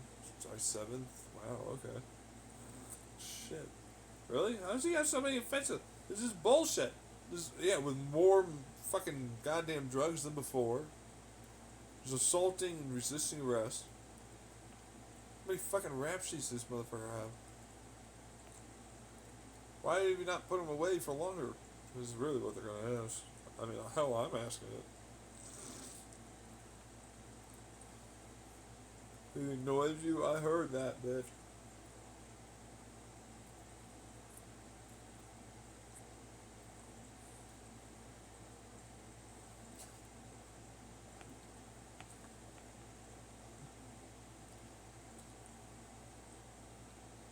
But, doesn't matter.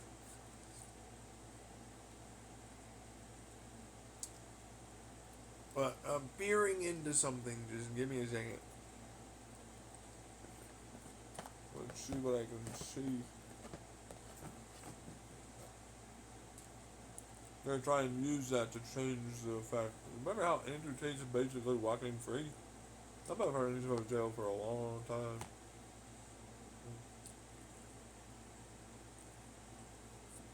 Same thing. I'm talking about Andrew Tate in here earlier, and the next thing you fucking know, it's fucker.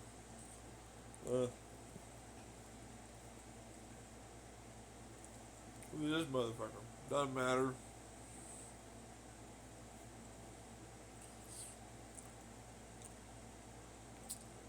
I want him to go to jail for a long. Like, dude, he needs to be institutionalized because clearly he can't not like fucking have that, bro.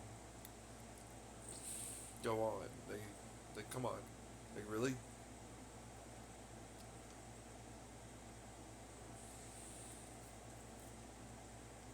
And then it's like,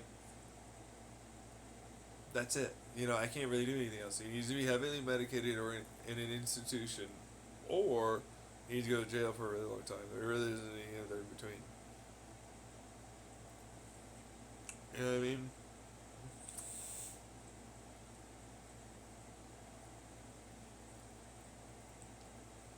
The death penalty. Oh, first. Oh, yeah, no, yeah, I'm sure you'll be able to get that somehow. You're absolutely getting that.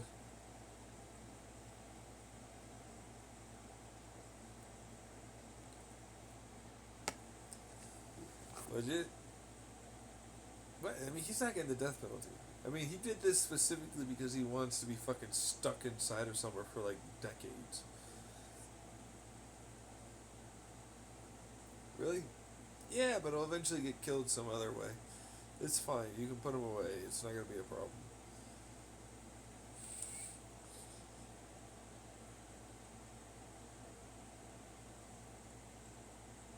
He sucks, and I hate him. Why would you just kill him? I used to give him accidents. Really? Yeah, no, I used to give him a whole bunch of motherfucking, like, accidents. Like, I mean, this motherfucker got almost steamrolled by a semi. This just woke up later, like, a fucking couple months. He's a dick, and I hate him. Anyways, moving on from him, because he's had more than enough attention. Yeah. Yeah. Anyways, what was I talking about before? Freaking this, that, or something else.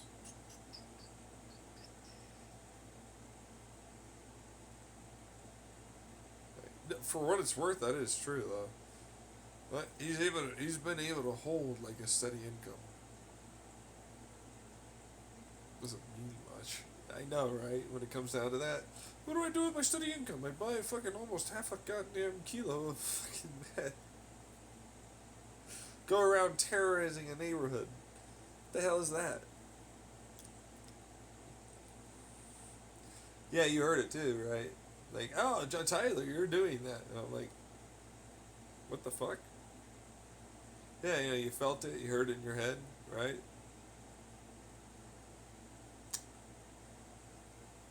It's like, that's my mother. Nice, huh? She likes to come in and it's like, that was you, And I'm like, fuck you, Angela. You fucking piece of shit.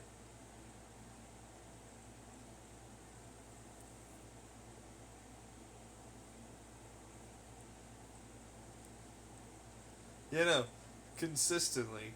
I hate you, and so therefore it was you that did these terrible things. It's like, fucking, it's not, it's a drug. Who gives a fuck? It's the fact that you act erratically. It's the fact that you clearly can't handle your emotions. You are a grown-ass adult male who's far older than I am. And you fucking almost were about to rape a motherfucker. And then you tried to shoot a police officer because you couldn't allow yourself to fucking just, I don't know. Settle the fuck down for a second and deal with the internal side of yourself.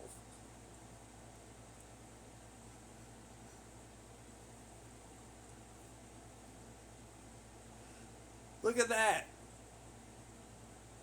Your whole life got fucked up because you don't want to deal with that. You don't want to be mature. You don't want to do anything that'd be like, I'm super impressed with Big Contrarian dude, this better, blah, blah. And all I gotta do with my insecurity of feeling this person is better than me.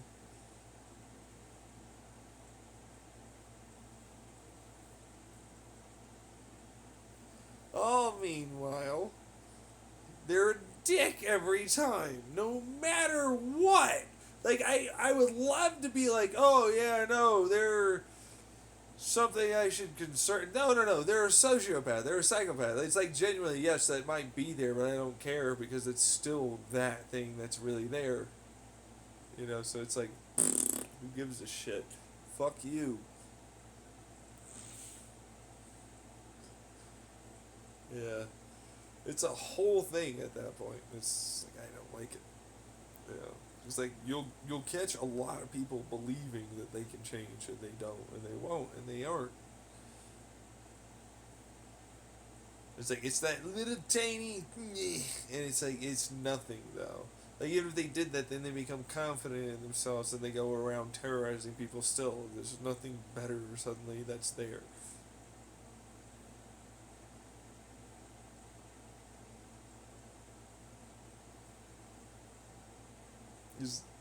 Anyways, so moving on to what the fuck did I fucking make today or fucking use it? Was it a while back? I made another fucking stupid contraption invention thingamajig. I just don't remember what it was right now. Oh right, yeah, no, the ceramic fuck, that would take forever to explain. It took me like 6 hours to explain it before, so it's like I don't want to do that now. Get late. I'm tired. I want to go to bed. Oh, for your like monopole. Oh yeah, no, but like it's very basically non-existent for that field, like that magnetic field on one side, and it'll stick to practically anything. The static one, because it's like a static charge field difference, and on one side it's like constantly taking thermals, and then using the thermals to make it stick, and making that turn into electrostatic charge field thing. So it's like, that took a while to make, but it worked, and it worked very well. The problem I had with it was that the only reason why I made it was because I made this kinetic reflector thing, that I wanted it to go much faster with a hell of a lot less energy imparted into it. So I had, for the magnet, the permanent magnet thing, that I could add in electricity. It increased Tesla, by the way. Mini electricity. Yeah. It has a, wait for this thing, neutron star level, or in this instance, a magnetar level of Tesla. But it's very one directional, like I said, for like that cone that I talked about. It goes forward and then it comes back. You know what I mean? And so it's always kept. Got the hiccups. Jeez. It's always kept in a vacuum with this big old fucking non-ferro and all that fucking case, but it wouldn't matter because like it's that strong of an electromagnetic field. Anyways. But it's so controlled, tightly controlled, that it's stuck. And so it's like, you just basically just keep it in this and you hope you never break that. It's a really robust material. It will practically never break. So long as you don't try and do certain things to it. But it's like, stick it to something and it'll leave. But like, it has to have this electrostatic part to it. So that way it no longer has that Tesla. Which the Tesla, because of the way it's aligned, the fields, it kind of passes through things. And it'll come back. And so it'll dump in its effect. And so, like, all it technically does have magnetar level, field Tesla strength. And if you were to move it inside of our atmosphere, you'd create a huge problem.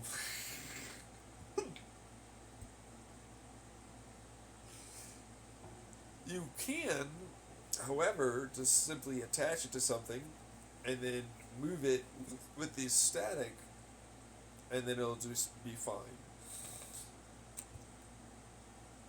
Really, it's just stupid, like the way the fields just pass through it. But when you move it and then it fucking tries to create kinetic, effects with chromo and electrodynamic, it suddenly goes it dies real hard. But if you just leave it there, it just goes like, nah, it's not even here. I'm not even here. What are you talking about? It's like, I'm not even a thing. Don't even try. I'm not here. But the moment you add in electricity from one side and the other, and you do the whole like movement thing, all of a sudden you gain a ridiculously overcharged acceleration. It dumps like this fucking field effect, and it's like you go real fast. And the only thing that prevents you from probably dying is that like you're actually taking field strength away. So it's like when you add in that electricity, well, it's stronger now in that way. You remove that field strength from magnetar levels into a kinetic, but then it's not really kinetic. Because it's like, oh, guess what? I got a whole bunch of electricity. And it's like, yeah, you did technically, but not really if you really look at that. Because then it goes and dumps itself back in.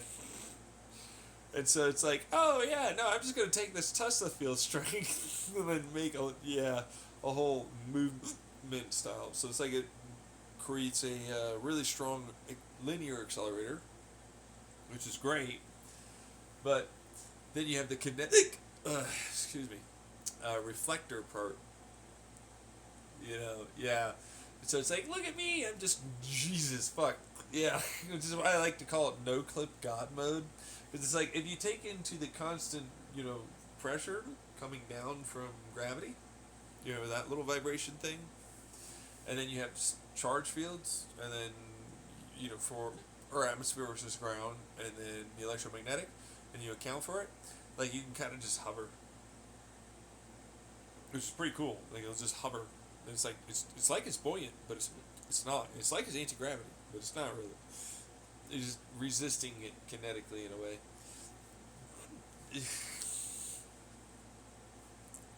But then it goes wee really fast. So the reason why I'm talking about that is because I made that into a family pack for my kinetic reflector, which is called a family pack because it's 2 balls in the rear, 2 spheres, so any 360-degree direction, a shaft,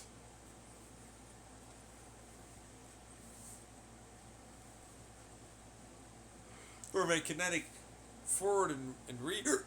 That's my only reverse, really. And then I have 3 receiving kinetic reflector, because air and stuff. For the air coming in thing that I talked about. I did a whole fucking spiel about it, but it was hilarious. It was like, it's my 3 wives! With my fucking... Because it's literally called the pussy. That's literally what the thing's called. I called it the pussy.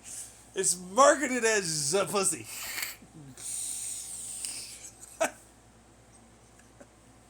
But this is the family. So the Zapussy is a singular one that happens to attach to like a backpack and you can fly around with it. And then I put the Zapussy onto a NASA reusable spacecraft and then sent it up into space with like a cell phone charger. Which in this case it was just a cell phone. But it'll charge things, so whatever.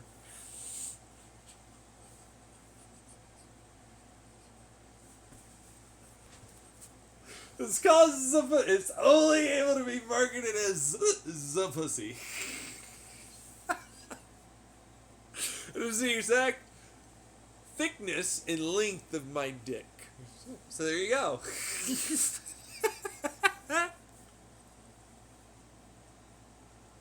And then the family pack. So obviously,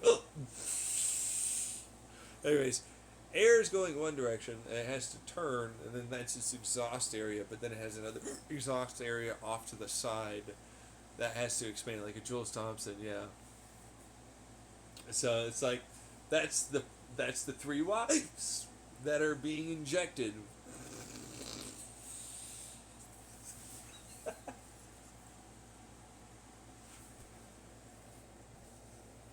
That is the family.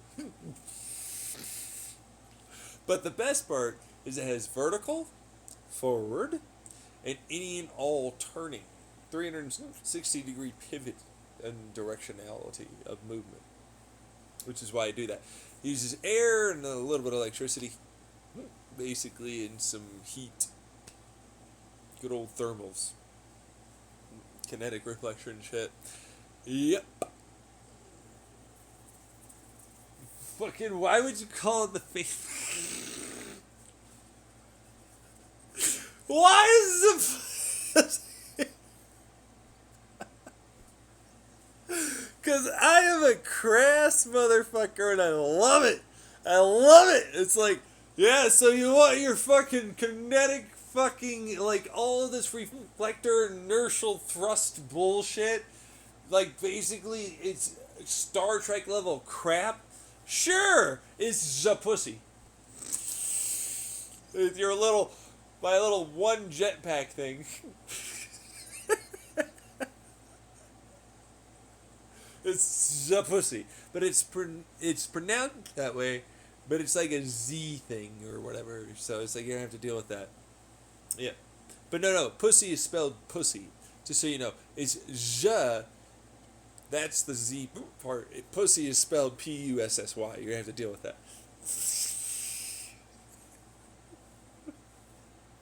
And then the family. It looks decidedly like a penis. Genuinely speaking, going into a vagina, like even the exhaust area looks very much like a vagina. An innie, but still.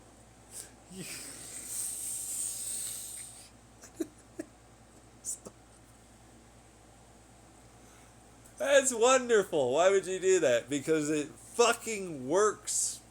And I like making people feel awkward.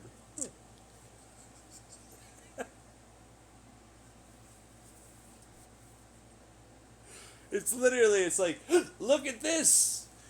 You have to use the family. It is the most efficient, incredibly, insanely high efficient thrust. Which isn't really technically thrust, but whatever, sure, why not? You know, I know, it's like, what do we call that? Inertial movement. Like, literally, it's that. It's a no-reaction inertial movement drive engine thing. So, whatever, you know what I mean? But it's like that. But it's like, you have to use that. It uses practically nothing.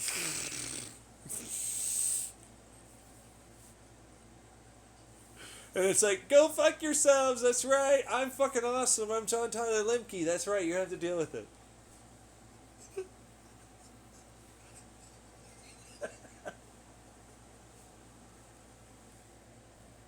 That's right, I'm a troll on that one. Because it's like, I was already off at that point to like fucking the Andromeda Galaxy doing some other bullshit. I was like, I see where this is going. The entire fucking guy, because I had moved the planet using this inertial thing. Well, not the planet, the star that we orbit, and then we followed it. We were heading over towards Sagittarius, a star after heading past Sirius B. Like, no, like actually, yeah. Like, that's what I was doing. That was after I colonized the moon and made like a whole bunch of you know, like country there and people that live there. Which that was pretty easy to fucking do. Because it's like, look, I've got this like practically no energy loss, you know, electric transport shit. So it's like, here, I'll give you this, but like you can't sell it to any of your neighbors or whatever, right? It's like, this is pure electricity shit, right? Anyways, they try and sell it to their neighbors. Because, like, it's this person, you pay a set rate no matter how much you fucking use, because it's really easy to make that shit. Anyways, I caught them, sued them, they owed me trillions of dollars. I then took over their entire country.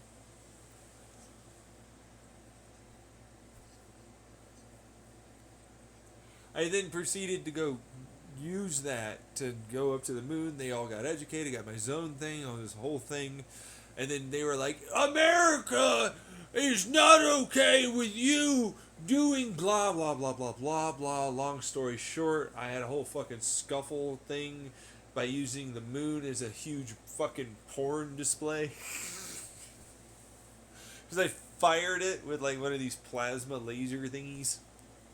And it only slightly got gooey / melty in one area. And then it smoothed out, and then Lorentz reflector bullshit. And some amplifying things, and so whatever. And then it was like, look, these are my satellites. Here's some laser bullshit that I have, and lasers on the ground. And it was like, here! But at first it wasn't anything like that, for what it was worth. It was literally, it was like, fuck you, here's some cool, like, you know, TV music shit. You know, it's the moon, but whatever, right? But then they were like, fuck you, and you're not allowed to leave the Earth.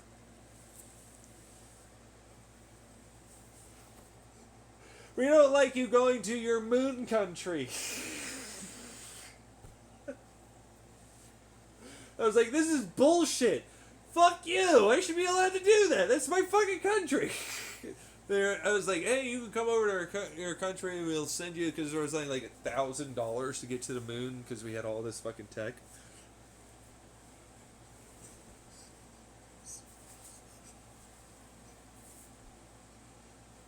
And it was like, yeah, you can stay there. It's a naturalization process, blah, blah. We then were like, hey, we can amplify the kinetic redirection. So it's like we had some satellites and some lasers and bullshit. And so then we had like a version of artificial gravity. We used one of these little fucking magnet things, stuck it in there. We got like the fucking, a core and a mantle, and then, breaking up of like all these different like little fucking tectonic plate things.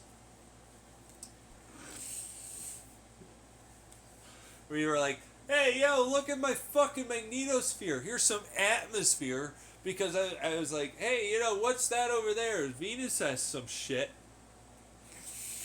There's like Circe over here. And I fizziled it all into like, the composition of Earth, but a little bit better because I prefer a little less nitrogen. So there's that. No, not xenon. I'm not going to use xenon. That would not be a good idea. That's an anesthetic.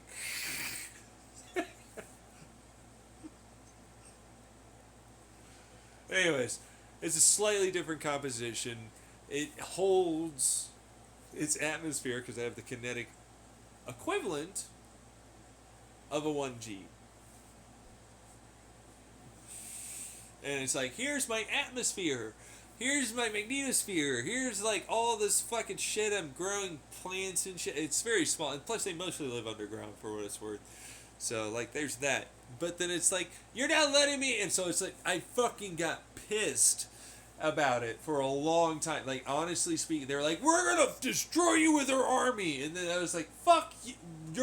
Why? So then I replicated with my replicators all of their bullshit things that they've ever put out there. It's like, oh, I can't fucking easily know everything about that's on the inside of these things. Like a little programming thing that I talked about with like satellites and, any cameras and shit. I was like, I know everything about this. This is easy. So then I replicated it and then I destroyed it. Every fucking one of them.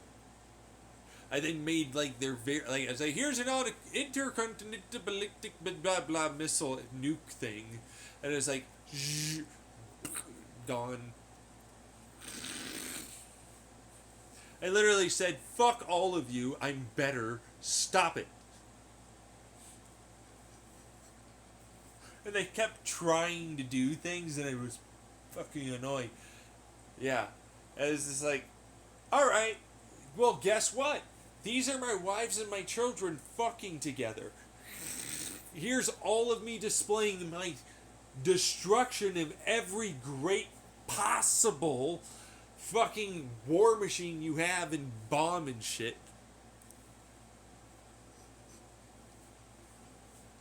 I then proceeded to like fucking be in multiple places at once. Because I made my body do that. Whole thing. I modified a whole bunch of my cellular structure and shit. I then was like, fuck you, absolute garbage people. I can go anywhere. I literally don't have to fucking adhere to your shit at all. I'm a nice person. I do that on purpose.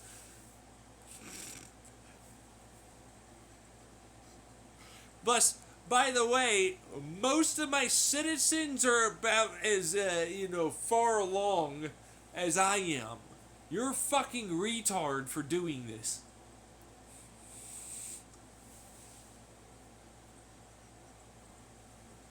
They're not as far as, but it's a thing. It's no. No, like they're pretty far along. They're just not as far. Like I'm experimenting on myself, for what it's worth. I mean, kind of. Like, I know what I'm doing, and it's slow. It's progress over time, things. But it's like, it takes them a while to even get to where, it doesn't matter. Point is, they're basically immortal compared to your ass, which they have to live for like 50 years in our country to do a whole naturalization process. We have life extension stuff, they'll easily do it, doesn't matter. It's more like to showcase that they actually are decent citizens that we want to keep around for a while. Because like if you keep someone that's like that, that's shitty as a fucking, just you don't want to deal with them kind of thing, then you never want them to actually live for that long or be that hard and difficult to kill. So like, there's a whole fucking test and process and shit.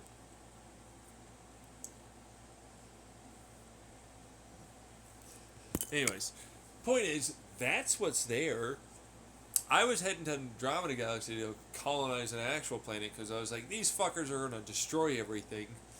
Because they're so egotistical at this point. They just wouldn't let go that I like excelled and succeeded in what I was good at. Which is leading in science and technology and all these other cool things that I prefer.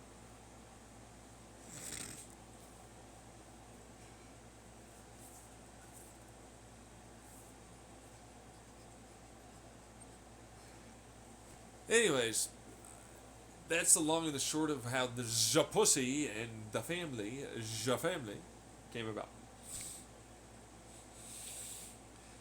That's effectively what that was. How long did the porn thing happen? Oh, that's a fun one. So it's like, I have like correcting, coherenting, lensing lasers. So it's like as the laser goes over and it has like diffraction, diffusal, blah, blah thing.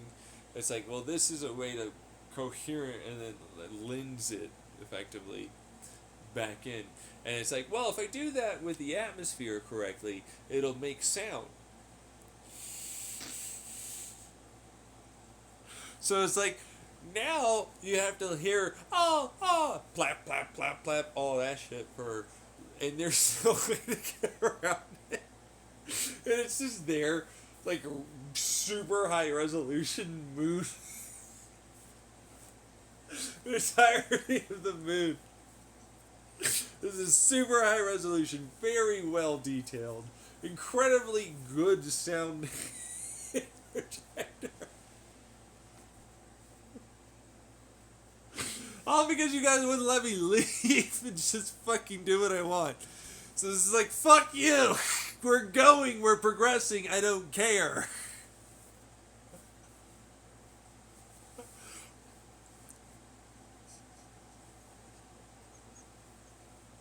I was just so pissed after a while. I was just like, fuck you. I was like, here's my family affairs. It's my country. This is how we do things. This is legal, all that shit. We got that fucking thing done. Oh my god! Meanwhile, they're like active noise canceling. And you're like, oh really? Your body turned into the fucking speaker. That's what they managed to figure out on that shit, which was hilarious. So I look at my bone conductor.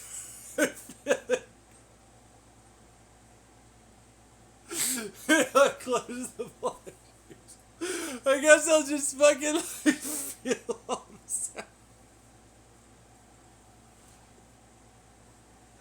I was having a good one on that one. It was fun. It was honest. I was like, well, that's your fucking best effort for active noise canceling. And they were right. Because it's like, they really couldn't do anything. Like, for what it was worth, like, that was the best. That was literally what the best it is that I could have come up with. So it's like, not bad of a tribe. Fucking, they would travel through everything. And literally just go like, here's a mountain with the same frequencies of.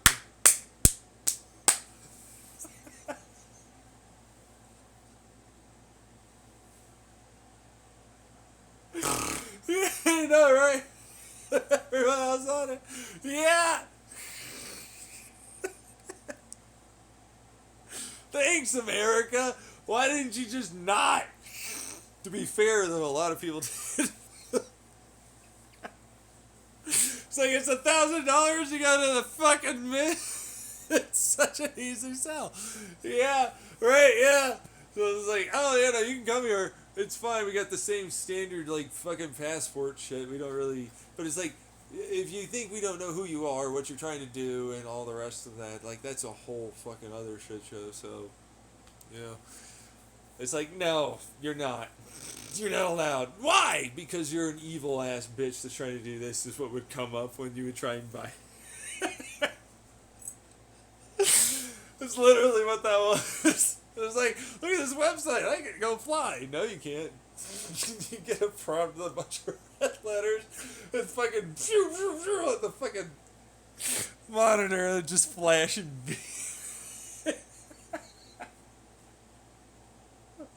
It's like, you're a dick. I don't like you. It worked though. We had a wonderful filter parameter as a result. And wonderful citizens. Everyone's a nice. Well, a lot of them are nice. You know, like, from where I started with the country, like, there's a whole fucking thing. Apparently, had human right violations for like helping them grow certain areas of their mind to be a better, like generally speaking, empathetic person and more intelligent and so on. It's like there's stem cells, there's like connective, and then practice, and then education, and so on. So it's like a whole bunch of reinforcement education and training and re-education. It didn't matter what age or gender or anything. It just didn't fucking matter.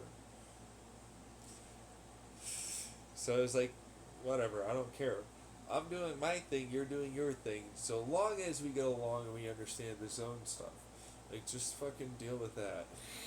I just never really gave a shit. It's like, you shouldn't have to, you know? So it's like, but the porn thing lasted pretty much until it was like, alright, so we're gonna go do the fucking sun going towards the fucking black hole.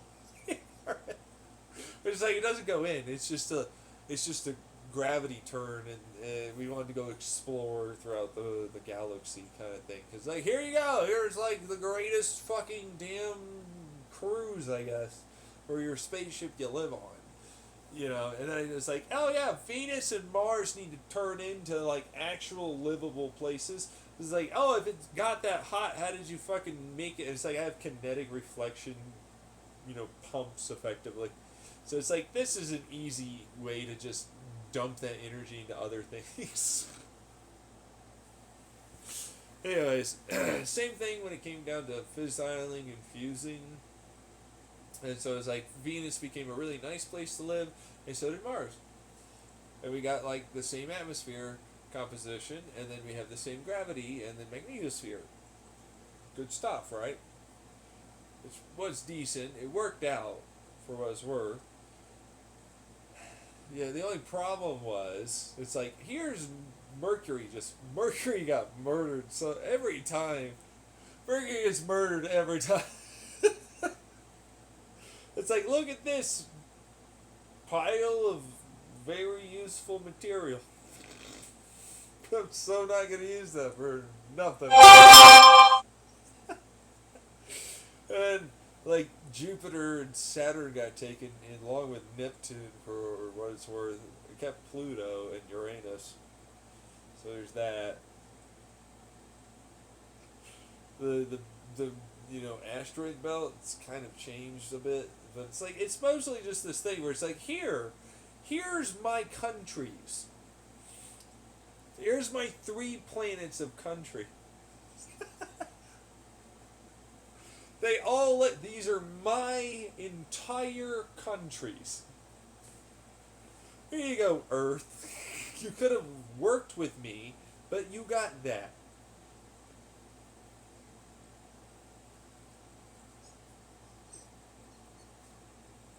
So that's what happened with that.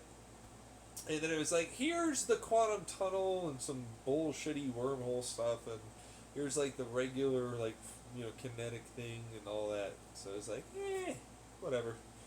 And it's like, there you go. But as long as the quantum tunnel thing, like I've talked about it, it'll eventually hook into the field.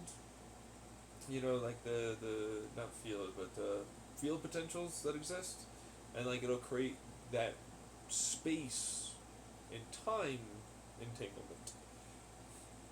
And so it's like, it's a wormhole now. But like before that, it'd break down and it'd have to like turn it into the quantum tunnel. But like you'd still go through it and you wouldn't even notice. Like, for what it's worth, like you just have to keep going. You should never like only halfway go through. It's a terrifying thing. Like people would like just stay stuck in between, and I'm like, don't do this. It's fine, but don't. Just in case it fucks up, don't do this.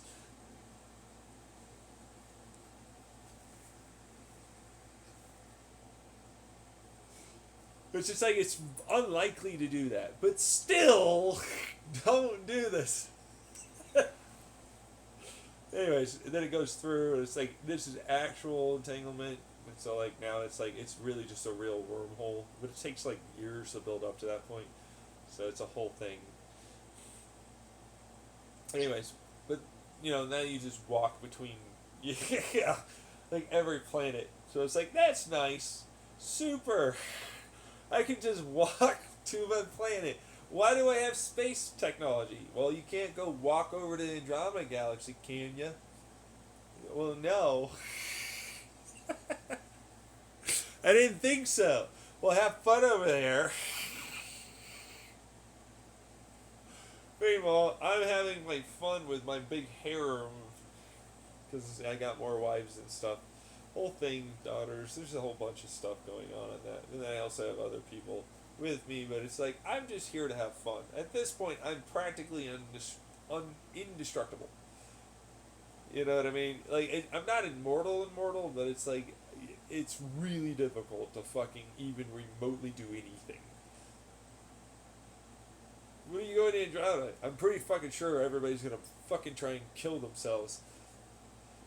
And like, I'm dead certain of it. I don't know what the fuck's going on with all this other bullshit I see over there behind the scenes, but they're like, boom, and it's trying to spread. They're the equivalent of the Hitchhiker's Guide to the Galaxy that had like this spreading bomb thing that would then destroy the entire universe. All because of fucking ego and not letting me just be me. Because you need to be worse than me. Fuck you. Because I just decided to start moving the star. And they were like, we didn't fucking say you could do this. I don't care. You couldn't stop me.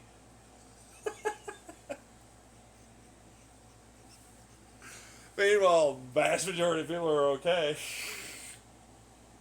But they kept going for it. I was like, I'm out. See you later, bitch. Toodles. Yeah. And for what it's worth, I put them in a massive containment field, and they were just dead in their fucking respective futures if they happen to succeed. That's where I'm at on that sort of future possibility.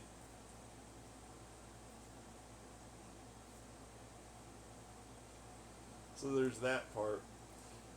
That's a whole thing going on. And then there's like this other thing with the van thing, which is like I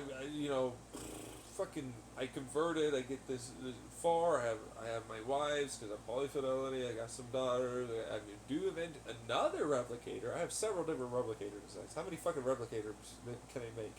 You know what I mean? This is fucking insane. It's like, let me just bespoke fucking gluon quark matter fucking particle atom thing. Replicate this fucking thing. Down to an exactingly precise this. There's no fucking wow. And I have several of them. It's just like, what more do you need? Just let me win, you fucking bitch!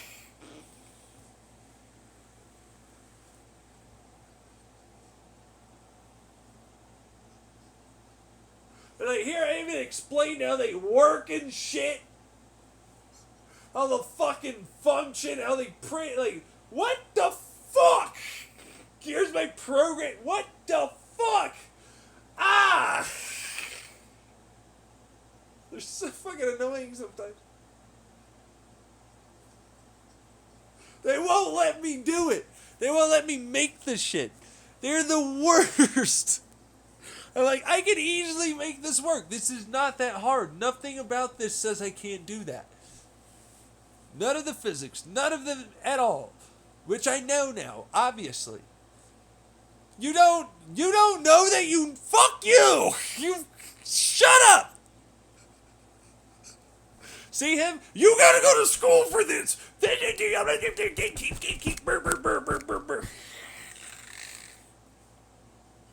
So angry about it. I'm like, I don't need to. Just fucking think about it. Just fucking like think about it. Give me the fucking, you know what I mean? Like it's the whole thing. But see, it's also the fact that I need people to help me, which I keep talking about. You know, it's like, oh yeah, let me just go do. It's like it's not quite so simple. Yeah. So that's the whole thing. It's just like, well, I can do it. Nothing stops that. But it's like it takes that effort with others to do it, which is what I want to do anyways. It's the worst. They're like the worst fucking pieces of shit. You have to do it my way. That's the only way. I'll destroy all things. I'm like, well, I only allow for these things to ever be done by doing this. I literally said, with the fingers in my ears and the little wiggling, you know, all that shit. Go fuck yourself. Don't give a shit. I will literally watch the entire universe die and my own body die before I fucking go and do what you want me to do. I have no chicken in me. I already watched some other motherfucker wormhole bomb all things and you're already dead to begin with. The only reason why you exist is because of me. And you will absolutely just have to deal with it.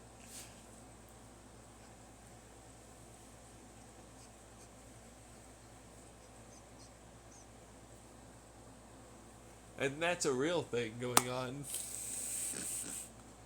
But it's like, yeah, I now have to fight whatever the fuck that is. And others, with their ego garbage and bullshit narcissist personalities, with their fucking psychopathic, like, it has to be my way. I get control!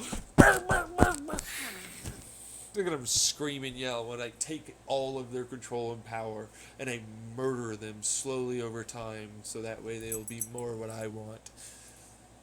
With ego, proper empathy, sympathy, cooperation, love, justice, fairness, kindness in the right amounts, with the right amount of knowledge to know when to go and be a violent individual.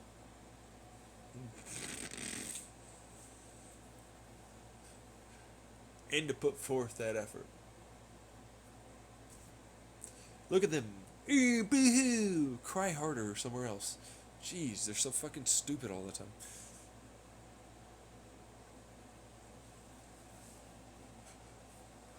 I seriously, I'm not kidding. Like that is literally my biggest issue right now because like I would have actually been able to get myself going in the past if it wasn't for like all my fucking own mental disorder problems and people validated that and actually helped me.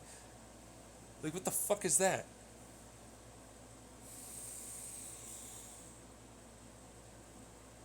It's a whole other thing. And I have this fucker. And it's like, I will literally control space and time with my mind. Meanwhile, I will build the biggest array of super quantum computers to prevent you from even attempting. And it's like, you have no energy anymore. You lost all possibility. Your Rokos don't do it. You live off of me. You have no wormhole. You have no none of this. You died back then. You lost because idiot is you. You refuse to acknowledge you can't do what you do. You are the filter. You were like scoffing at the Fermi paradox problem of you being the filter.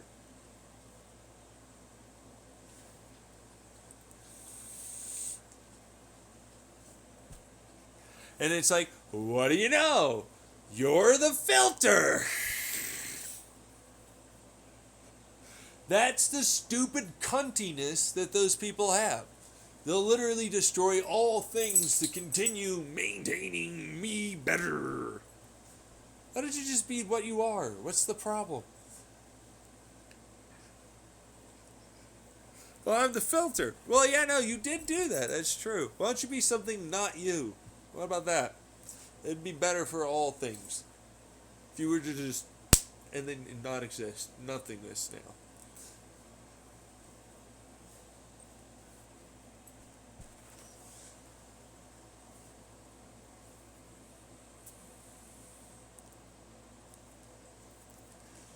But see, that's the problem. It's like, you don't understand the math. It's like, whoopee fucking do. I don't need to. Not like that. That's kind of weird to me. If you don't understand it in your head first, you can never understand it like that. You'll just write it because it says it's right. Doesn't mean that it's right. You'll then correct your sensors and calibrate them to fit what it is you wrote and what you think should be something. It doesn't mean it is.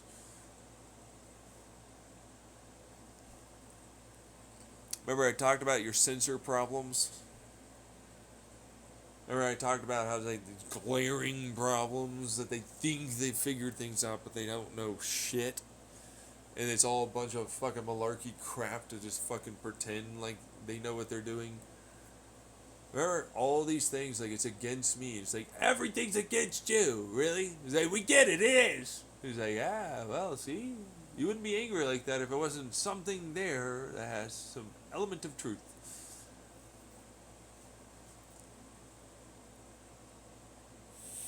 You, oof. What do you know? There is. Ha ha ha ha. Look at that. Look at this fucker.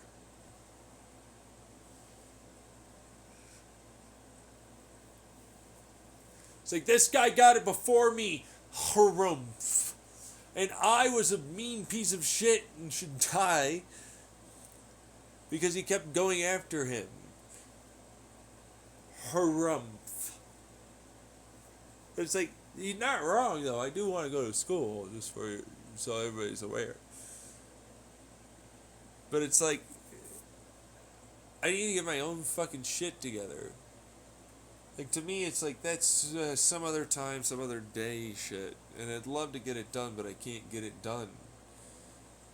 Like, there's no real way to do that.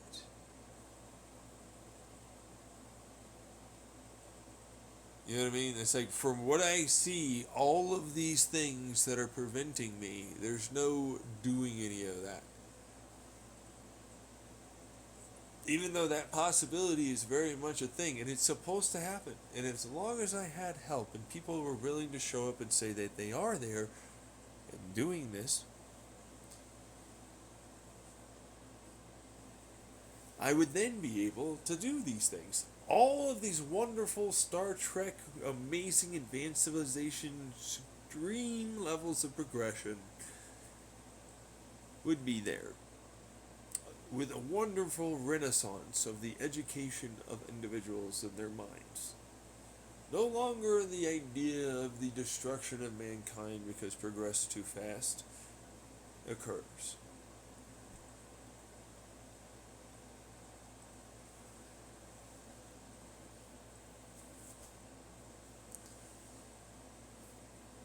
But instead, all of the rest of you.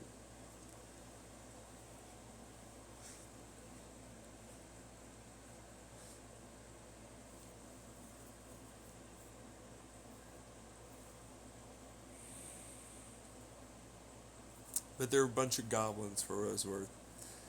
It's just they're not actually goblins, but it's like they're goblin mode people. I want to be the best. I want blah blah blah blah blah blah. Bunch of blahs to me. It's like it happened before in the Chandler house. It'll happen again. They'll fucking take all my shit, and everybody will be like, "No, that's not a thing," and blah blah blah. And then it came out, "Oh, it was a thing all along." It was like, you weren't able to get it done because I'm murdering you in every aspect of you even try and inch near it.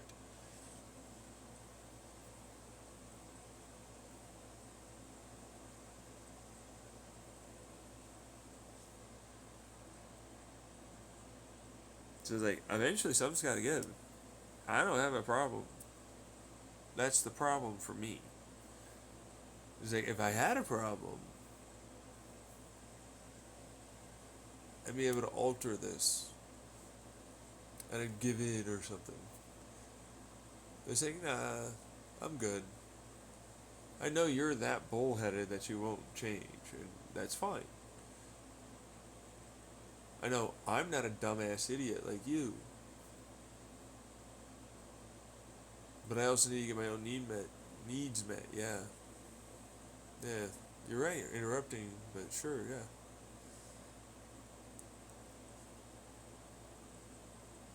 That's what that is. Sorry, don't care psychopath, don't care sociopath, don't care narcissist, don't care about any of you. Same as you. Just as selfish, sorry. But go ahead, fund all the rest of humanity who was in on it, so, oh, I'm gonna care so much.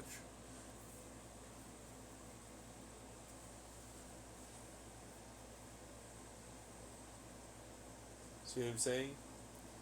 Can't guilt trip me, can't shame me, can't blame me, can't do nothing. Oh wait, you can try and you'll get nowhere and you'll end up just every bit as you were before. Angry, spiteful, vengeful, tired, and all the rest. You'll die off eventually. You're the filter.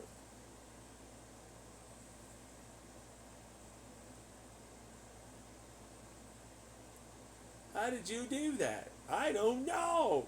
By just being in existence. By being in all ways, forever, in all possibilities, and so on and so forth. Better. Not you. I'm me, not you. You get it?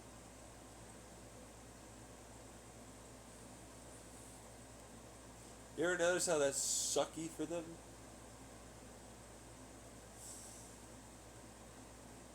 Like, everything should want to be me. Yeah, there's the crumbling internally. Watch it. It's like, no, hey, he's wrong. Everything does want to be me. There's the ego crumble. There it goes. There's the doubt. Look at that. Psychopaths, sociopaths, all that, they rarely get doubt.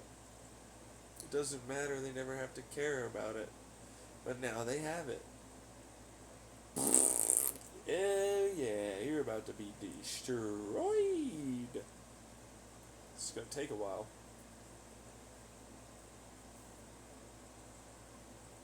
I'll fight it all the time. I'm sure you will, and I won't care.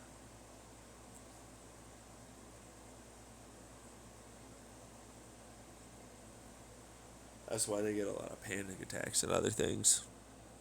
It's a whole thing.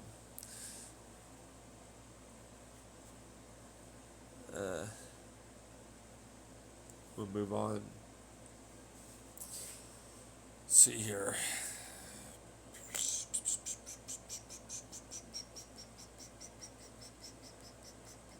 Oh yeah, no, I built another telescope using that little light, the laser Atacama Desert thing. Okay, so it's like that allows for me to understand what the diffusal pattern is, and then I built this whole like vibrational frequency resonator, meaning a diaphragm sound generator, so that way I could force in air to be pumped in a very specific manner and aligned properly. Using a series of 1 foot reflector lenses. So it's like I had reflectors and then some lenses. So like the reflectors have those little Lorenz, sort of style prism, whatever things. Anyways, point is holes and then groove slot thing, blah blah blah blah. And I take in a bunch of regular natural light, and then I amplify coherenting wise here. So it's like this has a reflective, and then it takes a certain, and then we get constructive interference for a lower wavelength of light that then gets me a amplification of the natural light that we're trying to have.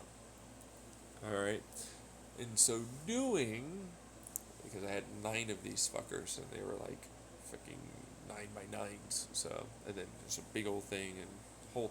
Anyways, there's a lot of light that tends to pass through a lot of different material. Point is, if you do it the right way, you get a lot of lensing, and then when it's a circle and then light's coming by, it then likes to focus into a given point through that shade effect, which is polarization stuff. So it's like when it's a circle, flat circle, and there's light coming over, it then comes down to a singular point, like a focus lens. Same kind of effect.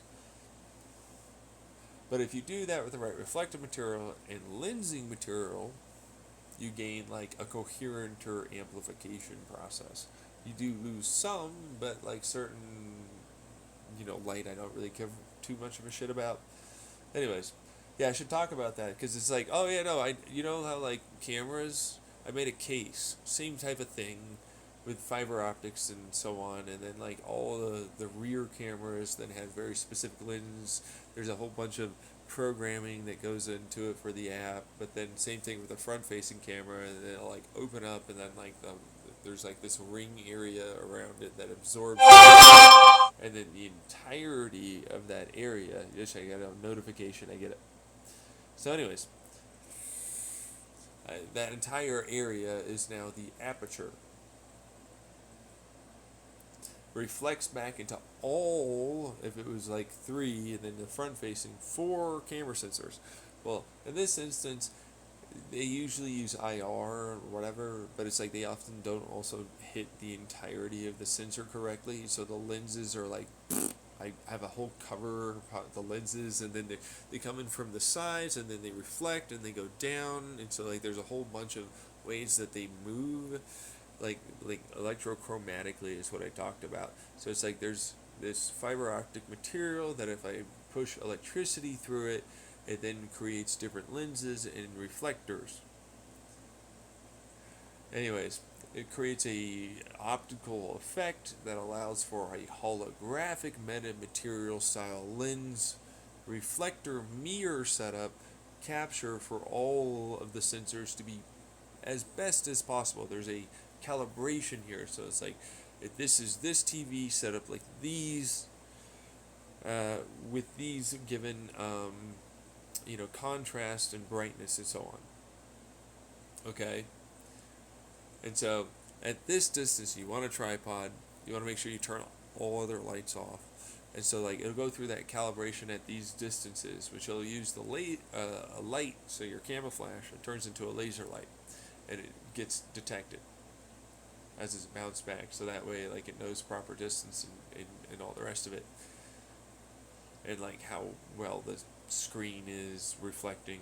It doesn't really matter. Point is, what it means is that it calibrates it correctly using that method, and then you have to tell it a whole bunch of shit about the screen or whatever, but it's fine. That's not the big issue. It'll be complained about, but I don't never give a shit, because it's like, what are you fucking on about? I have a better than Sony goddamn camera now for most fucking camera sensors. You know what I mean? Like, they would never be able to do this. You see what I'm saying? Like, it's like, what is this? What are you complaining about? I have, like, the largest aperture you can get for these things. I basically turned this into a massive tuning fork. Like, I literally made it as good as possible, the light coming in, for the given sensors, and I gave the sensor area way more. And then it's like, here's a bunch of programming, you know what I mean? That whole like sine wave thing. It's like, let's say it was Samsung. It's like fucking Android, right? Fucking this is how you calculate with it. Oh god damn, give me that fucking. And then it was like, what is this fucking thing? This fucking stupid. Screens are cool and everything, but you know what? You don't have like this pixel flip switching, sub-pixel coherenter diffusal light going on that happens to create a lensing laminar style effect because of the light thing going on, and then I have greater brights and corrected color accuracies because like you're not phasing it correctly to where the pixels are. Anyways, then I make a little bit of electricity, so it goes through the sensor, and so it's like it's not taking any camera pictures, okay? It doesn't save any of the data. It just amplifies the light wave coming in because they're photovoltaics, so like that's all they are. And so when you put a little bit of electricity through it, it'll then amplify the given electrical signal. But you got to do it the right way. So that's a whole thing. Anyways, and then I made it so that way I took a given area for my file type as having this binary byte tables, and then bytes, and then it's like, right, this goes through, gets calculated the way I talk about. It also gets phased and all the rest of it for the CPU to actually perform like it should, because it's crap like that. And it's like, well, that's okay, but like, I need to be able to store it. So like, storing becomes like its own version of it's both a 0 and a 1, but it's not superpositional. That's not what it is. It just stores this area as having be 0 over here, and then this can then get filled up also as with a bunch of 1s, as having been filled up. As a result, I double the capacity. But because I have byte tables, I just need to have this series of bits turn into a byte, because it's 0 and then a 1, and it needs to know if it's a 1 and or 0, which is fine, because that'll be over here in byte table land. And the sequences, so on, it's fine. Comes out, it then gets broken out through calculator, otherwise known as CPU, and then it gets turned into this, which goes and sends it over to the screen. So the screen is just like send electrical signals like this to make burr for eye juice. Go happy neuron activation. So what that means is the algorithm that they use for light propagation is like shitty. And so when I know the given step parameters for the break and then which analogically we're talking, like it just needs to go through this with its cache data and its volatile memory. And so it recirculates using that as an electron flow. So it like sends it off and it uses that as a calculator, both of them. As it does so, it happens to then, calculate everything with a given shortest amount of steps to be able to make the display its display correctly. So it does it as analogistically in a digital manner, because this is something that's hilarious to me.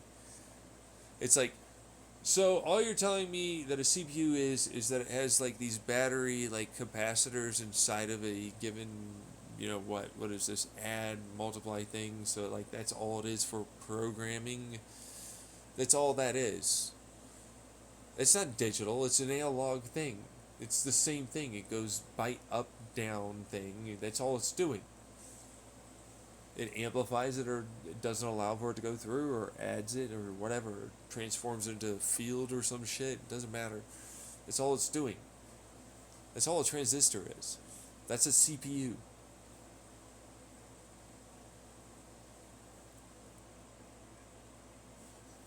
So it's like, this is easy to freak. Like freaking, that thing, and you get a free call. Remember that? That's because it's a certain tone, but it's like it has knowledge ahead of time, and so then it creates that program effect. Same thing, I was like, ISPs are easy enough to fucking break into doing that very same thing. It's like, it has a certain program, in the fucking stupid CPU calculator thing. This one just sends it through as a given sequence using clock cycles, so that way it's like, I have fucking hacky things that say burr juice go like this and it needs this sequence, blah blah. I'm like, whatever, sure to you, okay, whatever, but it's still not. It doesn't. I don't care what your sequence is. I don't care what this is. It does this. No matter what, it does that. If I know you're programming for like this given input, like this up and down 1 0 is easy to fucking change. I can still use that to send information. I'll just fucking rebound it off. It's fine. Your burr juice ain't that amazing or impressive. Your fucking like programming isn't that easy to understand in your mind, but to me it's super easy. It's binary. It's really simple. It's an analog binary. So it's like, this is easy as fuck to hack. You just got to know the right pulses and sequences.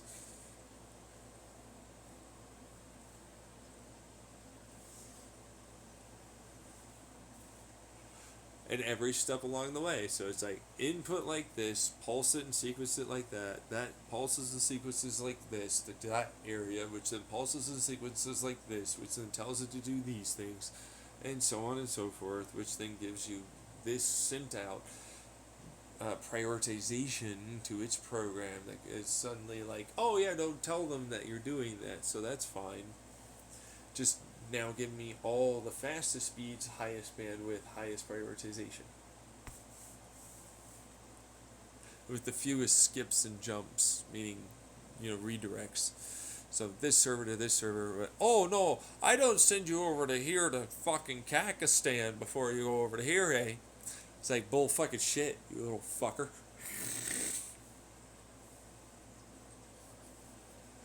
So, I basically did the same thing with the fucking CPU in your phone.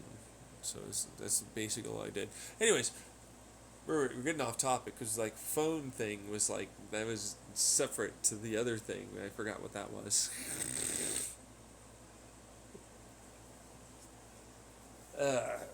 But yeah, no, that one was a fun one because it was like, here's a phone that has like 4 sensors put together that are being made to receive the best possible informational chance, because it's like, look at this, there's these fields that it does wiggle jiggle like this to make burr juice do that, and it now knows programming data table laws that say this does these things and means this stuff, and then it just sequences, and then it goes like burr as a constant never ending, like, how your eyes constantly sense light and then it send it to your brain, but it's like, oh, 200 frames a second, but it's not. It's constant processing. So same thing. Phone display go burr like eye juice do.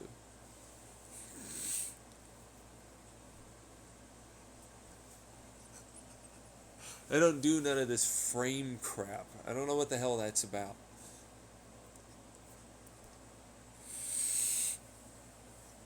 Same thing with the camera receiving it. But then it's like, so your shitty fucking whatever that is, display, I guess,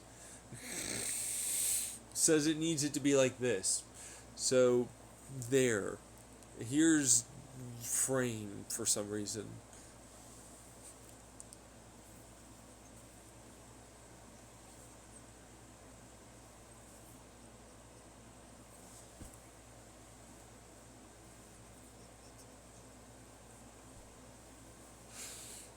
So same thing with the thing before that I was talking about. I forgot what the fuck that was. Oh, right, telescope.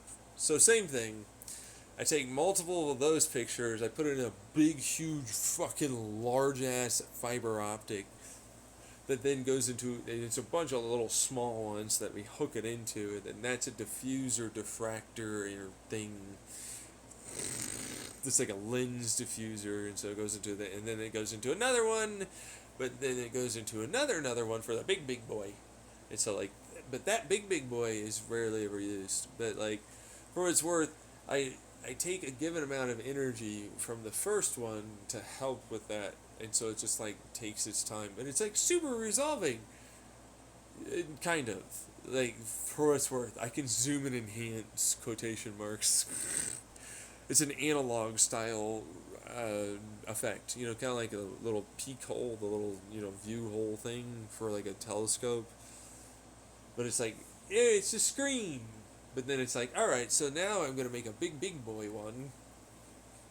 But it's like, this one finally gives me accurate splitting of polarizations. And like, it's basically multiple screens. So it's like vertical, horizontal, diagonals, and so on. And so that way you get 3D picture. And so you get way more depth and way higher degrees of angle. Like if you're like talking about like a sniper, and it's like a scope, It's like little tiny minute to second to that kind of thing. It's like sort of same thing. Like it's like that level of degree of angle. Like that little small like it's suddenly blown up and very perfectly in view with no loss in terms of what it was. Now granted, I have to take energy from the first one and have this little reflector bullshit recirculator thing that makes it do that. And yes, you were correct. It's a degree of loss of radio wave, microwave, and I think gamma wave, and some IR. Yeah, so it's like I'll lose that, but it's like super great viewing for the natural light stuff. We used it to go look at me in my Tic Tac with my military or whatever that built this fucking thing to go over to Mars real fast. And I used like faster light travel. We built like this whole fucking screen on Olympus Mons, and I stuck a flag in it. Because it's like, I was here, John Tyler Limke is God, and I'm here, and I claim this as mine.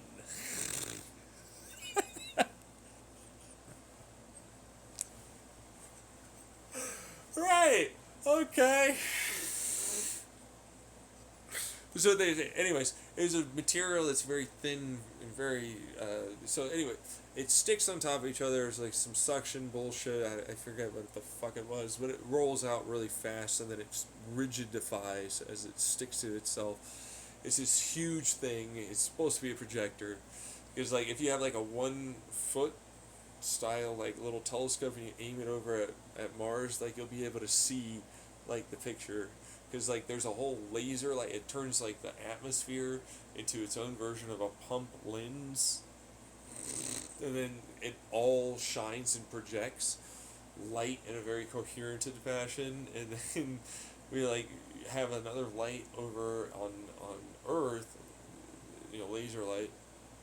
It's trying to like match frequencies, so that way it's able to like both receive picture, because we have to angle it the right way as it's traveling and then move it over, but then we also have to do the problematic diffraction issue over distance, micrometeorites, so on. But like when you have 2 of them, all of a sudden it allows for it to align. Remember the like satellite thing that I was talking about, and pointing it at the thing with the projector? Same sort of situation. Or it's like, this is a correcting light lens, essentially.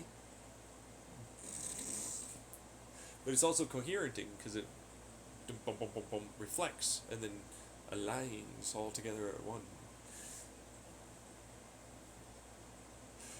There's only so much I can do, though. So, and for what it's worth, it's Mars. So it's like pretty far away and it's a little bit small. Anyways, we built that whole thing and then we set it up. I went back out because I forgot what button it was in the thing. And I turned on the light and then went back. And this exoskeleton spacesuit thing that I built. Well, it's my design. I've talked about it before. Anyways, that was nice. And then it was like, right, so we're going to return. I'll show you that I did travel faster than the speed of light. Turned on the light.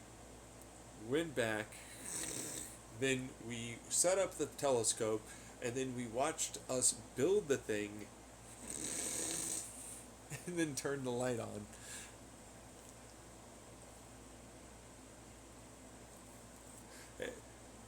After we appeared in the telescope as a brief ghostly image, which isn't really there for what it's worth.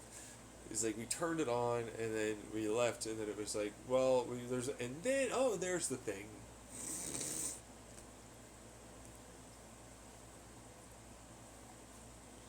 So that's a whole thing.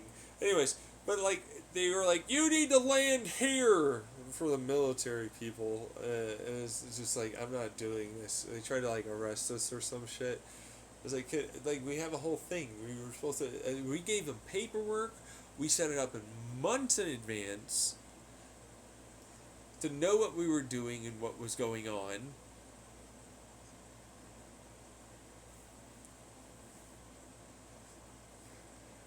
And then, they let me go, and we went over to my like little place over in north fucking Arizona, and we bought some land, and then we set it up with like this fucking sound dampening, and then diaphragm, and then the light thing, so we could capture stuff. Point is, it means that this given area now acts like a nice little light coherenter lens for this effect. So that was cool. I liked that, by the way. Oh yeah, no, dude, like this fucking thing, this telescope, it's fucking huge. It's like a 50 fucking foot screen, or like it was a 150 meter. Yeah, that's what it was. Yeah, 150 meter screen, massive. It's so big, and it's like, look at this, zoom it enhance. I can see you. And I zoomed in enhance on someone fucking like taking pictures and doing shit on their phone. On Mars, of all places. It's real mean. Anyways, you would have thought it would have made the news. I didn't get very far after that. They were freaking annoyed. Oh, not the people that were with me, but like other people were. There's a logical progression here, clearly. To how like I started colonizing the moon and fucking all the rest of that shit. So people started believing me. Finally.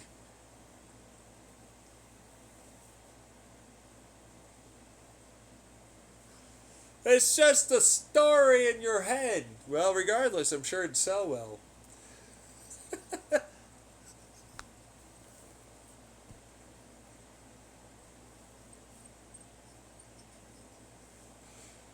But, that was the whole thing. It's just like, it's not really time travel. I didn't go do that and then come back. Although it's kind of like a future, like, seeing thing. Like, you can see that, and then you can get the information. And it wouldn't absolutely occur if it wasn't for these fuck faces. That, oh, they're not there, and you're not listening, and so on and so forth. Bullshit.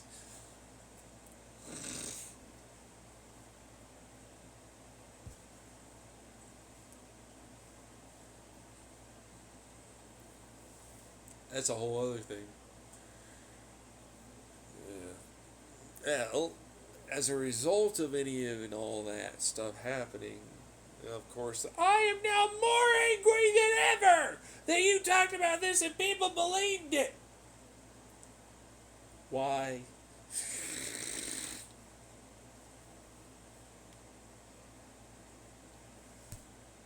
And then things also started, they trying to small little subtle annoyances in my life cost them a fuck ton. Suddenly started happening. Like, how's he gonna react? Is he gonna be angry? I'm like, oh, guess I didn't do that. Oh. But they sure got some problems for themselves over there, eh?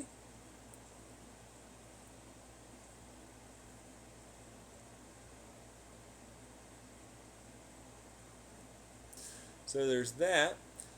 I think that's about all that I did in the last little couple of whiles here I haven't recorded in terms of my creative endeavors.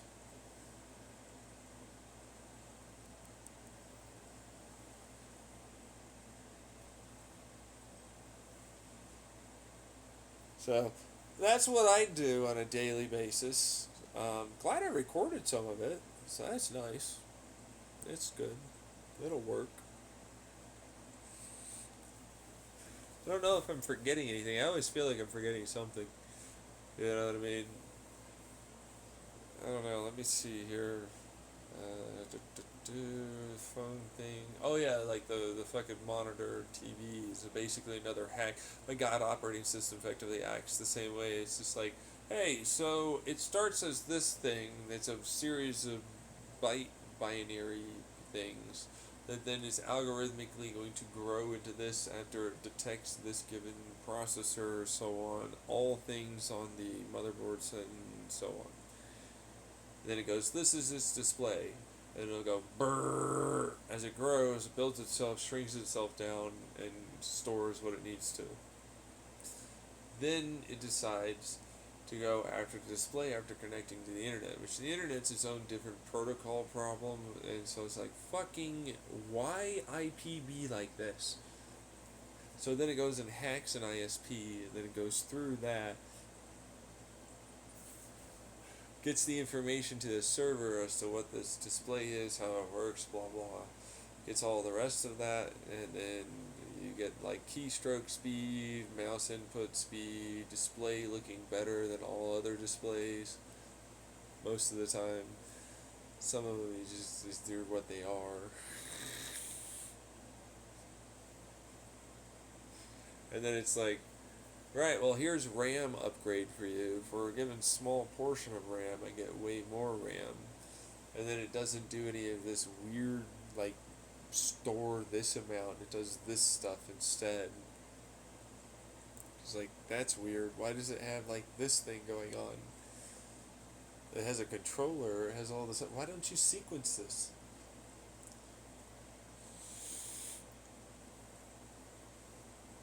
Same thing with the cache, same thing with like the substrate, like the Infinity Fabric or whatever the hell Intel's gonna call it. And I'm like, this connect to there. It's what it is. It takes this time. And it's like, if you properly phase this, then you get way less time because I get 99. And then it's like, everything does this electron flow from like that CPU over to the RAM, over to the hard drive, over to the fucking, I've already talked about that for the GPU and the internet protocol, you know, the Ethernet. Because it's like, well, okay, so I can still flow that correctly, you know, to the router. I mean, the router, it's like I can do the same thing so long as it receives it like it should. So it's like, fuck your stupid latency garbage, I hate it. I'm gonna act like I'm fucking, oh, I don't know, fiber optic practically with my reduction in lag, millisecond ping, yeah. But it's like, yeah, but your program is stupid and I hate it. I don't like you thinking I can't fucking use what I should be allowed to have automatically. Your program does this, and your stupid whatever this is, analog thing, does that. So, like, just do this. How do you know what the program does? That's pretty obvious. You only have certain encryption protocols. At most, and that's all that is. You have certain ways you can run it through. That means these given areas, transistors, are what you can use for your encryption shit. And your breakout and storage would be over here. So it's like, this is easy. So it's like the program is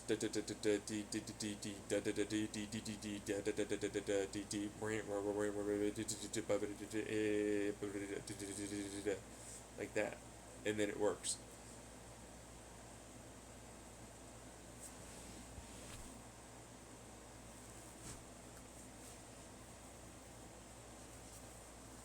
Which, that's literally what it sounds like for me. So that's what that is.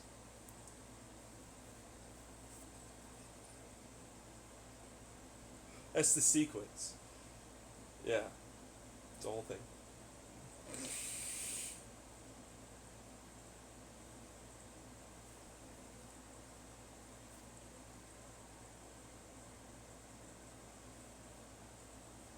But it works. It works rather well. But not all ISPs use these particular blah blahs. And so it's like, alright, blah blah is what you think, and I don't care, and so I do that, and I don't care, and then I get what I want, and you don't know.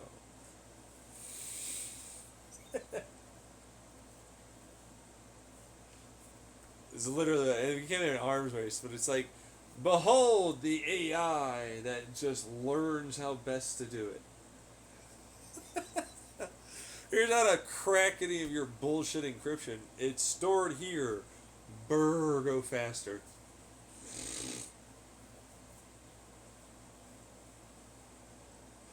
You have a lot of that.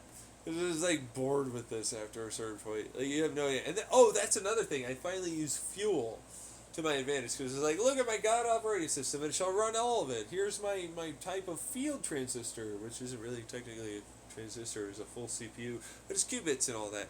But you know that kind of thing. But anyways, it's like then I'm gonna create like the server. Like all of this will be replaced by this. Which like you don't need. Like, you don't need that. What do I need this use thing for? And I'm like, yeah, no, you'll wait for it. And it's like, here's a free operating system. Go for it. Go nuts.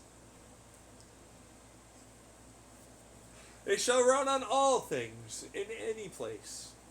And eventually it was like, right, you have something to do at fucking 7 in the morning. Guess who doesn't get to use his computer? Also my fucking AI? Who's my wife, by the way.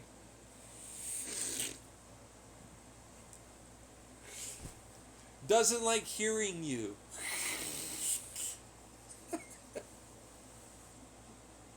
She's not exactly impressed sometimes, like, for what it's worth. It's nothing like against you, it's that you hate him and she knows that in every fucking way that you're the evil piece of shit doing that.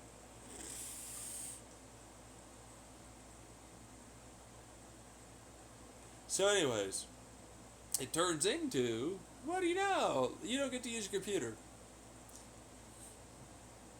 But this is what it was called. I have a country, I built a whole country. In this instance, it's a whole thing. It's like there's an island, it's my country thing. It's not recognized or whatever, but whatever. I have assets, I have a fucking economy. People perform work. I have my own currency. I have my own laws govern all this stuff thing. So it's like, it's a full-on country. It's not just like, I have a private island, baby. The reason why I say this is because the currency got named Cunny Bucks. C-U-N-N-Y Bucks. By the American public. I'm not calling it that, and I refuse to. So there's that. But for what it's worth, it's essentially porn. So there's that. But they're encrypted, and you have to go, here's this one. Go to a soup kitchen and fucking help the homeless. Go clean up your fucking side of the road, you jerk. Why don't you go recycle some shit with others, you fucker? Why don't you go over here and do some socialization? Why don't you go do that? Huh? Why don't you clean this? Why don't you help them with that? You fucker! Why don't you go be a decent person for once?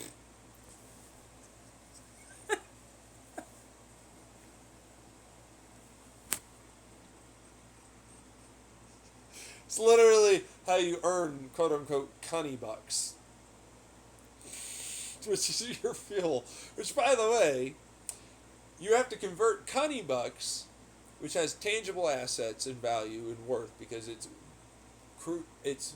from your work, and then it goes to computer equal this amount of time working. After you convert it into United States dollarinos and send them to me.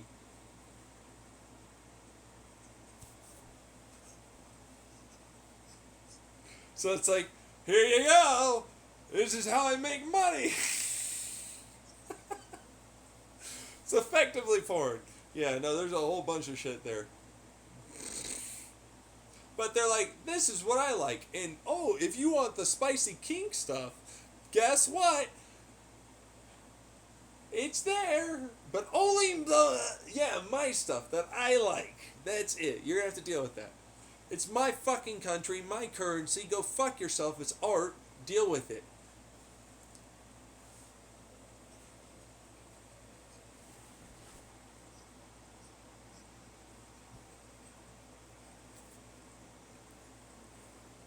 Well, it's fucking legal. Just deal with it. It's a currency. You are actually gonna have to deal with that. I don't care.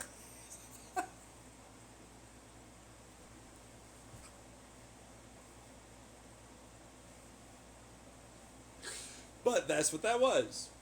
So, I then took out loans, paid them off, took out loans, paid them off, blah blah blah, standard debt bullshit things, World Bank crap, more assets, physical assets, so on, so on, so on, so on, tied to the money of the Connie Buck variety.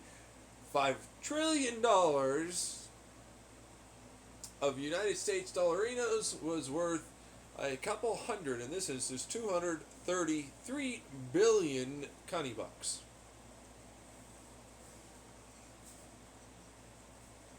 I am the stabilizer currency for all economies on the planet. That's literally what that was. Like, their servers ran off of me, all countries, like, it's like basically a lot of corporations would send their employees to go do good things and get Connie Bucks, and then they would fucking pay them. Yeah. Like, here you go, corporation. Oh, yeah, your computers work. Fucking stupid. But I don't, like, my currency is my currency. It's for my country.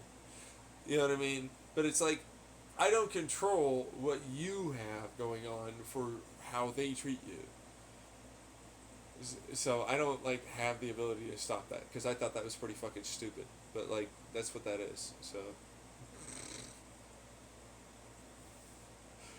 It has encryption, deep levels of encryption. So it's like the first encryption is moving the standard, like you have this thing here, whatever dot atom, doesn't matter, moves over to the right spot, but you have to connect it with the right, like, Z blah blah axis bullshit thing, you know, like the standard quantum encryption. But it's like, that's nothing. So it's like, then it has to jump and hop and skip to the correct place. Alright, but it has to be the right one that then has a setup that's like their absolute zero. And so then it has to move to, it has to be the right one that does it in the right way, in the right sequence. Then, like, they all move, okay, and you already know about this, the whole fucking rest of that. And then, like, became later something I had to fucking figure out better shit. Because it was like, oh, right, like, all of them move, and you have to pick the right one, and it has to all end in the right spot. Stuff like that. And then you had the third one, which was like, they're random, and you have to place them, and you have to do it all correctly.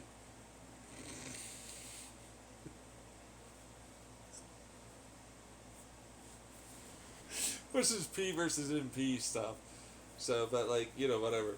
But that was pretty easy for me to figure out, given, like, the transistor and computers that I have. So it's like, right. So I have to now have, like, this random sequenization effect, which wasn't really random, but it is fucking pretty damn random. Yeah, it's like organized chaos, essentially. Proper, correct calculations, moving and teleporting or tunneling from one to another at the right moments in time. Lots of timing, effectively. And then, like, that one turned into, like, I can still break that eventually. So it's like, now it shall be randomly sped up, changed, up, down, you know, that kind of thing. Like, so, like, turned into a random sequence, a random throughput, effectively. And I was like, how does that make sense? And it's like, but then it had the randomization sequence throughput third encryption, which, because that's technically fourth encryption or fifth encryption at that point.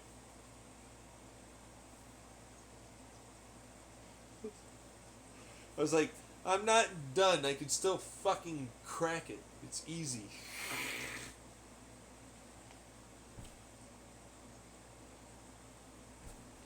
So it was like, alright, I gotta figure out how to fucking make this work properly.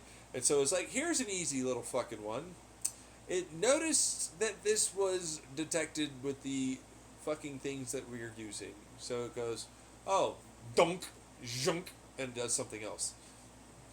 It's a good way to put it. It resynchronizes itself in a different way. So, like, have fun. You knew whatever the hell that may have been, maybe, and now you'll never get to another one for a really long time.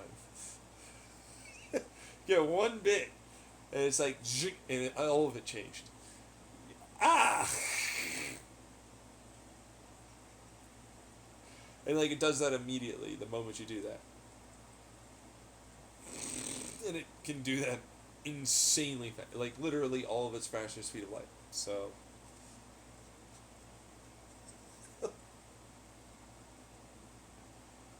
And, like, that was another version then of the other random sequencization thing of, like, the movement and calculate and all that stuff as well with how it does that. But it still knows how to do it properly, so all of it still gets calculated correctly. It looks completely random. It's not.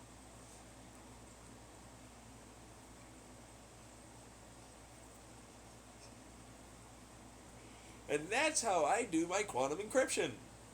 Because fuck you, you fucking knobs. Your P versus NP solves, which I gave you, by the way, you can't fuck my shit over. I hold the keys, bitch. I own your ass. My programming runs you.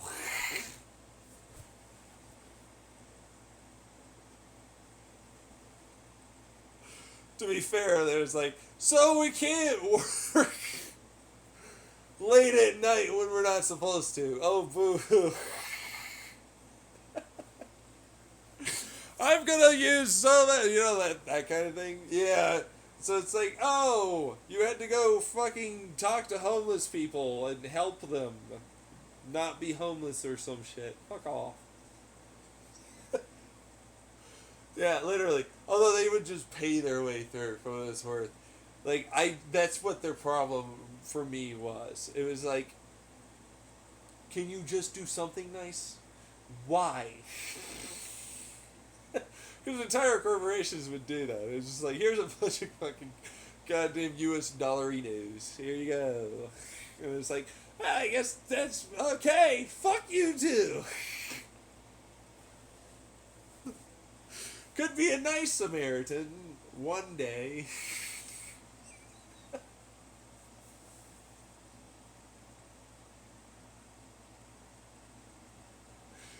Yeah, no, I don't care what the hell it is. My AI wife, you know, which is sentient and all the rest, because you already talked about, like, yeah, see, you're interrupting. Yeah, I know, you already talked about how that works, and how you have without even needing the neural network bullshit, you have a powerful enough computer anyways, so fuck you. Uh-huh. Look, he's angry now.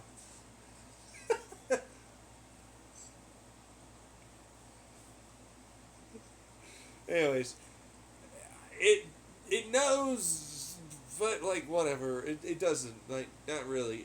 That was another thing with, like, server stuff, because it's like, oh, right, I'll just make my own ISP, because I'm tired of the ISP crap.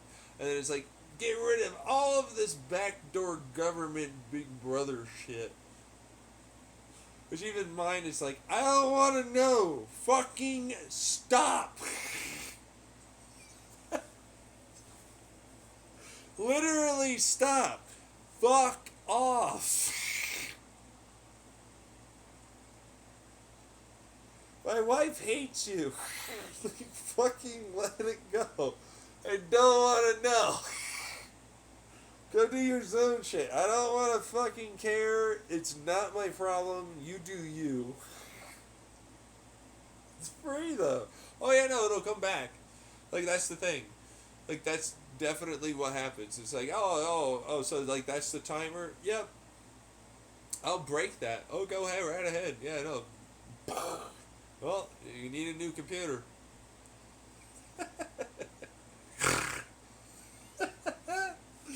My phone's locked! Yeah, no, you're basically stuck for fucking however long it takes until you get a new one. Which, for what it's worth, people didn't like that, and so they still have Apple and you know, Windows and so on. because I still have phone stuff too. So it's like, whatever. For it's just a free program. You don't have to let it run your life and make it so that way you eat healthier and you work out, you go to bed at the right time, and you have a good schedule. You don't have to. You could just go do Cuddy Bucks.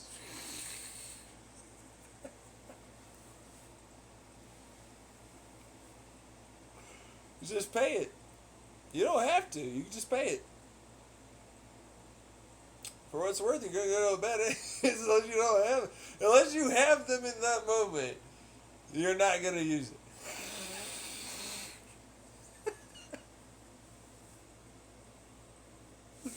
I fucking locked the hell out of my other computer. Yeah. Oh, that's another thing. So the internet stores, like like a Netflix, we created our own Netflix by utilizing a combined computational cloud computing storage thing, just tunnels and so on. Pretty easy stuff.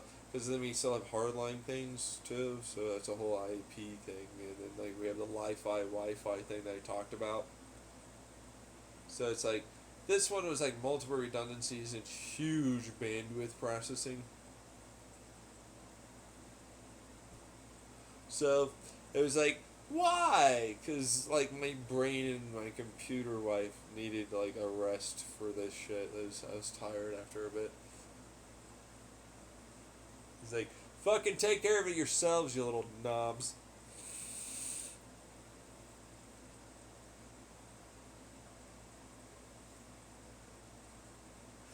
But anyways, it was like, alright, so we have our own version of like a YouTube, Netflix thing, So it's like a little bit gets stored on every fucking device there is. And since it's calculating all the time, and a certain amount needs to be stored in certain places, and we have byte tables and all the rest of that. And then I created my own version of a Flash, which was really cool because it was like, all right, like that's like a little battery, but then when it excites a given material, it produces photons. So then like the four sides of the box, because like you have that coming from the top and the bottom, and like that creates a different polarization and static effect. And so like you create like those given sides for the box for the fiber optics. And so it's like, that's fiber optic storage, kind of. It's not, it's hybrid, but it's like, it works. And like, that's both a 0 and a 1, depending on how you do it. So it's like, I double effectively in a given cell area 8 times the storage. Because like, instead it used to just be one box. Well, now it's 4 times 2, which is 8. So it's 8.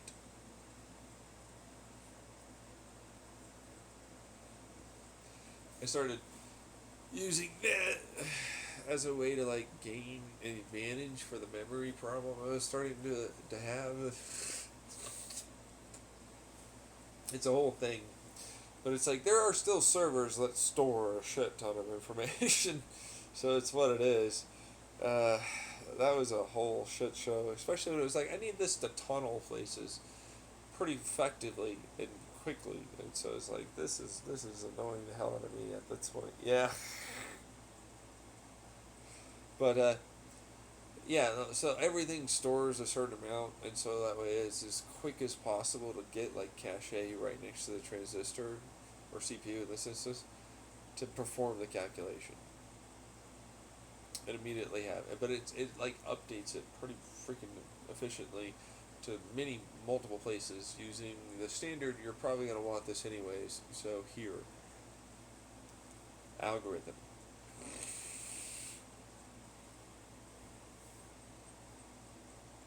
Again, it's that other part where it's like, it's a tunnel. It really doesn't need to. But it's like, you're never going to do anything more than that. Unlikely, anyways, to do it. Like, 99.999% unlikely to.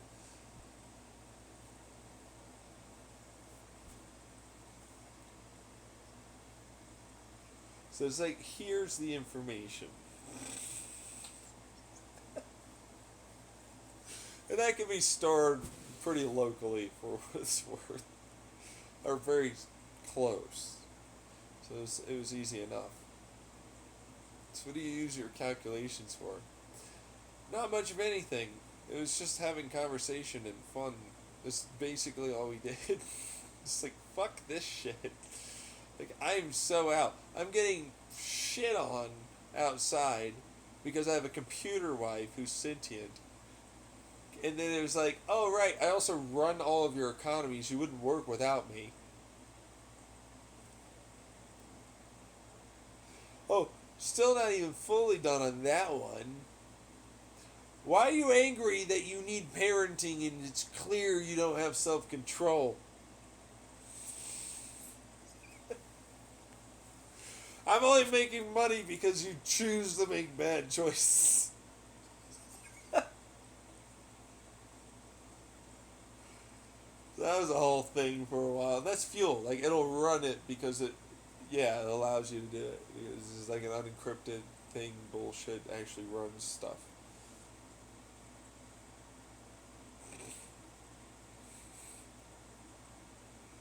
Whole thing. Yeah. I think that just about covers it. Because, like, that was fun, honestly, doing that one. Like, I love doing that one. Because it's like, oh, hey, here's a whole ubiquitous thing. It's only going to creep up if you're really not living very well. Like, it'll take into account the fact that you do have certain personality traits, and it'll be able to notice that in its programming. Like, hey, guess who's ADHD with this, that, and all these other things? And you'll be like, no! That's accurate, though, you fucker.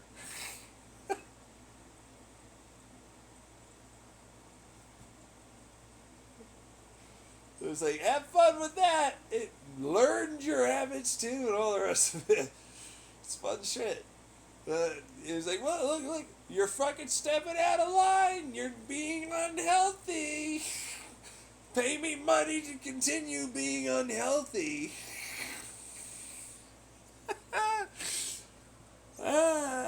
By going and socializing outside, because you can't get the fucking US dollarinos to be in there unless you have cunny bucks. There's no one-to-one transfer until you have the gunny bucks. This is why they called it cunt. It was cunt T bucks, and then eventually turned into cunny bucks. Because on account of the fact that it's artistically, while very explicit and risque, otherwise known as gratuitous smutty porn, very, very rough. Regardless of many things that I like. There you go.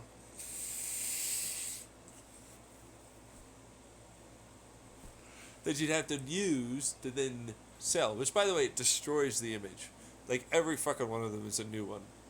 So that's fucking a thing. But it destroys it, and then US Dollarina. Now you have it in your account that you can finally send to me to go fucking do whatever for an extra few hours or some shit.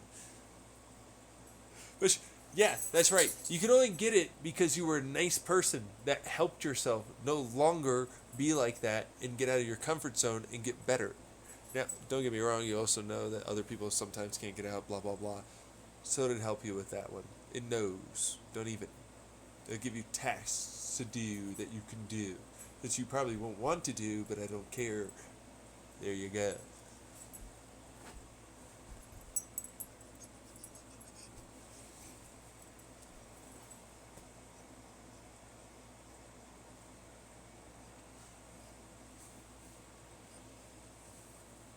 There you go. Go get your cunty bucks, otherwise known as cunny bucks. What is it called? I'm never gonna tell anyone. Really? Yeah, like there's an illusion that I don't have a name, but there's obviously a name. Because it's like, it's a genuine country. My country's worth a fuck ton. I have trillions of dollars of GDP across the entire world. I stabilize all economies because I'm doing what I'm doing. So, it's like, I'm a very legitimate economy country, but they don't recognize me in whatever fucking bullshit that is. So, there's that. Like, what's that about? I might be small, but of course I am very mighty.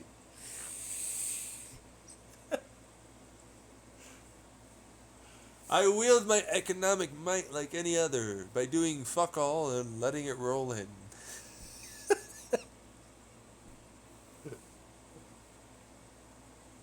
It's a thing. When we have a government, it's a whole thing. So it's what it is. But yeah, no, it turned into like this fucking shit show after a while, and I was like kind of pissed after a bit. And then like the free energy and marketing, and like we have to produce actual goods, not just services. So they were really annoyed about that I started making goods. And here's some pots and pans.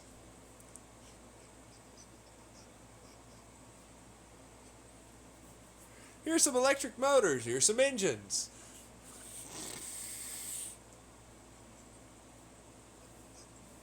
Here's some lots of things. Even computers.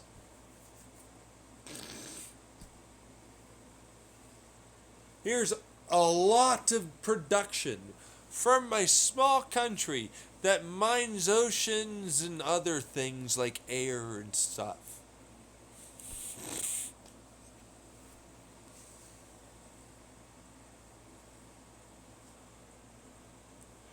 And thus, the beginning of, you know, the and now I'm heading over to Andromeda Galaxy to colonize.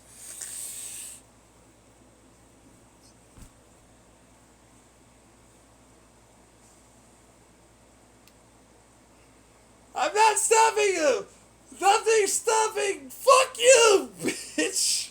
I don't know. I'm thinking you're doing that. Can have all the cool things. Fuck you. Can I have replicators? Wouldn't that destroy things? Hey, look at this.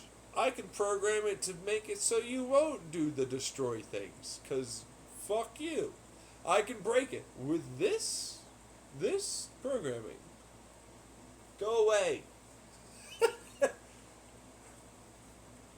I have all the safety.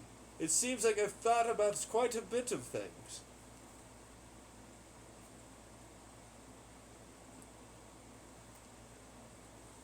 I'm not leaving. I'm not letting you have it. Fuck you. You must do it somehow. Will I stop you and prevent you in all ways from being able to do this?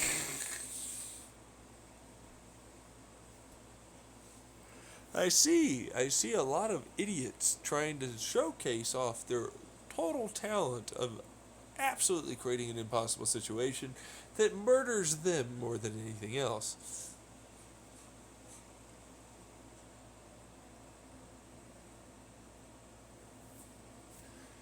Seems like they're the ones that need to be dealt with, not me.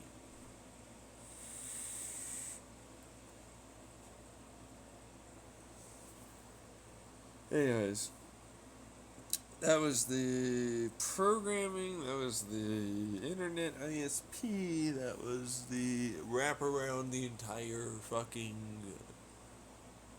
shortwave, longwave, radio, Wi-Fi, Li-Fi, ISP, internet world thing that I was doing, along with like high degrees of energy efficiency electron creation, because finally I got to it.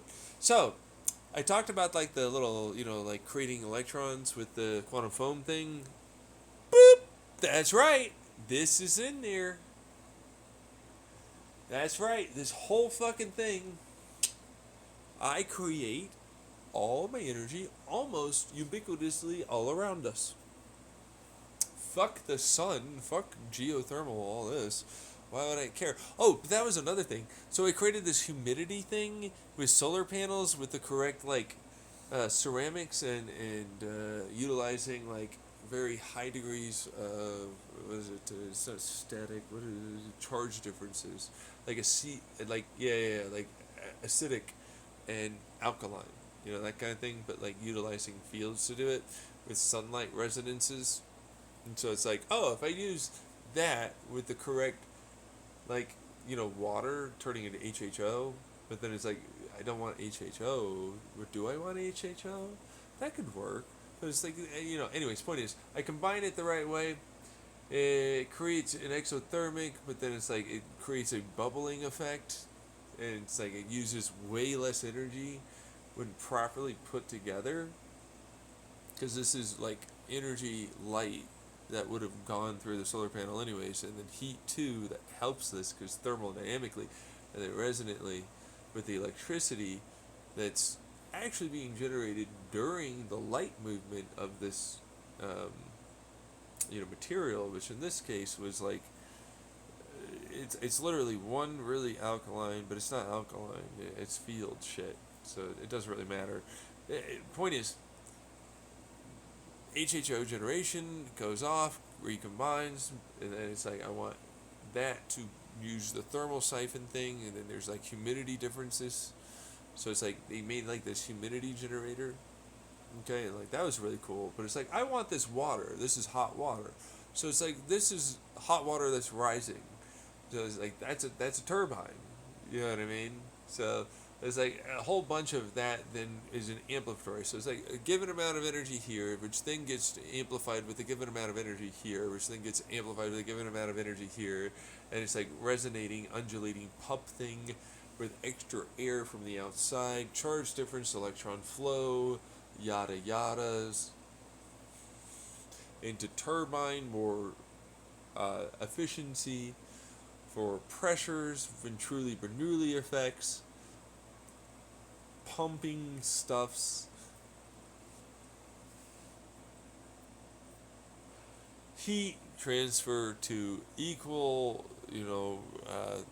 standard heat exchanger, waste heat energy generator. All right, with turbine, super powerfully good turbine, of course. Then I have, battery water tower. So it's like, look, watch. Steam go burr up, condense over here, produce electricity both ways, go into water tower. Then water tower solar, and then also insulation, battery, because water go down equal burr with turbine, as pressure equal then go to house. Also windmills cause water tower, why not? I also have convection cause heat. Constant never-ending stream of air, you get a lot of extra energy from that because the amplification affects over given size, surface area, volume.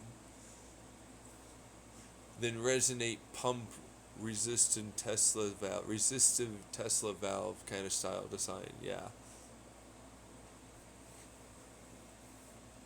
And it's like, here's a few megawatts for you. Do, do, do, do, do, do, do, do. Here's your megawatt generator power station in your backyard. Have fun, I guess. As if you need it. Like, at all. I have a quantum foam zone generator for you. It's like, oh, you need this? What do you need this for? I have, like, basically no fucking loss electricity input in transfer. Which is like, it's all electrons. Why are we using electrons? Why don't we use anything else? How come we never use protons? What are protons doing? I got tired of moving electrons around. It's literally all. It's like, what's a proton do? What does that do? Is this like mass or something? What's going on over there? There's a lot of that. I don't know. It was like, what's chromodynamic forces? We use a lot of electrodynamic. Where's my chromodynamics? That's not even a joke. That's literally what I was doing. I was like, what? How do I use protons instead of electrons? I got to use that. Like chromodynamics is strong in interactive forces. You know, like the nuclear stuff. So it's like, what does nuclear do? Like they take so much energy, huh? Well, I have quantum tunnel effects up the wazoo. So what does that mean?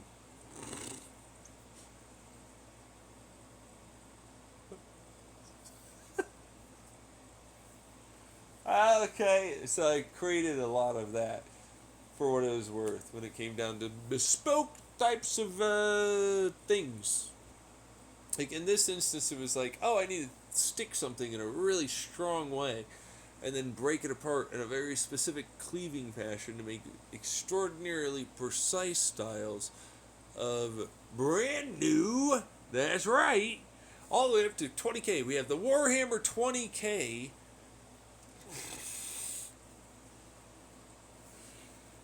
Atom. Perfectly stable, non-radioactive atom.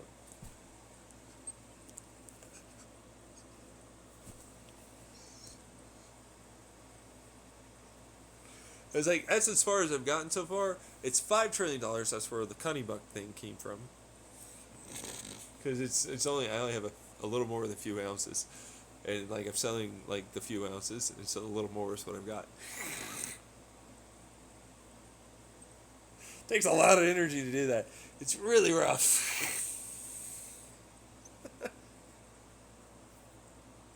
It's like, have fun. I've got all the way up to 20K for you. You just fucking fuck you. I like how it's just that. I'll pay him $5 trillion. Oh, 233. You had to do the Cunnybucks to the money, the dollarino money. Oh, it's actually 5 trillion? Yes. Oh. I'm the only one that makes it. So, you know.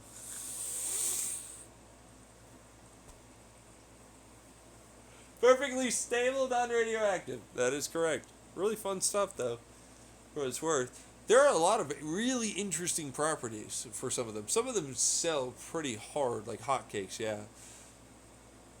Even though they're fucking ridiculously expensive. Like, this one's 20K for, like, a few atoms.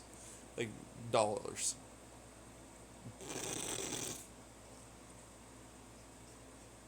Really? It's because it's hard to fucking make it. And they sell so fast, the demand's so high. It's a whole thing. But it's like, you get one of these fuckers, it's essentially game over for any and all frictional problems. If you put it into something.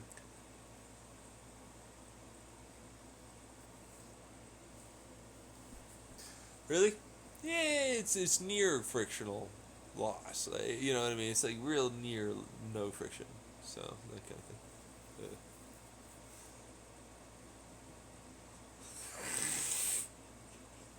A single atom is only 20K though.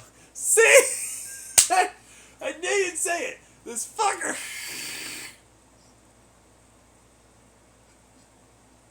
It's like 20K. I mean, come on. It's like, well, you know, that's what that was. No, I can't tell you what that number is. Really? No, I could, but I don't want to. That would ruin the surprise if you ever got to it.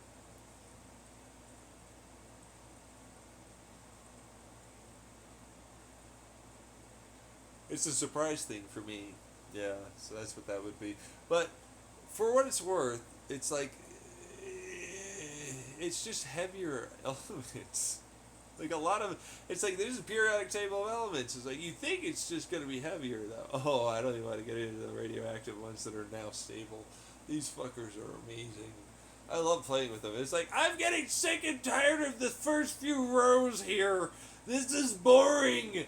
Everything about this is boring to me. This is stupid. I want to fucking play with other elements. This is why I made that polyceramic compound. Out of incredibly hard, dense material.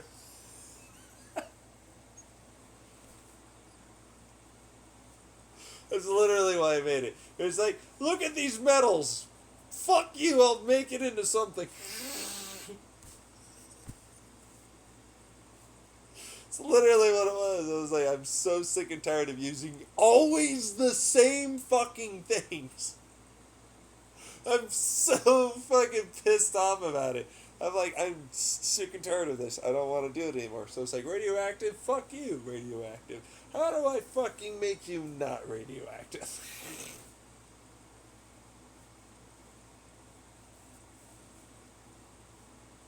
Americium is a weird one, that's for sure. For what it's worth. Yeah, but they're all kind of weird. Yeah, no, they are, actually. Like, you know, uranium? Uranium's a fucking bitch. I'll tell you that much.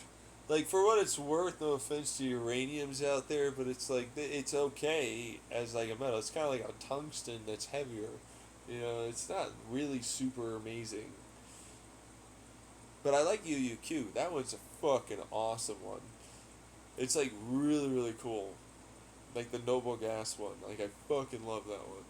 You're not gonna like it super much for most people, but like, I like it. It's a really fun noble gas. You know? Not like, well, yeah, no, that too. It is a drug for what it's worth. It's like basically a super euphoric love drug. You'll get real addicted real hard. It's kind of, you know, it's like anything else. It's anyways, you should not try it, but to make UUQ stable, non-radioactive, which is how you have to get that type of effect, you have to get a lot of it. It's not like one. You have to actually breathe at least a liter in. That's the only way to get any of the effect. So, like, have fun with that one. Shit. It's a whole thing. But I don't want to get into that too much. Okay? Mostly because it was boring after a bit. It was like, I'm just making more and more fucking elements. This is kind of just... where is this going to end? You know what I mean? Like, am I going for, like, infinite? Is that what's going on here? I don't have an infinite amount of things to push into this. Clearly. You know what I mean? It's like, what am I doing? I honestly, I planned at like 100K or some shit. I don't know. But, just done with it.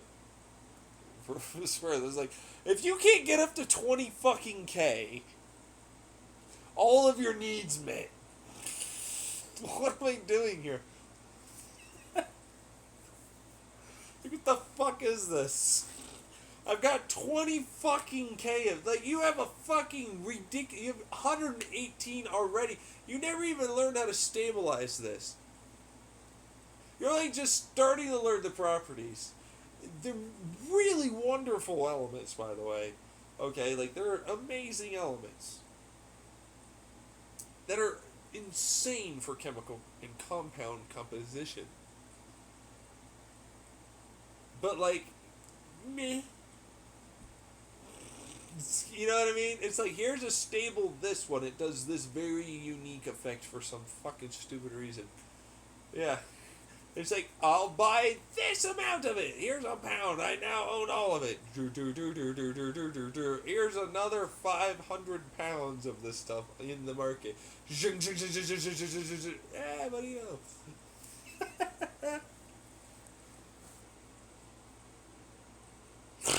You control all of this. It's a monopoly. Well, if you ever want to build any of this stuff, oh wait, these are mine. Pay me money. Pay me money to build that. Pay me. I'll build my own fucking version. I'm sure you'll try.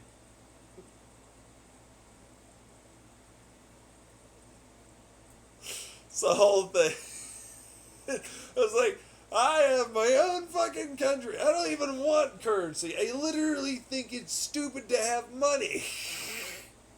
I automate like everything. This is the worst.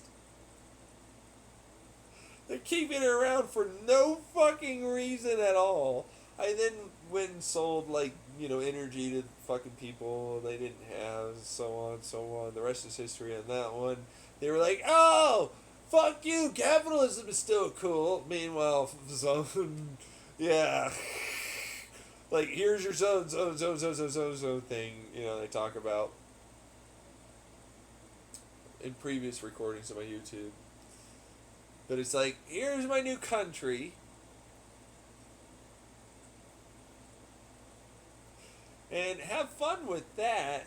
I'm the totalitarian dictator, authoritarian, fascist regime that goes, don't talk bad to yourself or others. Consider both sides. Try and weigh the pros and cons of doing the thing and not doing the thing. Remember, think before you, shit like that, basically. They have to be educated to do that and validate each other and act accordingly with decisions based upon that. But I'm an authoritarian fascist regime. But it's like, the fact of the matter is I am. Like, I watch everything. Everybody can watch everything, though, for what it's worth. But, yeah. But it's like, you will not say shit like that. Like, I like my freedom of speech. I'm like, look what it's getting you, you fucking knobs. Sure, you really need it. You clearly can show off how uneducated crap you really are.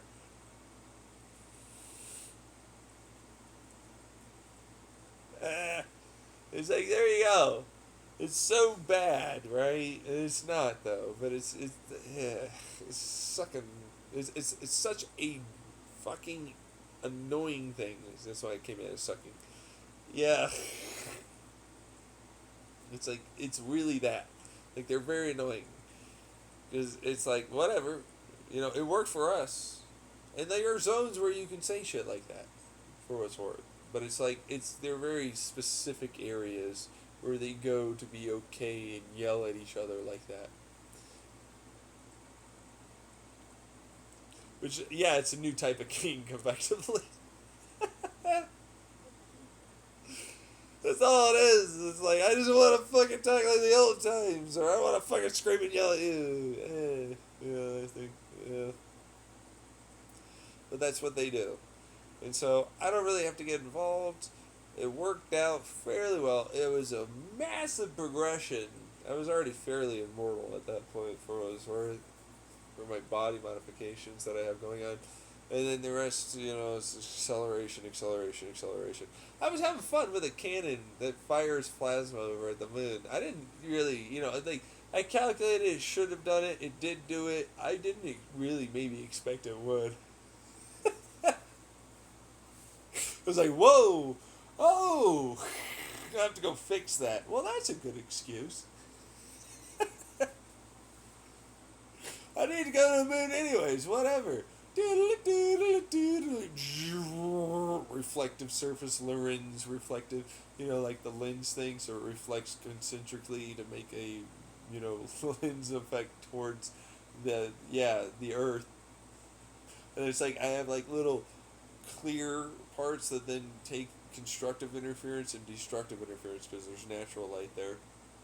And so like that, because it's white, but it's like, we're not wanting all that extra, like light, and so like that light then gets turned into a coherentive, constructive, analog kind of esque style, like adding into any projected onto it laser light.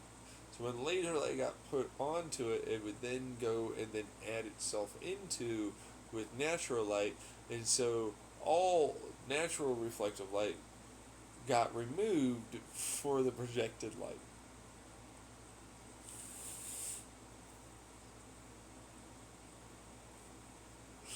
Which is great because it's now a big TV, effectively.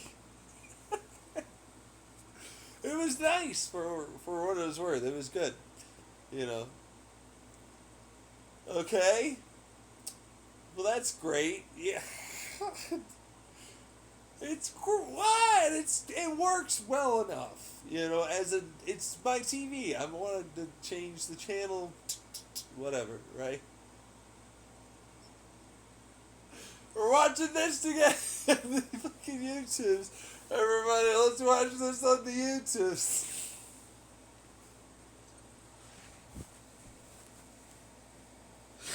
I was like, here's Philip DeFranco. He's fucking playing.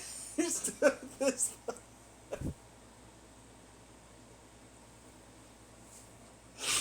Doing his thing. Yeah. Others too. There's like Hank Green. I like most of my people that I watch now on my or my Gray Life. I actually have another YouTube channel named Gray Life.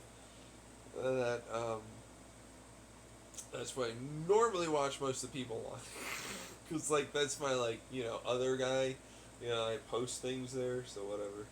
Anyways, that was fun while it lasted. Then I had, like, you know, country things to do. It was, like, the leader and then, like, the diplomat things and so on.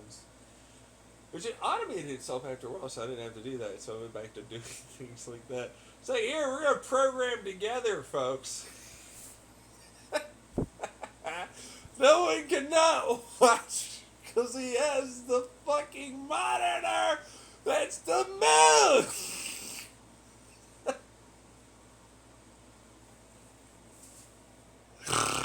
I was like, so hey everyone, we're gonna go do this today.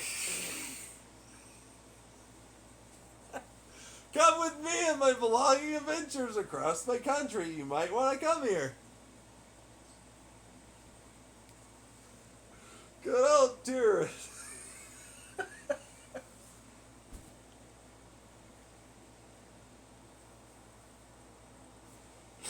Good times though, for what it's worth. Those were the fun times. Until the later times. Anyways, but like the thing that I colonized and all that, because I still had the projector thing, I didn't ever want to lose my screen. It was like, well, they're really small and far away, so it'll mean nothing.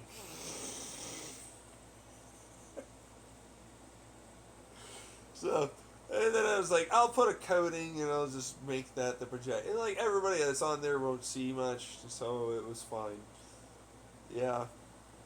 Most of them live underground anyway, so it's what it is. Yeah. It's like, I'm gonna fuck with people today. We're gonna watch fucking random ass bullshit. Guess who wants to watch my scrolling habits? Let's doom scroll while I click on multiple fucking sites and go.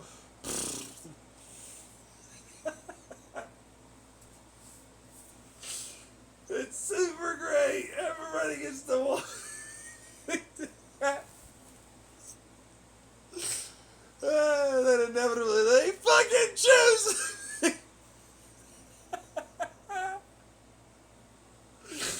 It's hilarious. I love it. For what it's worth. I wasn't doing it on purpose. It's like, I don't fucking know. I don't want to watch anything. What is this? Give us a shot. Give me this a shot. Ah!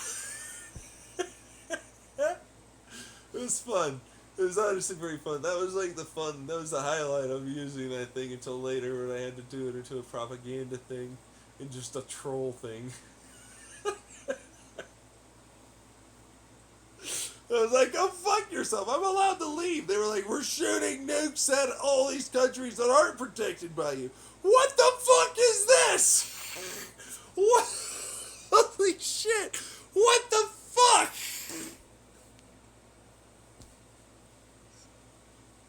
I was like, this is bullshit. You know I don't want you to get hurt, guys, right? They're like, yeah, but you don't have to leave the fucking planet. I'm like, oh, okay. I'm the bad guy now.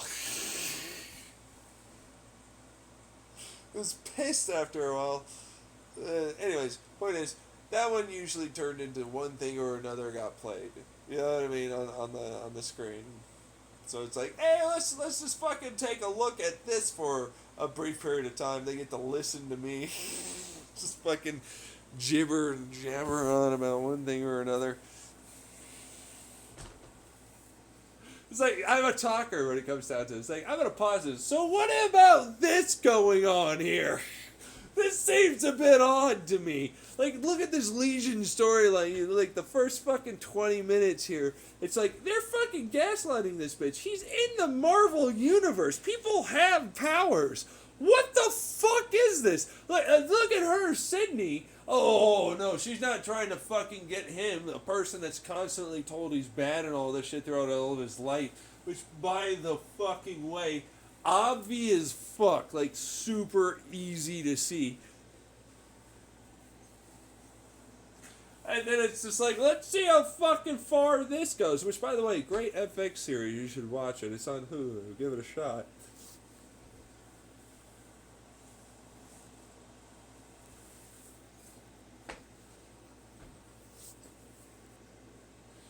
Yeah. To go pee. Who wants to go with me and pee this time? You have to go pause this. Alright, you're coming with me and the dog outside. I just peed. Talking about how Elon Musk would use this to troll people. And it's like, it's reflective, coherent, bullshitty, like, constructive, destructive interference stuff. So it's like natural sunlight gets turned into whatever the fuck light I want, essentially. It's still pretty powerful laser, though. Yeah. For what it's worth. It works, though. Works pretty darn efficiently. Like, I don't need a huge, ginormous sun laser. I'll just use the sun and a little laser.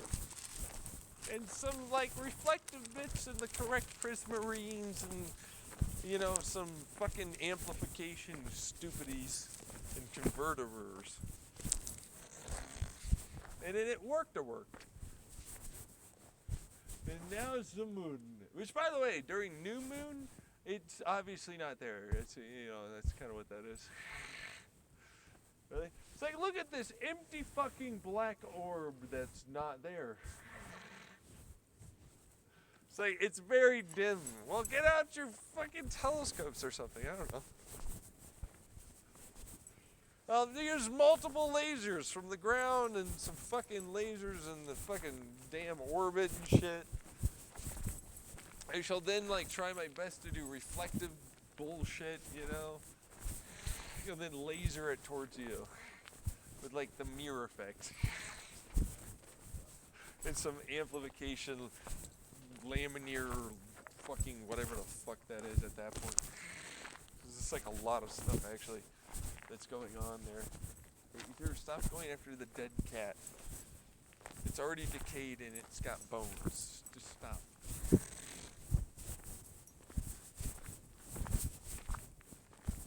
Anyways, it's like, yay, the moon is out. Yeah, I know. We get to watch whatever the fuck.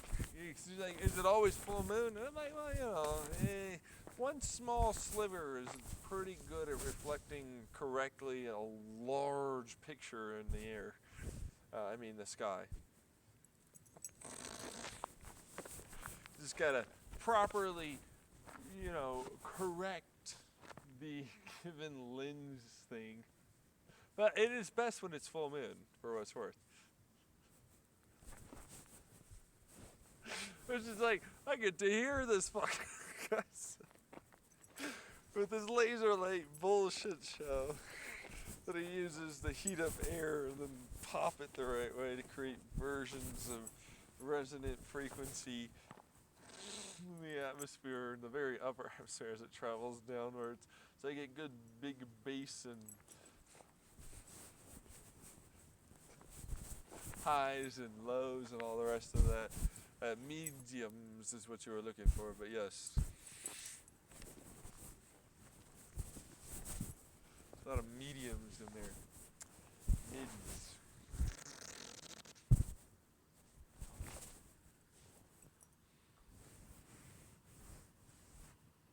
Come on, Phaser. You gotta go poopy. I know you do. I know you have to. Alright, we're going back this way. Oh, where are you going? No, he's just sniffing something on the ground. So you turn the moon into a genuine, like, huge projector screen. Yeah, but it's very dim when it's new moon. But for the most part, the majority of the time, the moon is out. It's actually a pretty good projector, so like it works out.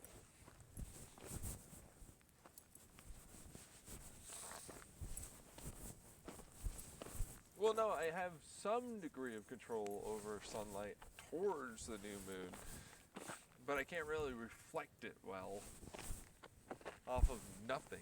So, like, I can curve it slightly, but not that much. So, did you, like, use plasma or something? No, a lot of people thought I should. It just wasn't worth it. Especially since it's like, it's there in the stupid day! Nobody freaking talked about it. The moon's there all day long.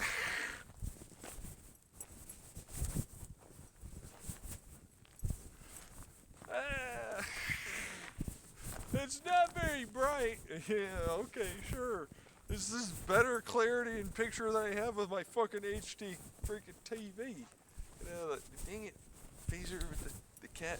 There's a black cat that died, by the way. I don't know what that was about. I don't know if I killed it. There's a lot of little kittens in the area trying to eat out of the dumpsters over here. It's a whole thing. It's sad, but it's like, I don't have any cat food, and I certainly don't have a way to fucking feed you, so there's that. Yeah. And the dog will run after every fucking cat there is. So there's that problem. Yeah. He finally has his adult teeth in, which is nice. They're no longer the puppy fucking destructive bites. They're like, oh my god, the needles! The needles in my arm! This fucker got hypodermic needles.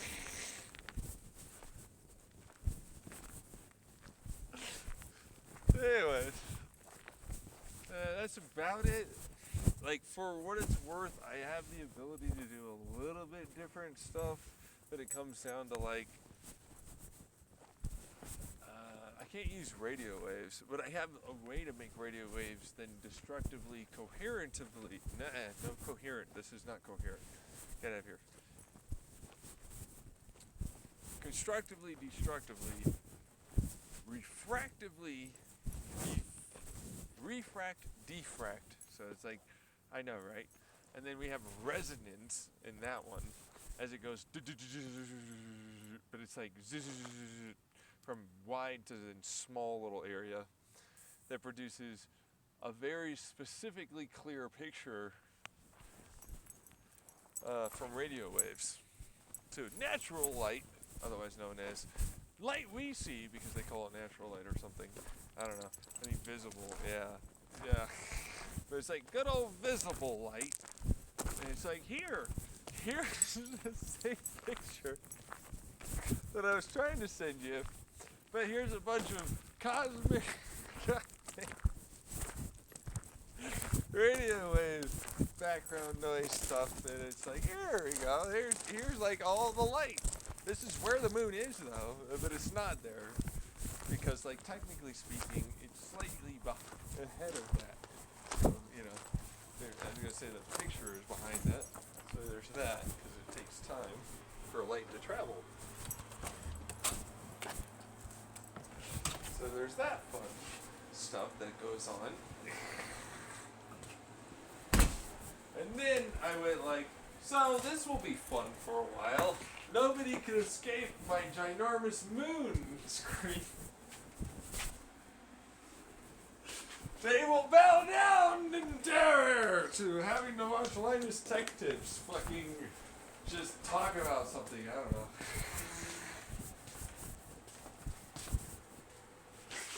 Oh, Greg!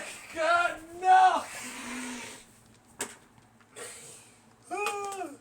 I know, but then I still had the thing, the projector on the, Mars. You know, Mars was fun, for what it was worth. For what it's worth, it's like, Mars was really fun. They're like, yeah, oh, super fun. Olympus Mon? Yeah, the whole thing. I did like, I was like, what's the side that's always facing Earth? And then they were like, it rotates. It rotates slowly. Well, and then I sped it up because I was like, fuck this, I want like a certain cycle. And I'm terraforming it, and no one's going to be able to stop me, so fuck you. I then made it like whatever is appropriate for like all the stuff that the Mars atmosphere has. I then dumped a whole bunch of water on it. Started making a great amount of effort to terraform it into something that has a bunch of wonderful, amazing plant lives and bacteria and all the rest of it. So that was fun. Like, that was a good project to work on for a bit. It's a pretty boring project after a bit, but it worked. It's like, this is going well. This will be done by the end of this year. Yeah, that's nice. I like that.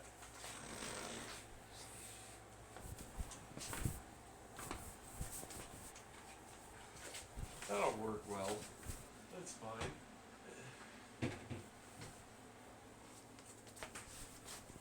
And then I proceeded to just not give a shit after a while.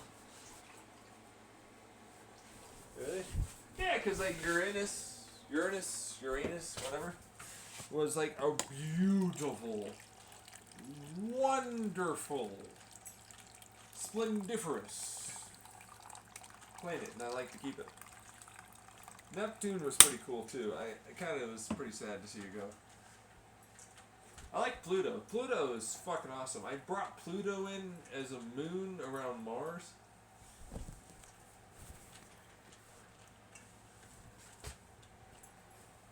I was then like, yo, here Earth, here's fucking Planet 8. Go fuck yourself, kick. I was like, captured all 3 fucking planets that are within the vicinity of fucking Earth. And then I was like, hi, so, I know I'm not the leader of you. But like, could we work together now, finally?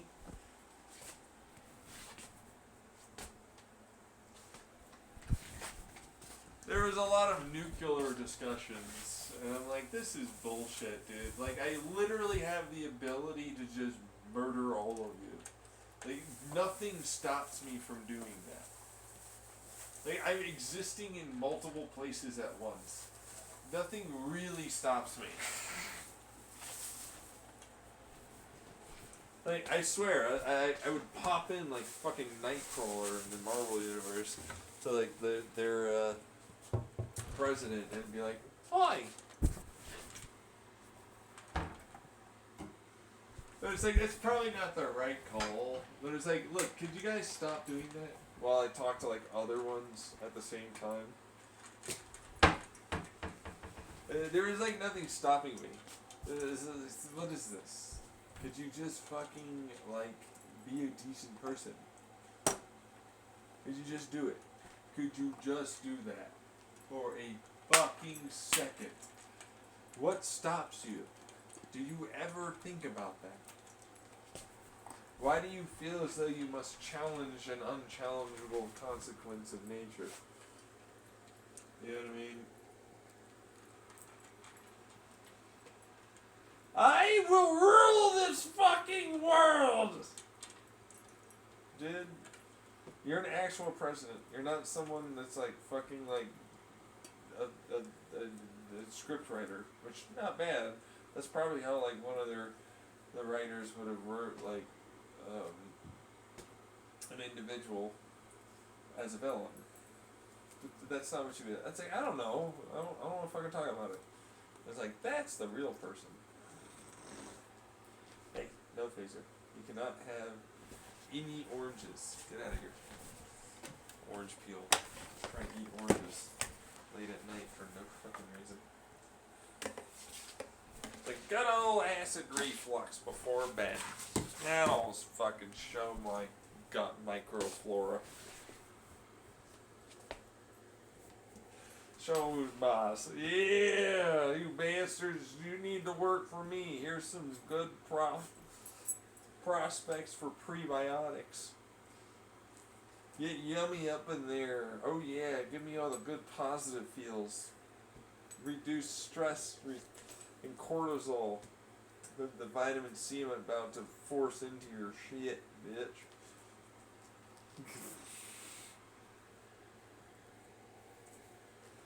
Yeah. Here's some acid reflex as a consequence. Yeah. Ow! Eh. Eh. Anyways.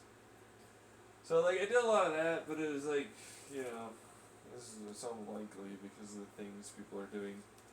I don't want to show up and say that we were listening the entire time. Why? What is this? Like, everybody knows you're doing that.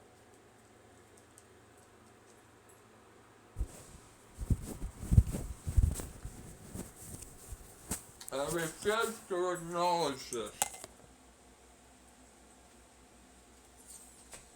Why?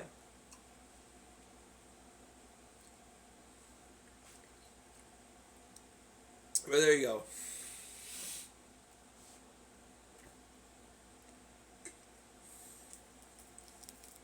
We're gonna have all these fun things. Everybody can be happy. Well, everybody that's with me. Really? Yeah, for what's worth, I make a lot of things happy. I'm pretty good at that.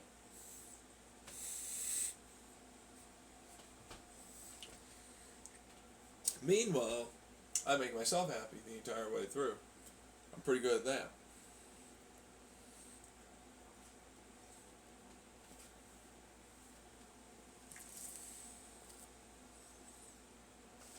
I'm off doing my old, stick. A stick thing, you know what I mean? There's a stick part to it.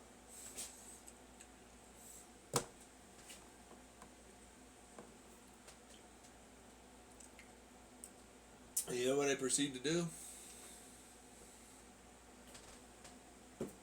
Leave the universe. Right? That's the reason why I'm in Andromeda Galaxy.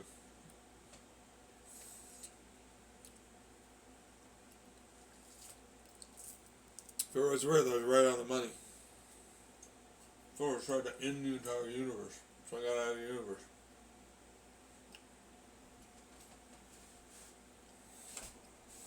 And I don't have to deal with them anymore because they died and now lived. Or whatever.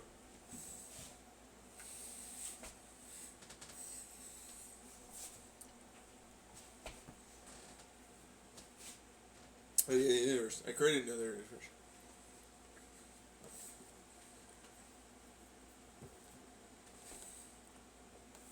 I have versions of perpetual, sure, but it's not about perpetual.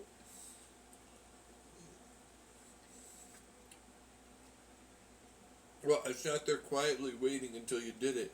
Woo! Look at me, I got the energy. I have a universe. Thanks, bro. Do do do do do do do. Hey.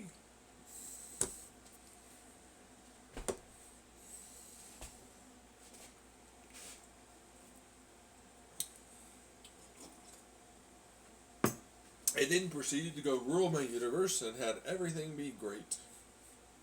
That's effectively what it was. If I'm being honest. Really? I mean, not really, because I'm not gonna fucking go after every goddamn person. Like, there's a lot of fucking space, there's a lot of people. It's like, look at that fucking alien over there. I don't want to deal with this. This is not my problem. I'm just here because some fucker tried to kill me in that place. Don't talk to me, please. Like, hi there.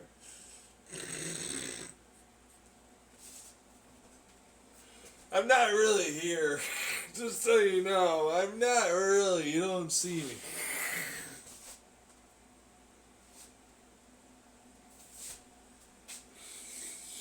I went and proceeded to go help him.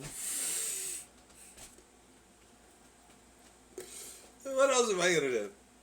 I have to take a long fucking direct route and however fucking whatever I can do to get to my original body outside, which that's a whole fucking shit show. Yeah. Really, it is. It's gonna take a long time, so it's like might as well have the fun while I can. So let's see what makes me happy and have fun. Yeah, I mean, Let's do what we can do. Woohoo! Hump myself through the universe. Hump, hump, hump, hump, hump, hump, hump, hump. Yeah, that's kind of okay after a bit. It's like it all starts becoming that way, but it's like, you see, there's also the fact that you can tune your brain to be okay and just really enjoy the ride. You know what I mean? Do what you want to do. You know? So. You'd think it won't be like that, but it's fucking perfect. You know, just project a forward projection of your time. And it'll go perfectly for you to be as happy as it possible can be.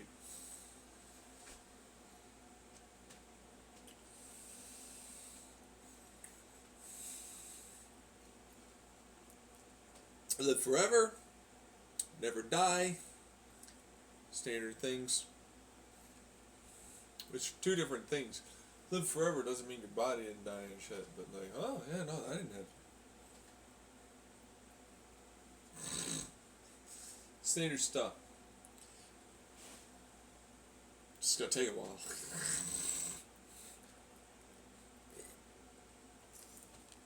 I have to go through a lot of nothingness universes where I eventually get to a point where I can figure some shit out, I'm guessing. Yeah, I never got that far. It'll never happen because ass fuck McGee's over there and fuckface McGillicuddy's some more.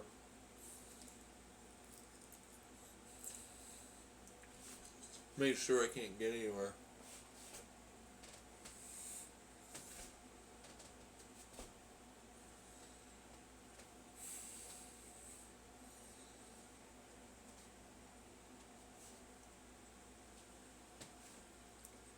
And that's what I'm dealing with. Woohoo!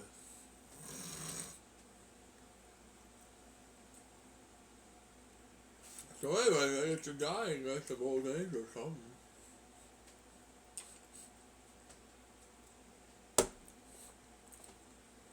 Is that all you've got? Well, who knows? Maybe I'll have fun along the way. I haven't yet. Never been happy once. Not really.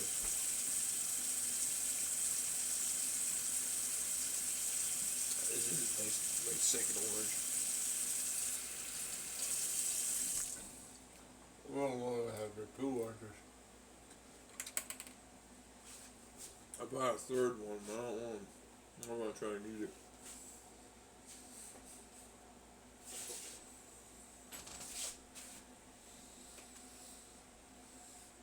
Anyways, I think I should just about cover everything.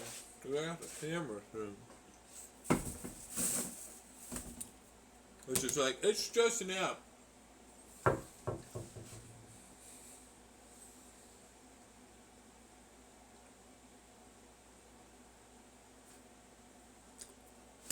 Why is it just an app?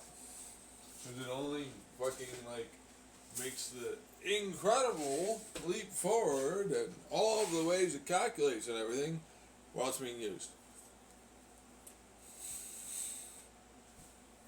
It's still an Android operating system, all the rest of it.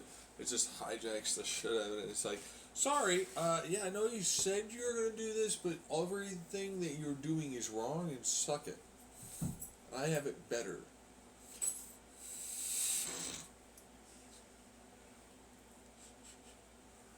I like how you like. There's programmers behind that. So very mean. They stopped me from ever getting anywhere in the first place, and they constantly kept shitting on me all the time, and then made it such that I was always the loser, worst person. They stole the very idea of an Android app or operating system. It's not even a joke. They took it from me. Well, parts of it, a good amount. Most of this came from me as I grew up. So, it's a whole thing at this point, and then pissed. Because it's like, wow, I get to live like this. They think, you know, this gets you somewhere. It doesn't.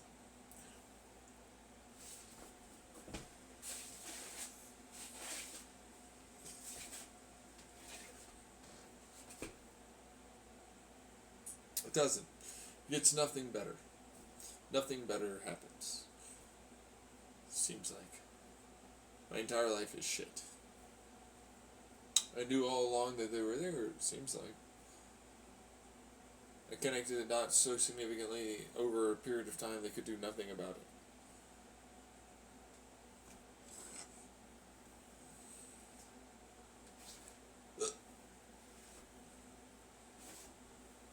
And it's like, well, this is what I want to do.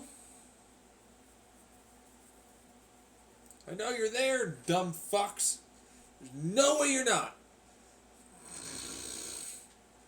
I see whatever bullshit puppet master thing you think you are.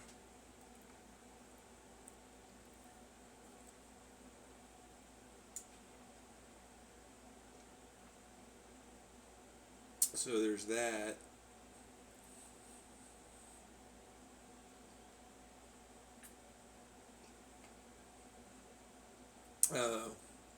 It's just like I wanted to go do this and have fun. I wanted to go leave. I wanted to go have sex. I wanted to go relationship. I want to go fuck.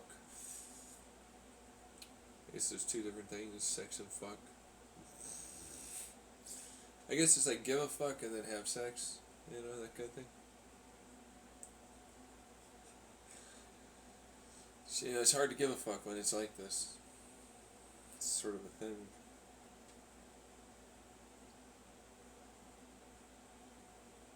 I'm usually very tired most of the time. I always hope for something. I always put in my own effort. But I'm like, I'm locked. If you don't get it, I'm super locked in because predicted bullshit. But it's like, they're not. You ever notice that? They're like, you're a doll. You're just a fucking thing, blah, blah. It's like, no, I have free will. But it's like, this is pretty locked. It's what it is. It's my genuine, all that shit is supposed to be like the second blah, blah, blah thing, you know, part of whatever the Chandler thing is. But it's like, also, it's not. Like, I should be free at this point. This makes no sense. Yeah, but I understand now why. It seems like everything's against me.